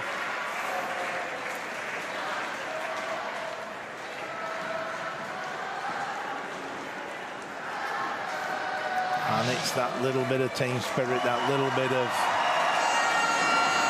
team cohesion that can be the difference between winning and losing. Fine margin. A very fine margin between winning and losing that quarter-final. But well done to the French pair. They held their nerve at the end, and we now look forward to seeing them in the semi-final a little later.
And so the players arrive for the men's doubles quarter-final.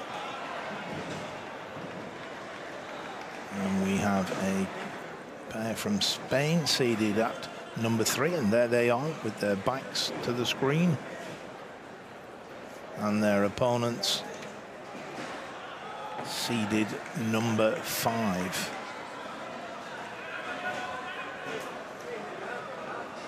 The number 5 seeds from Slovakia.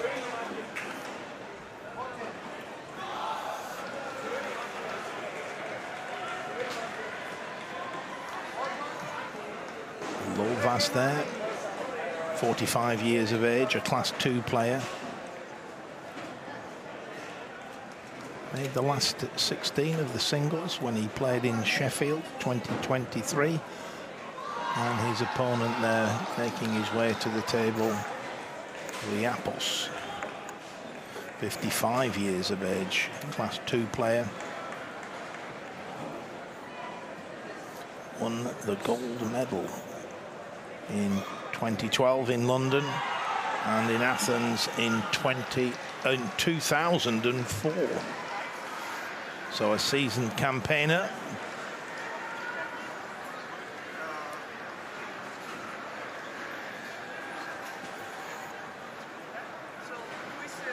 Very strong doubles pairs from Spain, runners-up in the doubles at the World Championships in 2022 and runners-up in the doubles at the 2023 European Championships in Sheffield. There they are, Sastre and Toledo.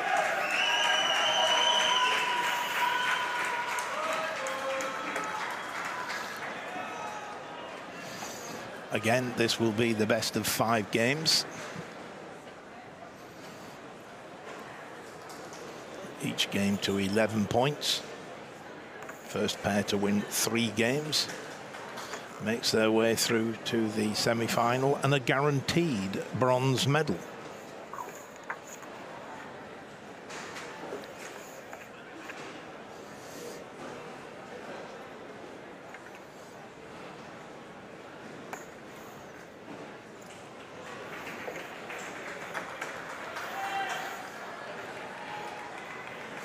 Players that have gripping difficulties can use a strap, and both players doing so, both Spanish players doing so.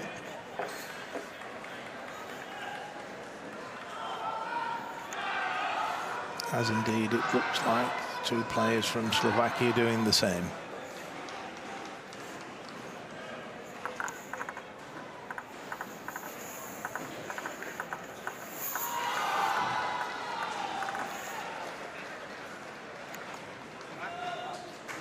The coach there from Slovakia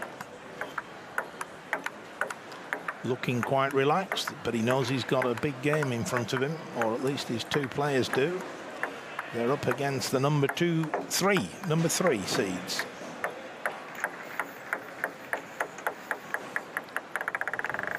Jackie Williams will be our umpire. And she will be ably assisted by our umpire from the Lebanon.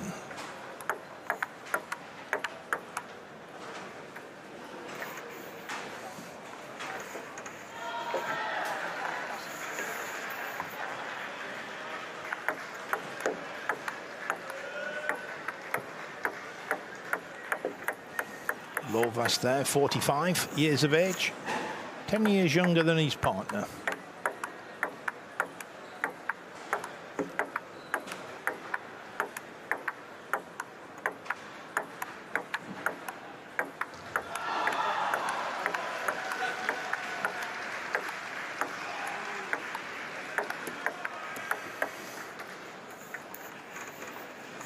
So in the previous match, we saw a lot of the high lobs with backspin, placing the ball just over the net, getting it to come back towards the player who's actually thrown it up, so the opponent can't reach it. Interesting to see whether we see that tactic continue.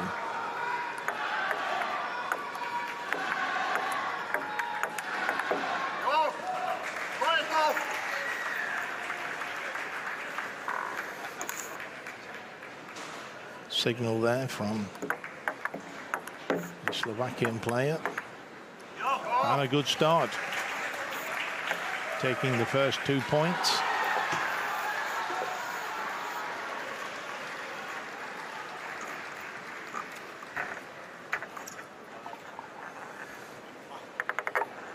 Left-handed, right-handed combination, the two Spanish players. Toledo, the left-hander.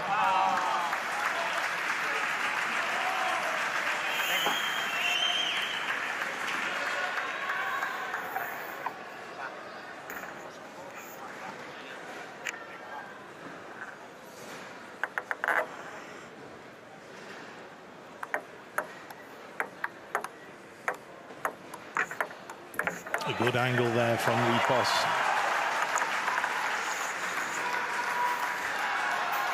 Kept it fairly short over the net and certainly got a wide angle at the same time.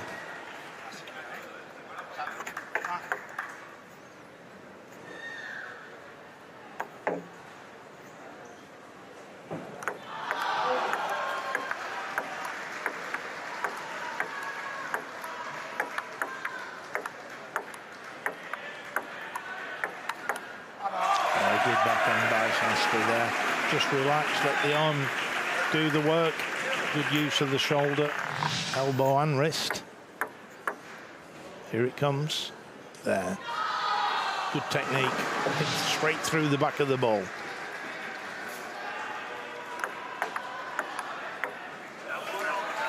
Neither player went for the ball there. The two Spanish players looking to their partner to return it. So that's an ace down the middle of the table. Good placement.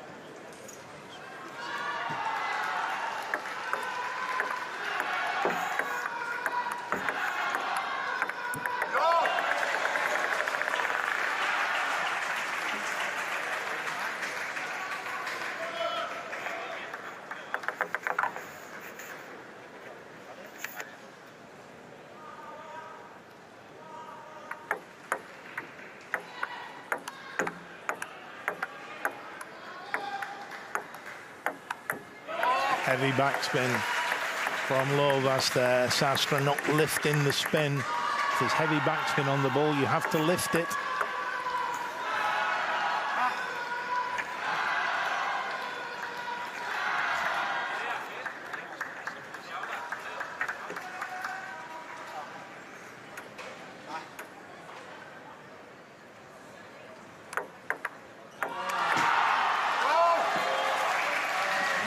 There following in behind his partner's serve with a good smash. Excellent start by Slovakia.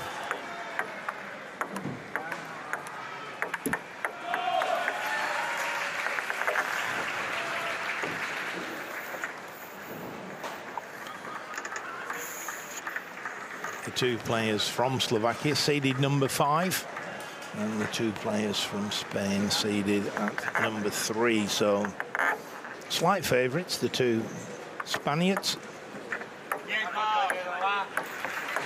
But it's all going the way of Slovakia at the moment. Long way to go. Best of 5 games.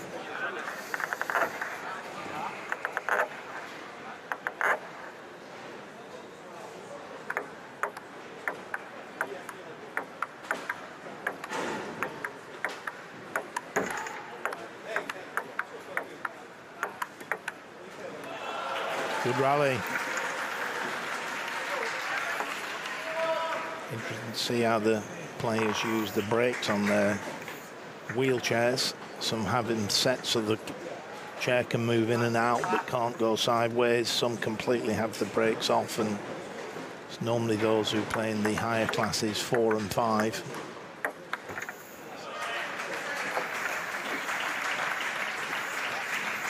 So 7 game points now for Slovakia.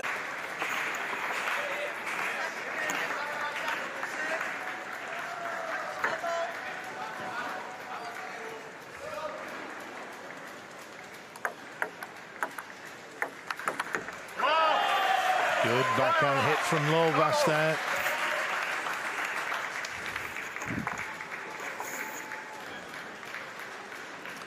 Plays with short pimples on the backhand side. Very good for hitting through the ball, which is exactly what he's done quite a few times.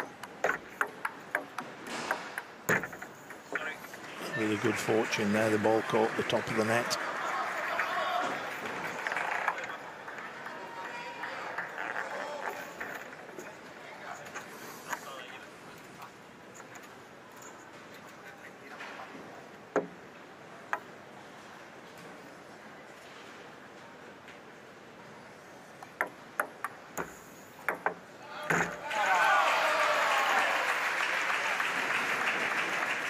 Good shot by Toledo there. Got that little bit of backspin to get the ball coming back towards himself. Made it impossible for Riapos to reach the ball.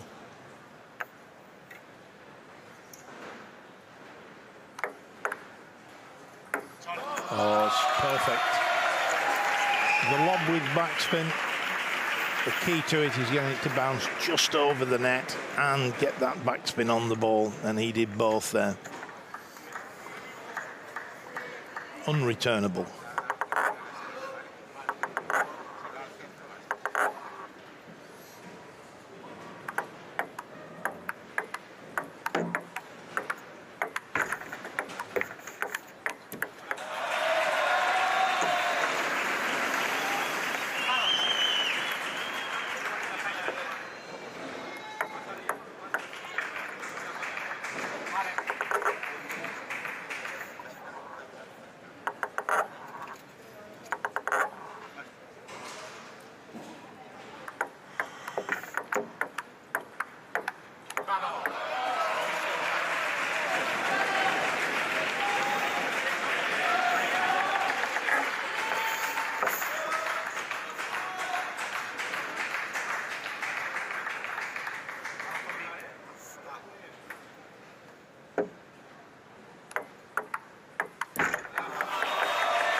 Riapos there looking to follow him behind his serve with the backhand hit. I think the tactics were right, just didn't quite pull it off. Just feel that the two Spaniards are playing a little bit more aggressive now.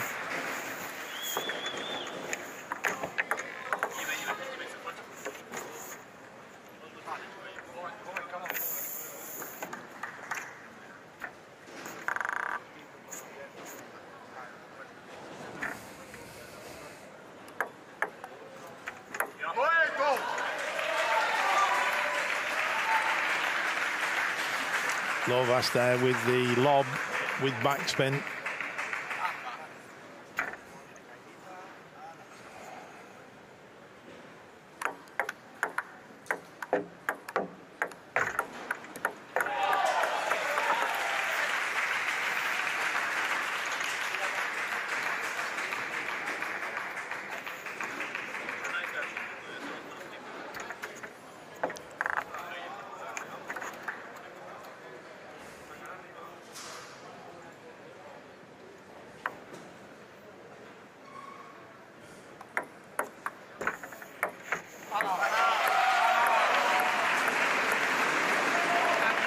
Great shot there by Toledo.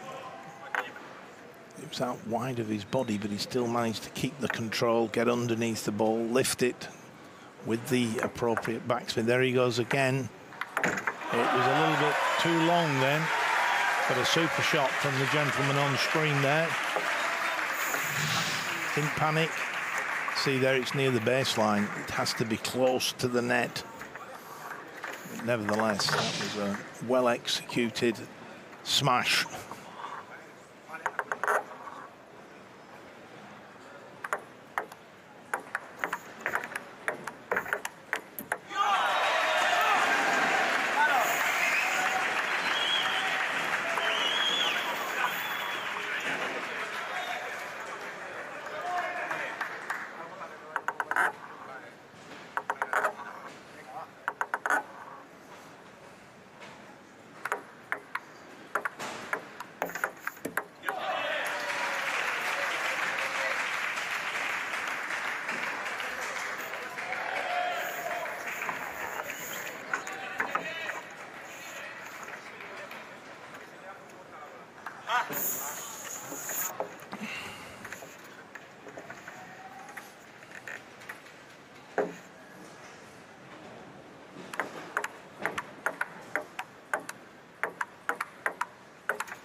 Sastra there. Chateau playing what he should have done, get his racket over the top of the ball. There was a little bit of topspin it needed to have the correct racket angle.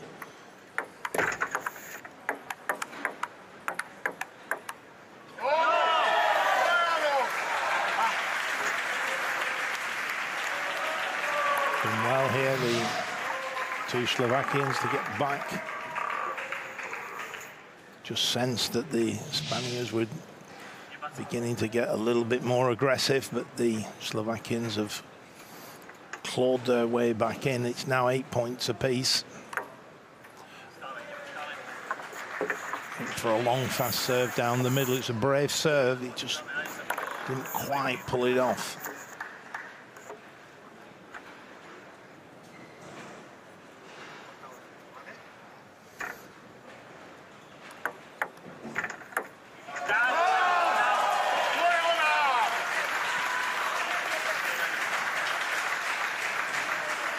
Did well there. Lovas managed to get the side spin on the ball, went for the high ball, but side spin, which gives Slovakia 2 game points.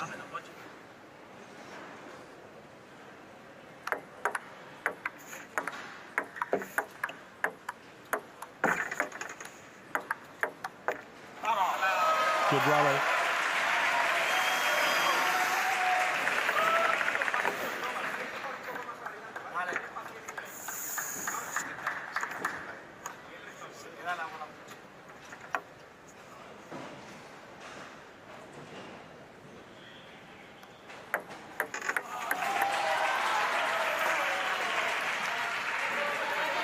Going for the short service with side spin. Brave effort from Lovas. It's now alternate serving. First pair to win 2 clear points.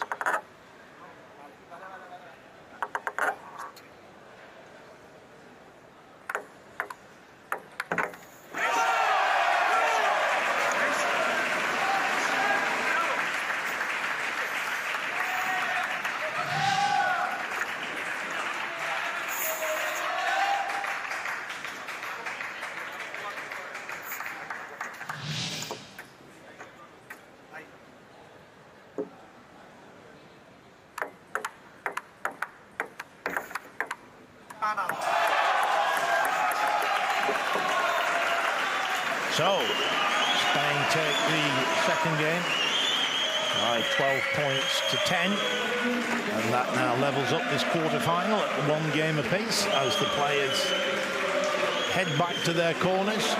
Rehydration and words of wisdom from their coaches, no doubt.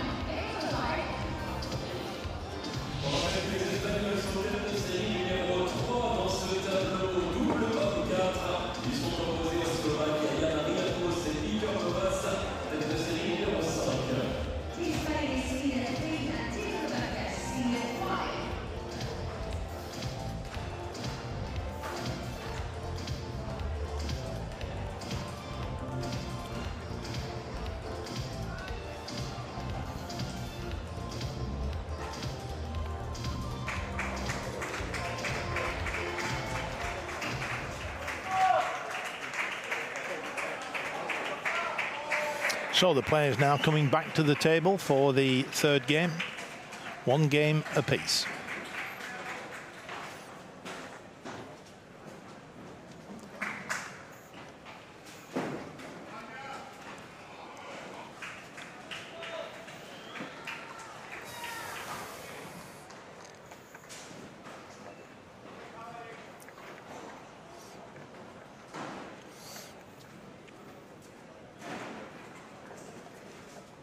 Restrapping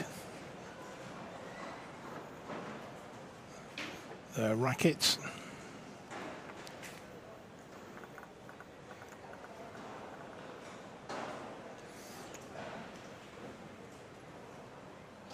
Players with gripping difficulties are entitled to use the strapping. Has to be verified by the classification system, who can and who can't.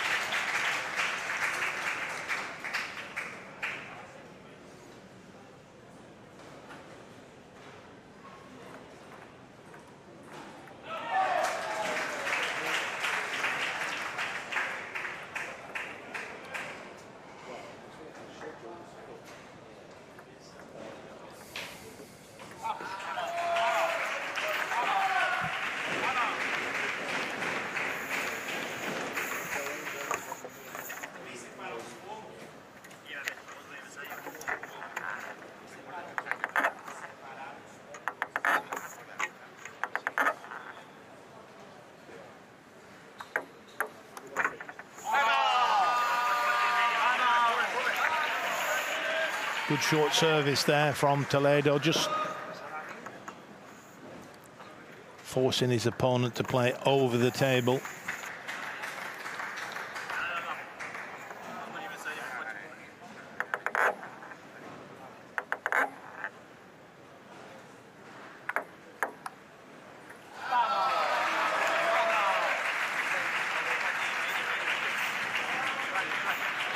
Rovas just trying to return the ball deep to keep it near the baseline. Good tactic, but he just overhit it slightly.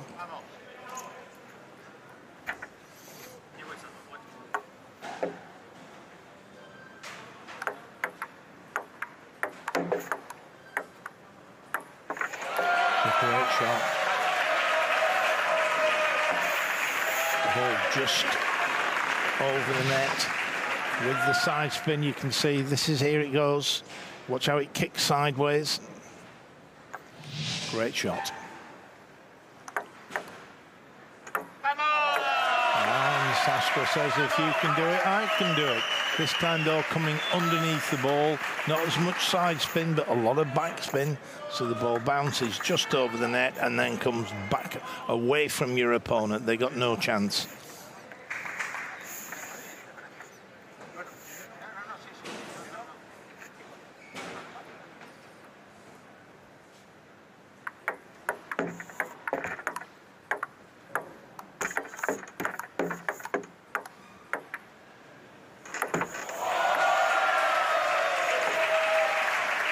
Again, the third consecutive point, won with the high lob, with a combination, sometimes backspin, sometimes side spin.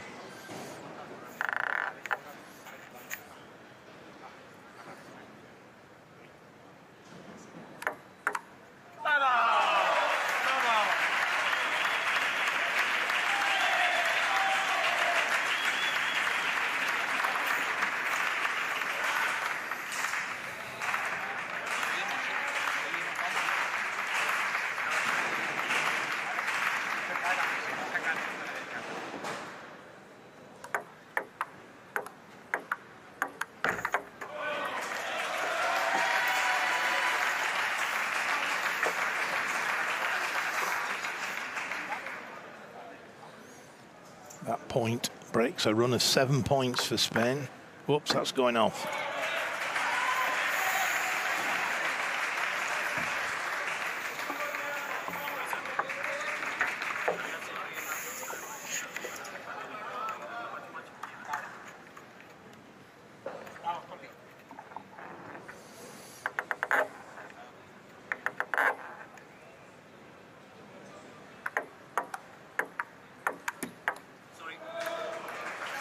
Apologising, the ball just caught the top of the net. It deviates the trajectory, sufficient to give the opponent very little chance, particularly when it's coming quickly at you.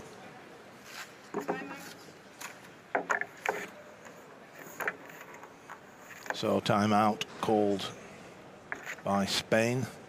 7-1. It's now 7-4. So 3 consecutive points for Slovakia. Spanish coach thinks momentum now just with the Slovakian players. Let's have a break. Let's take our 1 minute timeout. You only get one in the whole match.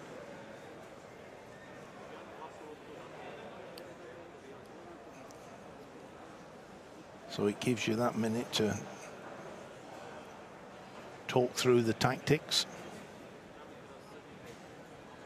But mainly, you tend to find the timeouts are used to try and break momentum that's been established by one player or one pair or the others.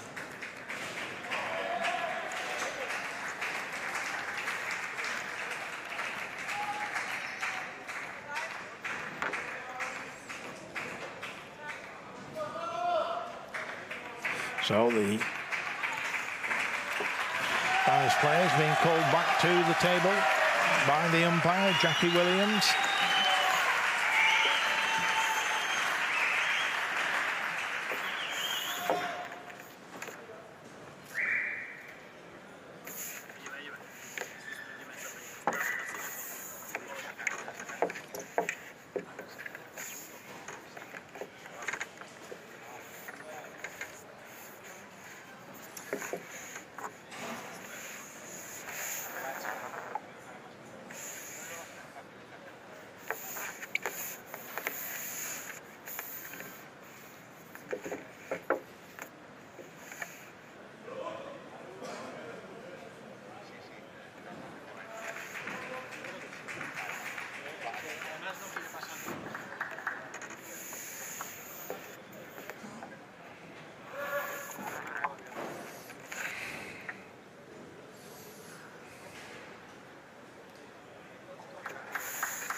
Signal there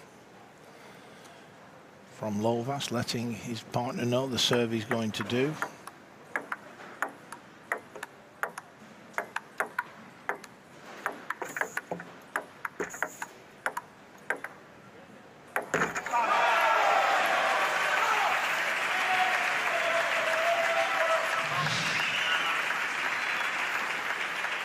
Here it comes now, the high one.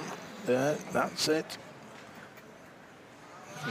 Just not quite able to get to the bounce of the ball.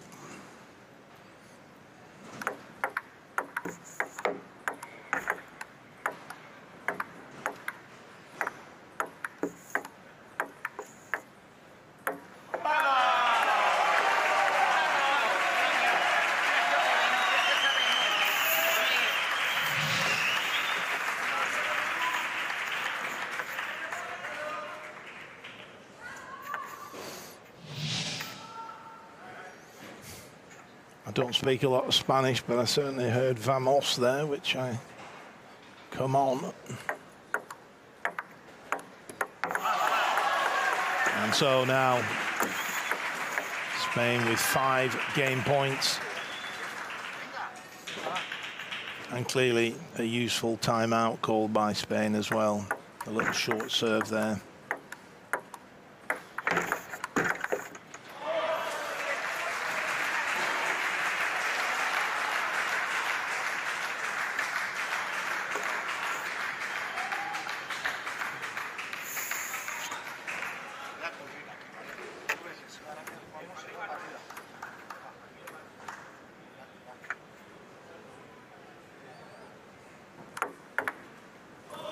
Long, fast serve from Riapos.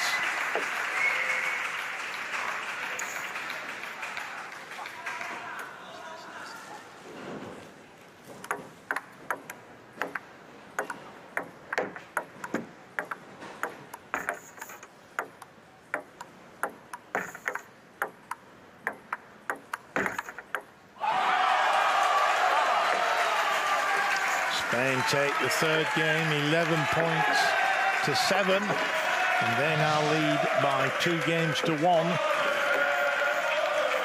1 game away from a place in the semi-final, 1 game away from a bronze medal. Players now going back to their corner. The Spanish Supporters there, delighted.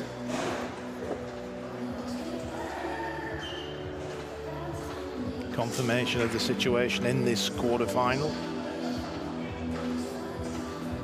Spain lead by 2-1. Having lost the first game 11-3. So Spaniards have done well, turned this around. Second game, of course, was 12-10, very close, could have gone either way.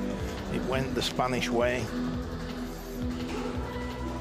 And Spain took that third game with a 3-4 point margin.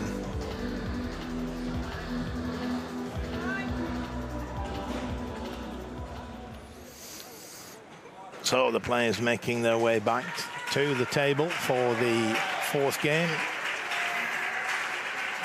The gentlemen in blue need both games. The gentlemen in red just need one of the remaining 2 games. I'm sure they'd love to do it at the first time of asking.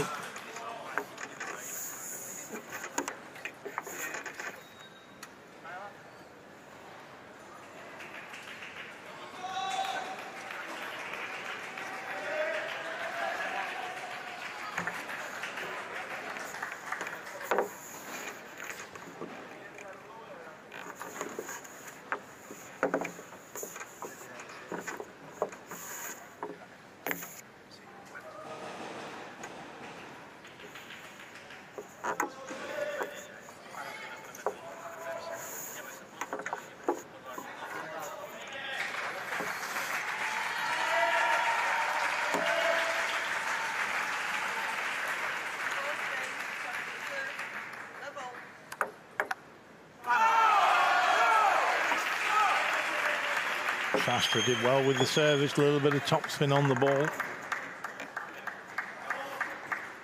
Lovas not quite getting his racket over the spin.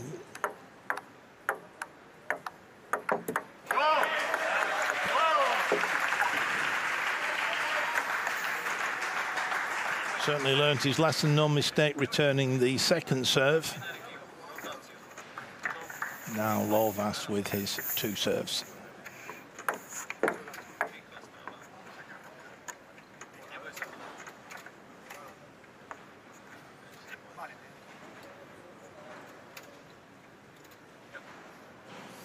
Signal there under the table, that lets his partner know what he's going to do with the serve.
A quick hitting rally there, the Spaniards coming out on top.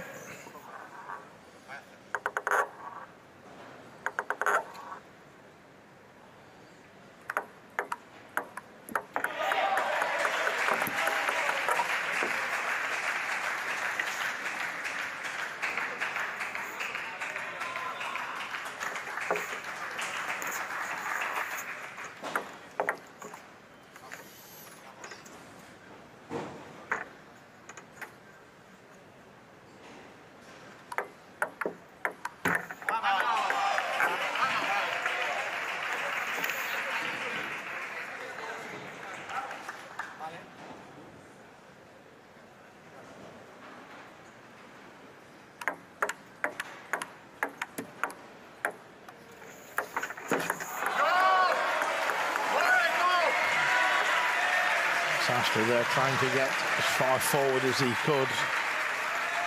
Just see him here stretching, trying to lean as far into the net as he can.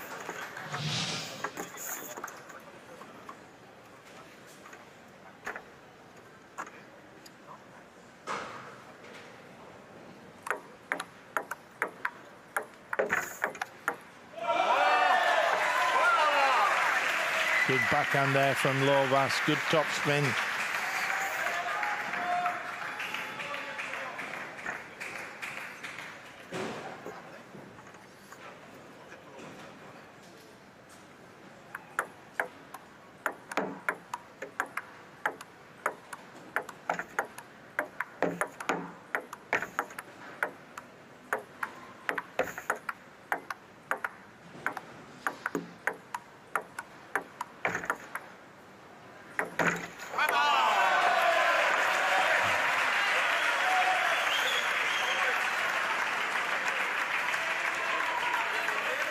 Backspin on that high tossed shot, the high lob.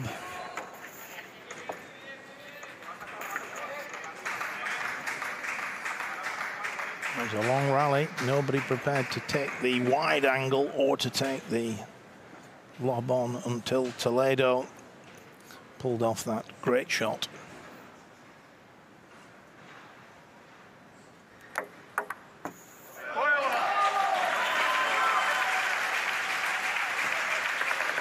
Tried again. It was a good serve. It was very fast, quite deep.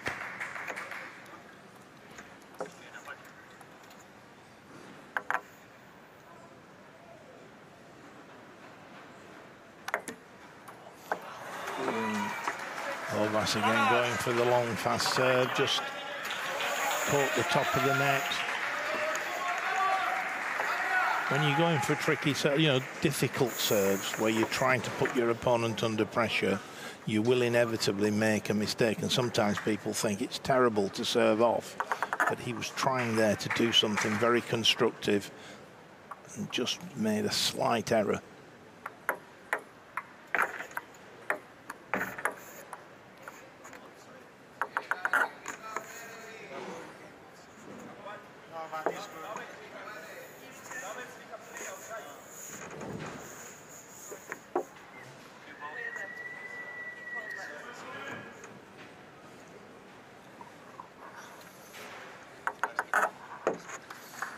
Let called. Umpire confirms the score, 6-all.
Timeout called by Slovakia.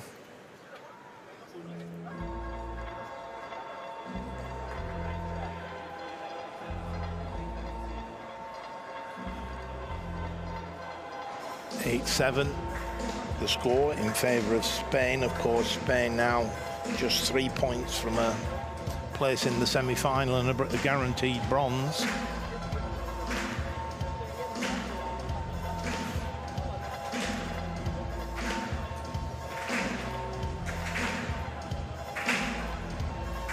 This really is a pivotal moment in the whole match.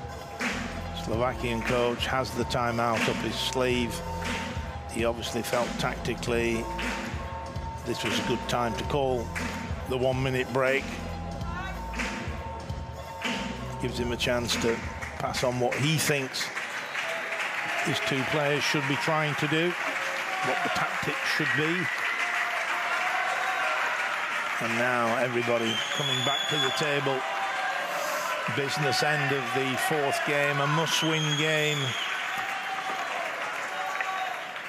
for the two gentlemen in the blue shirts there.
They're playing the ball into the body.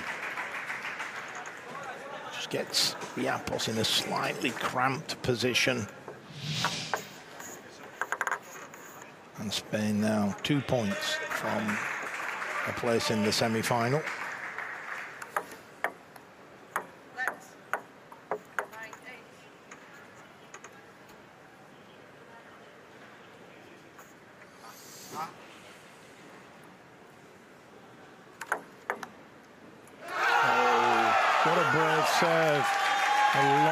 Serve. It was right on the baseline.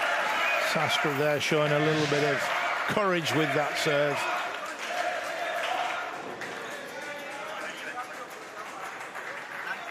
So 2 bronze medal points, 2 match points.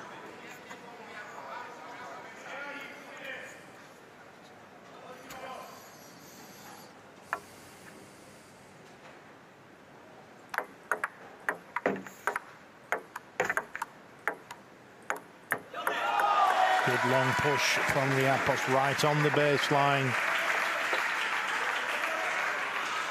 1 match point saved, 1 remains. Coach looking calm.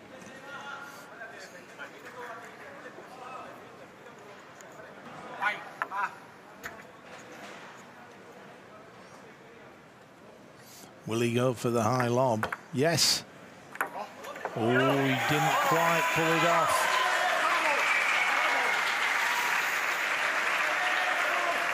A gutsy effort from Toledo. Fractionally longer, and that would have been a winner. So it's now alternate serving, and the first pair to win 2 clear points.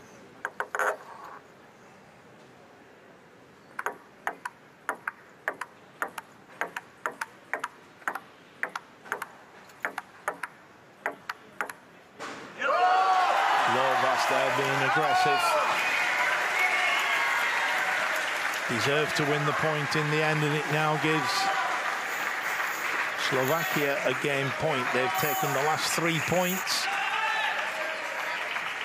Can they make it a 4th and take this quarter-final to a 5th and final game?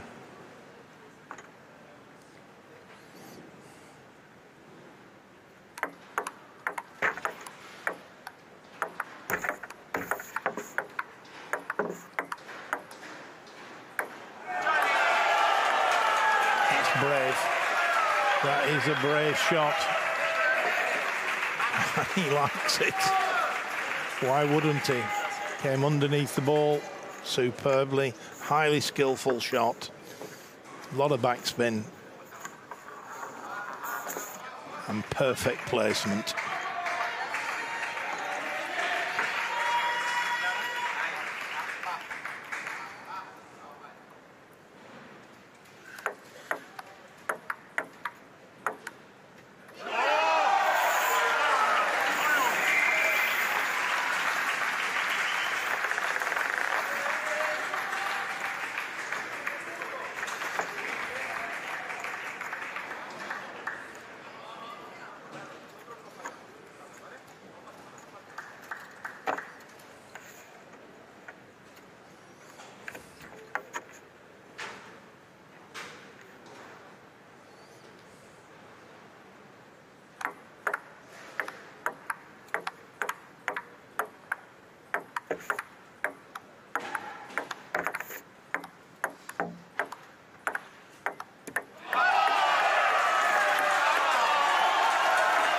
A lot of backspin flying around during that point. All the players coming underneath the ball. Nobody taking on the high lob. Nobody taking on the very wide angle.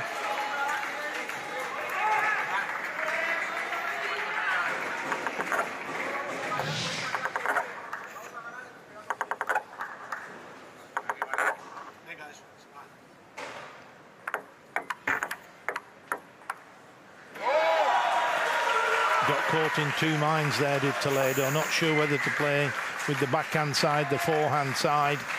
A little bit of hesitation, and it cost him the control that he needed.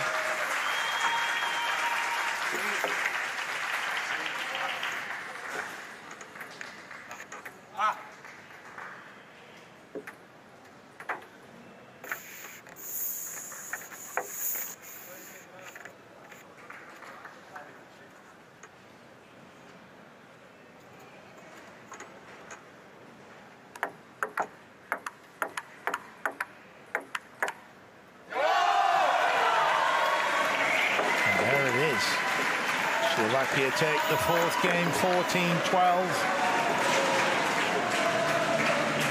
And we now go to the fifth and final game.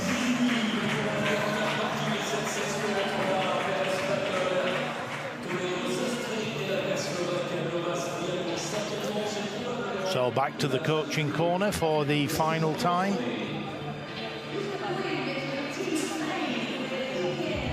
A little bit of nutrition being taken on board on this occasion, as well as hydration, as well as advice from the coach.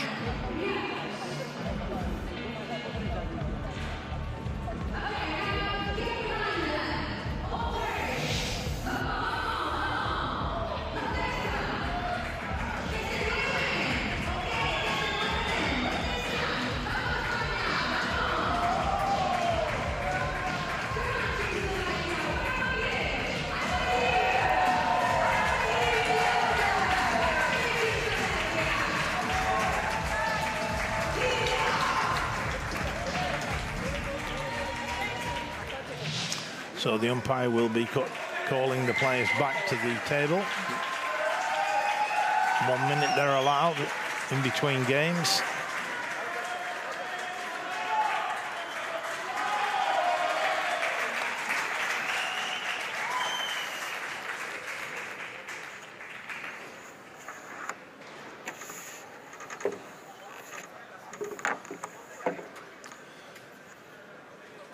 So the players will change ends when the first pair reaches 5 points. Psychological advantage to change ends with a lead. The bigger the lead, the better.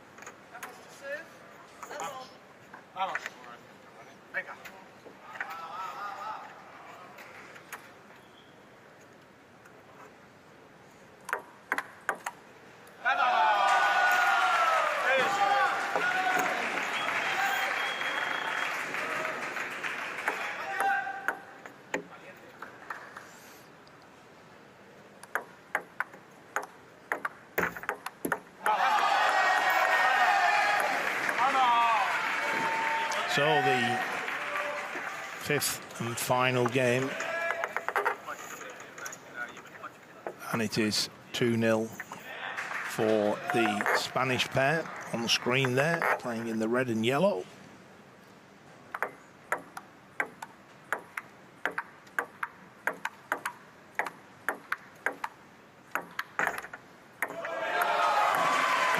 There by Riapos, coming in, hitting the forehands quite hard. 3 or 4 excellent shots.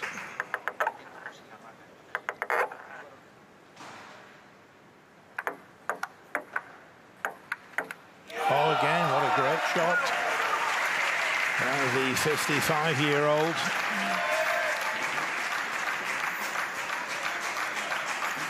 Remember, a gold medalist at the Paralympics in London 2012 and Athens 2004.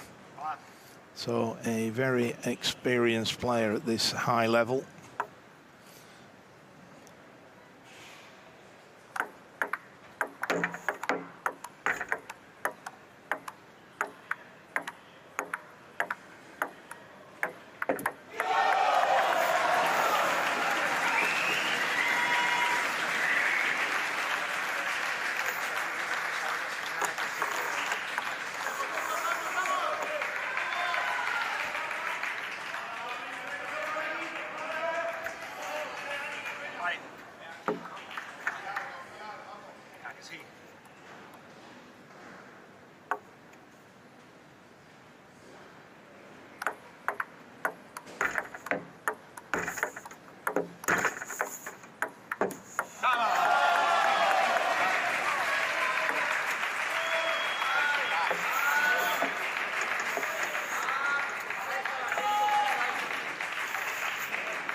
So 5-3 players change ends, and it's the Spaniards with a 2-point lead. Again, a good long fast service to take the point.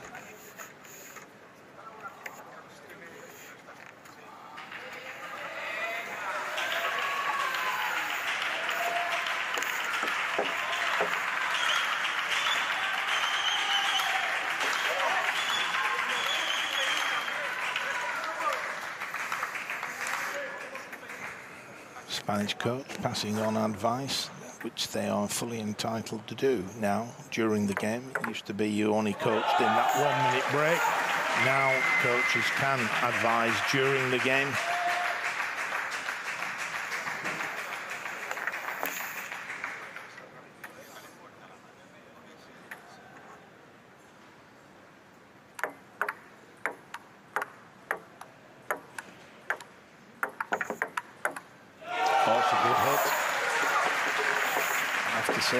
Is probably the man of the match in this fifth game, or the man of the fifth game, I should say. Played very well.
Just lifting a little bit too much. Lovas. And this really is going to be a battle down to the wire. 6 points apiece. Fifth and final game.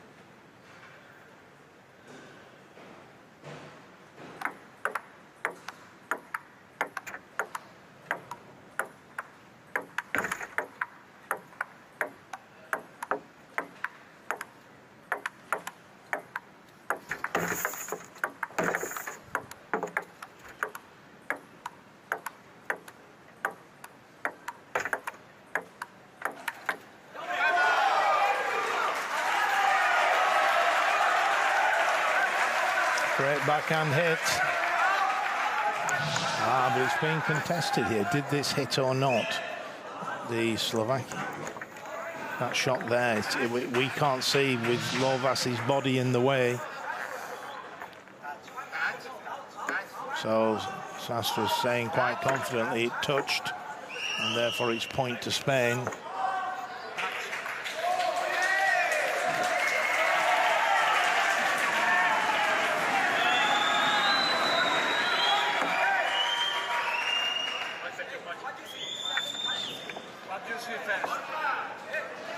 So it's looking like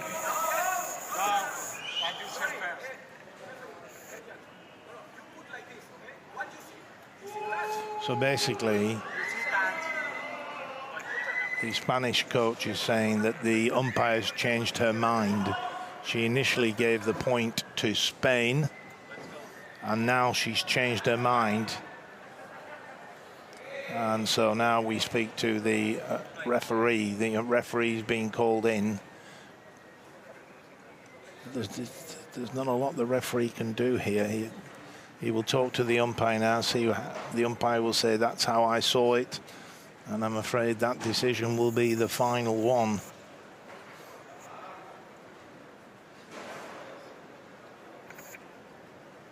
A very experienced umpire. Umpired around the world at major events.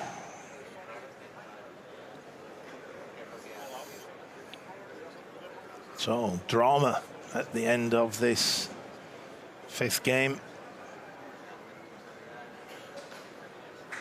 Sastra's confident it touched the Spanish player. And the Spanish coach believes that the umpire gave the point initially to Spain and then changed his mind. But let's see if we can see a little bit better on the replay now. It's coming up any second now. There it is. But we can't see. It's literally Lovas's body is in the way for us to see. So the referee has no choice, in my opinion, here, but he has to back the umpire. But you can see the Spanish coach is saying that the arm went up, indicating the point should have gone to Spain. And why did the umpire change her mind? That's his position. But at the end of the day, the most important thing is that the point is awarded to the appropriate pair. Very difficult for us to see on the screen because of the body in the way. So they're now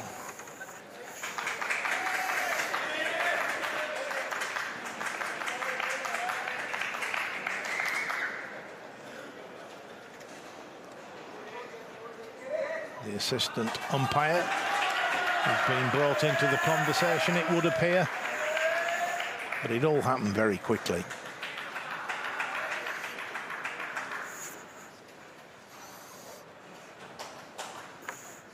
So at the moment, as you can see on the screen, the scoreboard is sticking to Slovakia 7, Spain 6. The point has been awarded as it stands at this point in time to Slovakia. The Spanish coach is clearly unhappy, and it seems his argument is based around the umpire putting her hand up as they do to indicate point to Spain, and then changed her mind. May well be she just put the wrong arm up. That was the mistake that was made. It's easily done in the stress of the situation, in the pressure.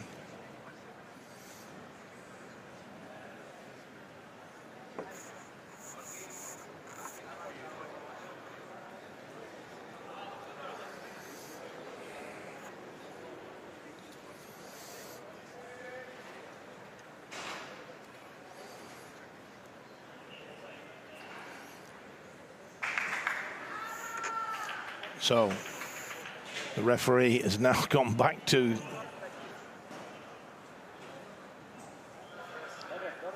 he's going to talk to the assistant umpire. Is the referee? There he is.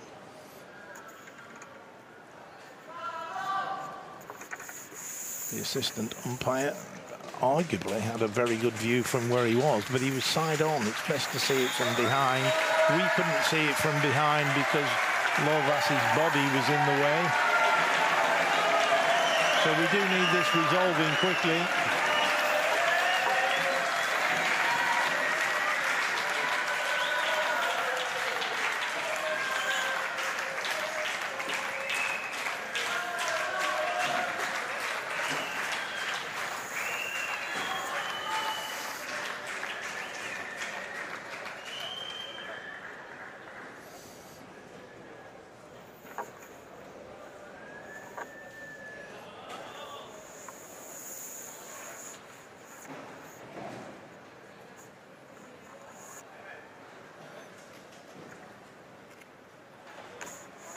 So the assistant umpire is now coming over to talk to the umpire and the referee, the three of them talking at the same time.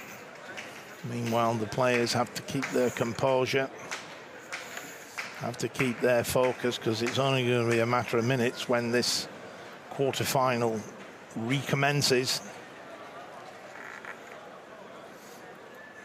And if anybody lets their concentration wander, then that could be the deciding factor.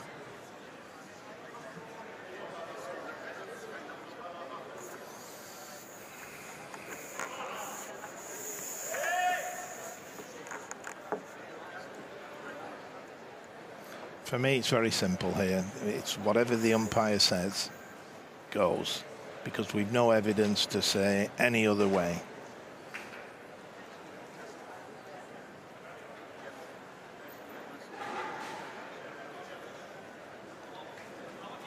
The Slovakian coach was confident it didn't touch. The Spanish coach was confident it did touch. And now the point has been given to Spain.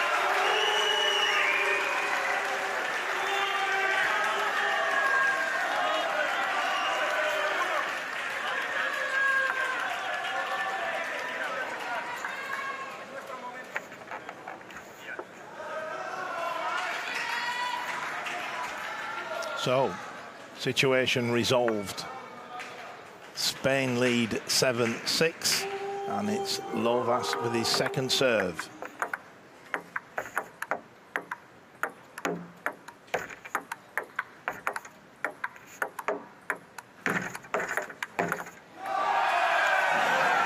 Oh no, we've got more controversy. The ball, it is bat.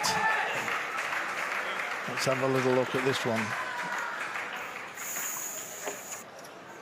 It is bat handle, but his bat handle arguably was over the table, which is exactly what Lovas is saying there.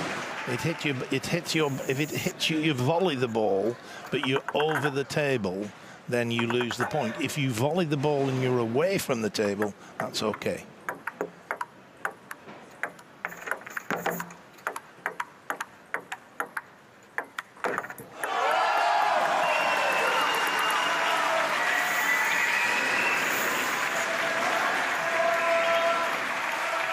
So, since the disputed point, 2 points for Slovakia.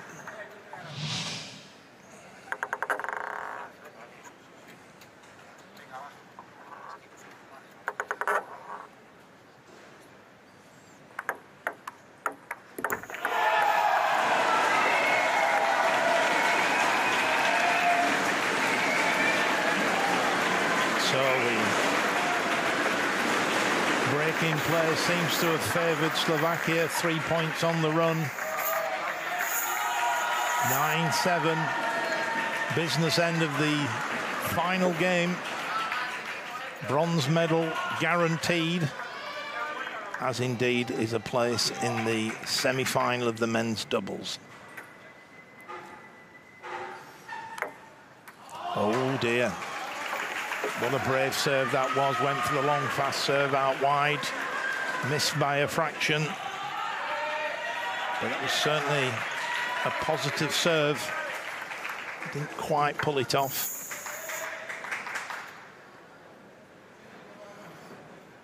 Will he go again with the long fast one?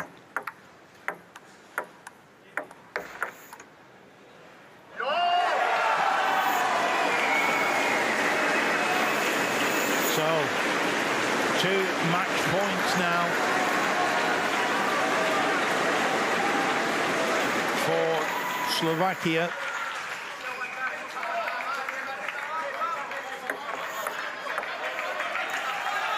Fifth and final game. 2 match points for Slovakia.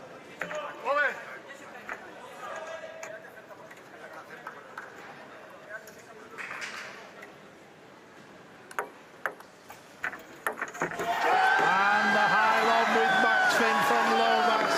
And it's a win for Slovakia. They're now through to the semi-final. And there was a little bit of controversy at the end. There was a long break in play, but it was the Slovakian pair who held it together. And congratulations to the 2 Slovakians. That was an epic quarter-final. Drama of the highest order, a little bit of controversy, some wonderful table tennis. And very sporting gestures at the end. Everybody congratulating everybody, as you would expect when you have great sports people out there.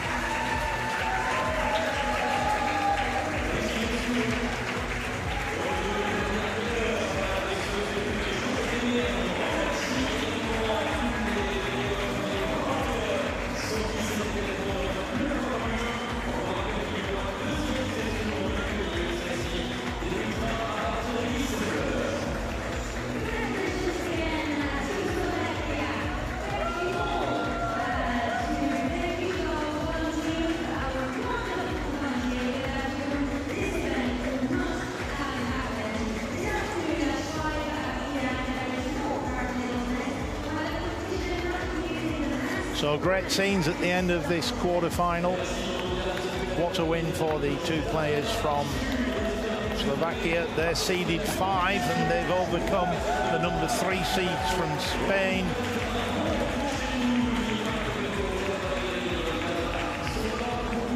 Held their nerve under pressure. And the smiles tell the story. Confirmation of an excellent win for Lovas and Liapos from Slovakia against the 2 Spanish players. Well done, Slovakia. We look forward to seeing them back in action in the semi-final.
Prenez place pour les Jeux Paralympiques. Billets à partir de 15 €.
What a great finale to a wonderful session of para table tennis. Incredible excitement, high skill, and we look forward to more action from the South Paris arena shortly. See you soon.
One side, Thailand, and UTI.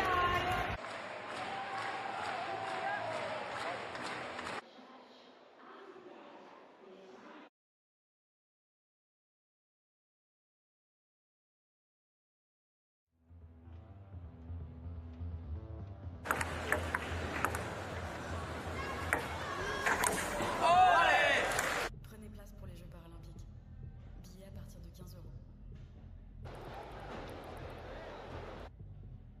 Here we are with the Fuji. It seems very determined. I wonder why it's wearing a helmet. Oh! It went for the bike! It's handling this perfectly. Wow! And the fridge is off. The reusable bottle has been opened. It's getting close to the fountain. And it does it! It fills the bottle! Slovakia, Peter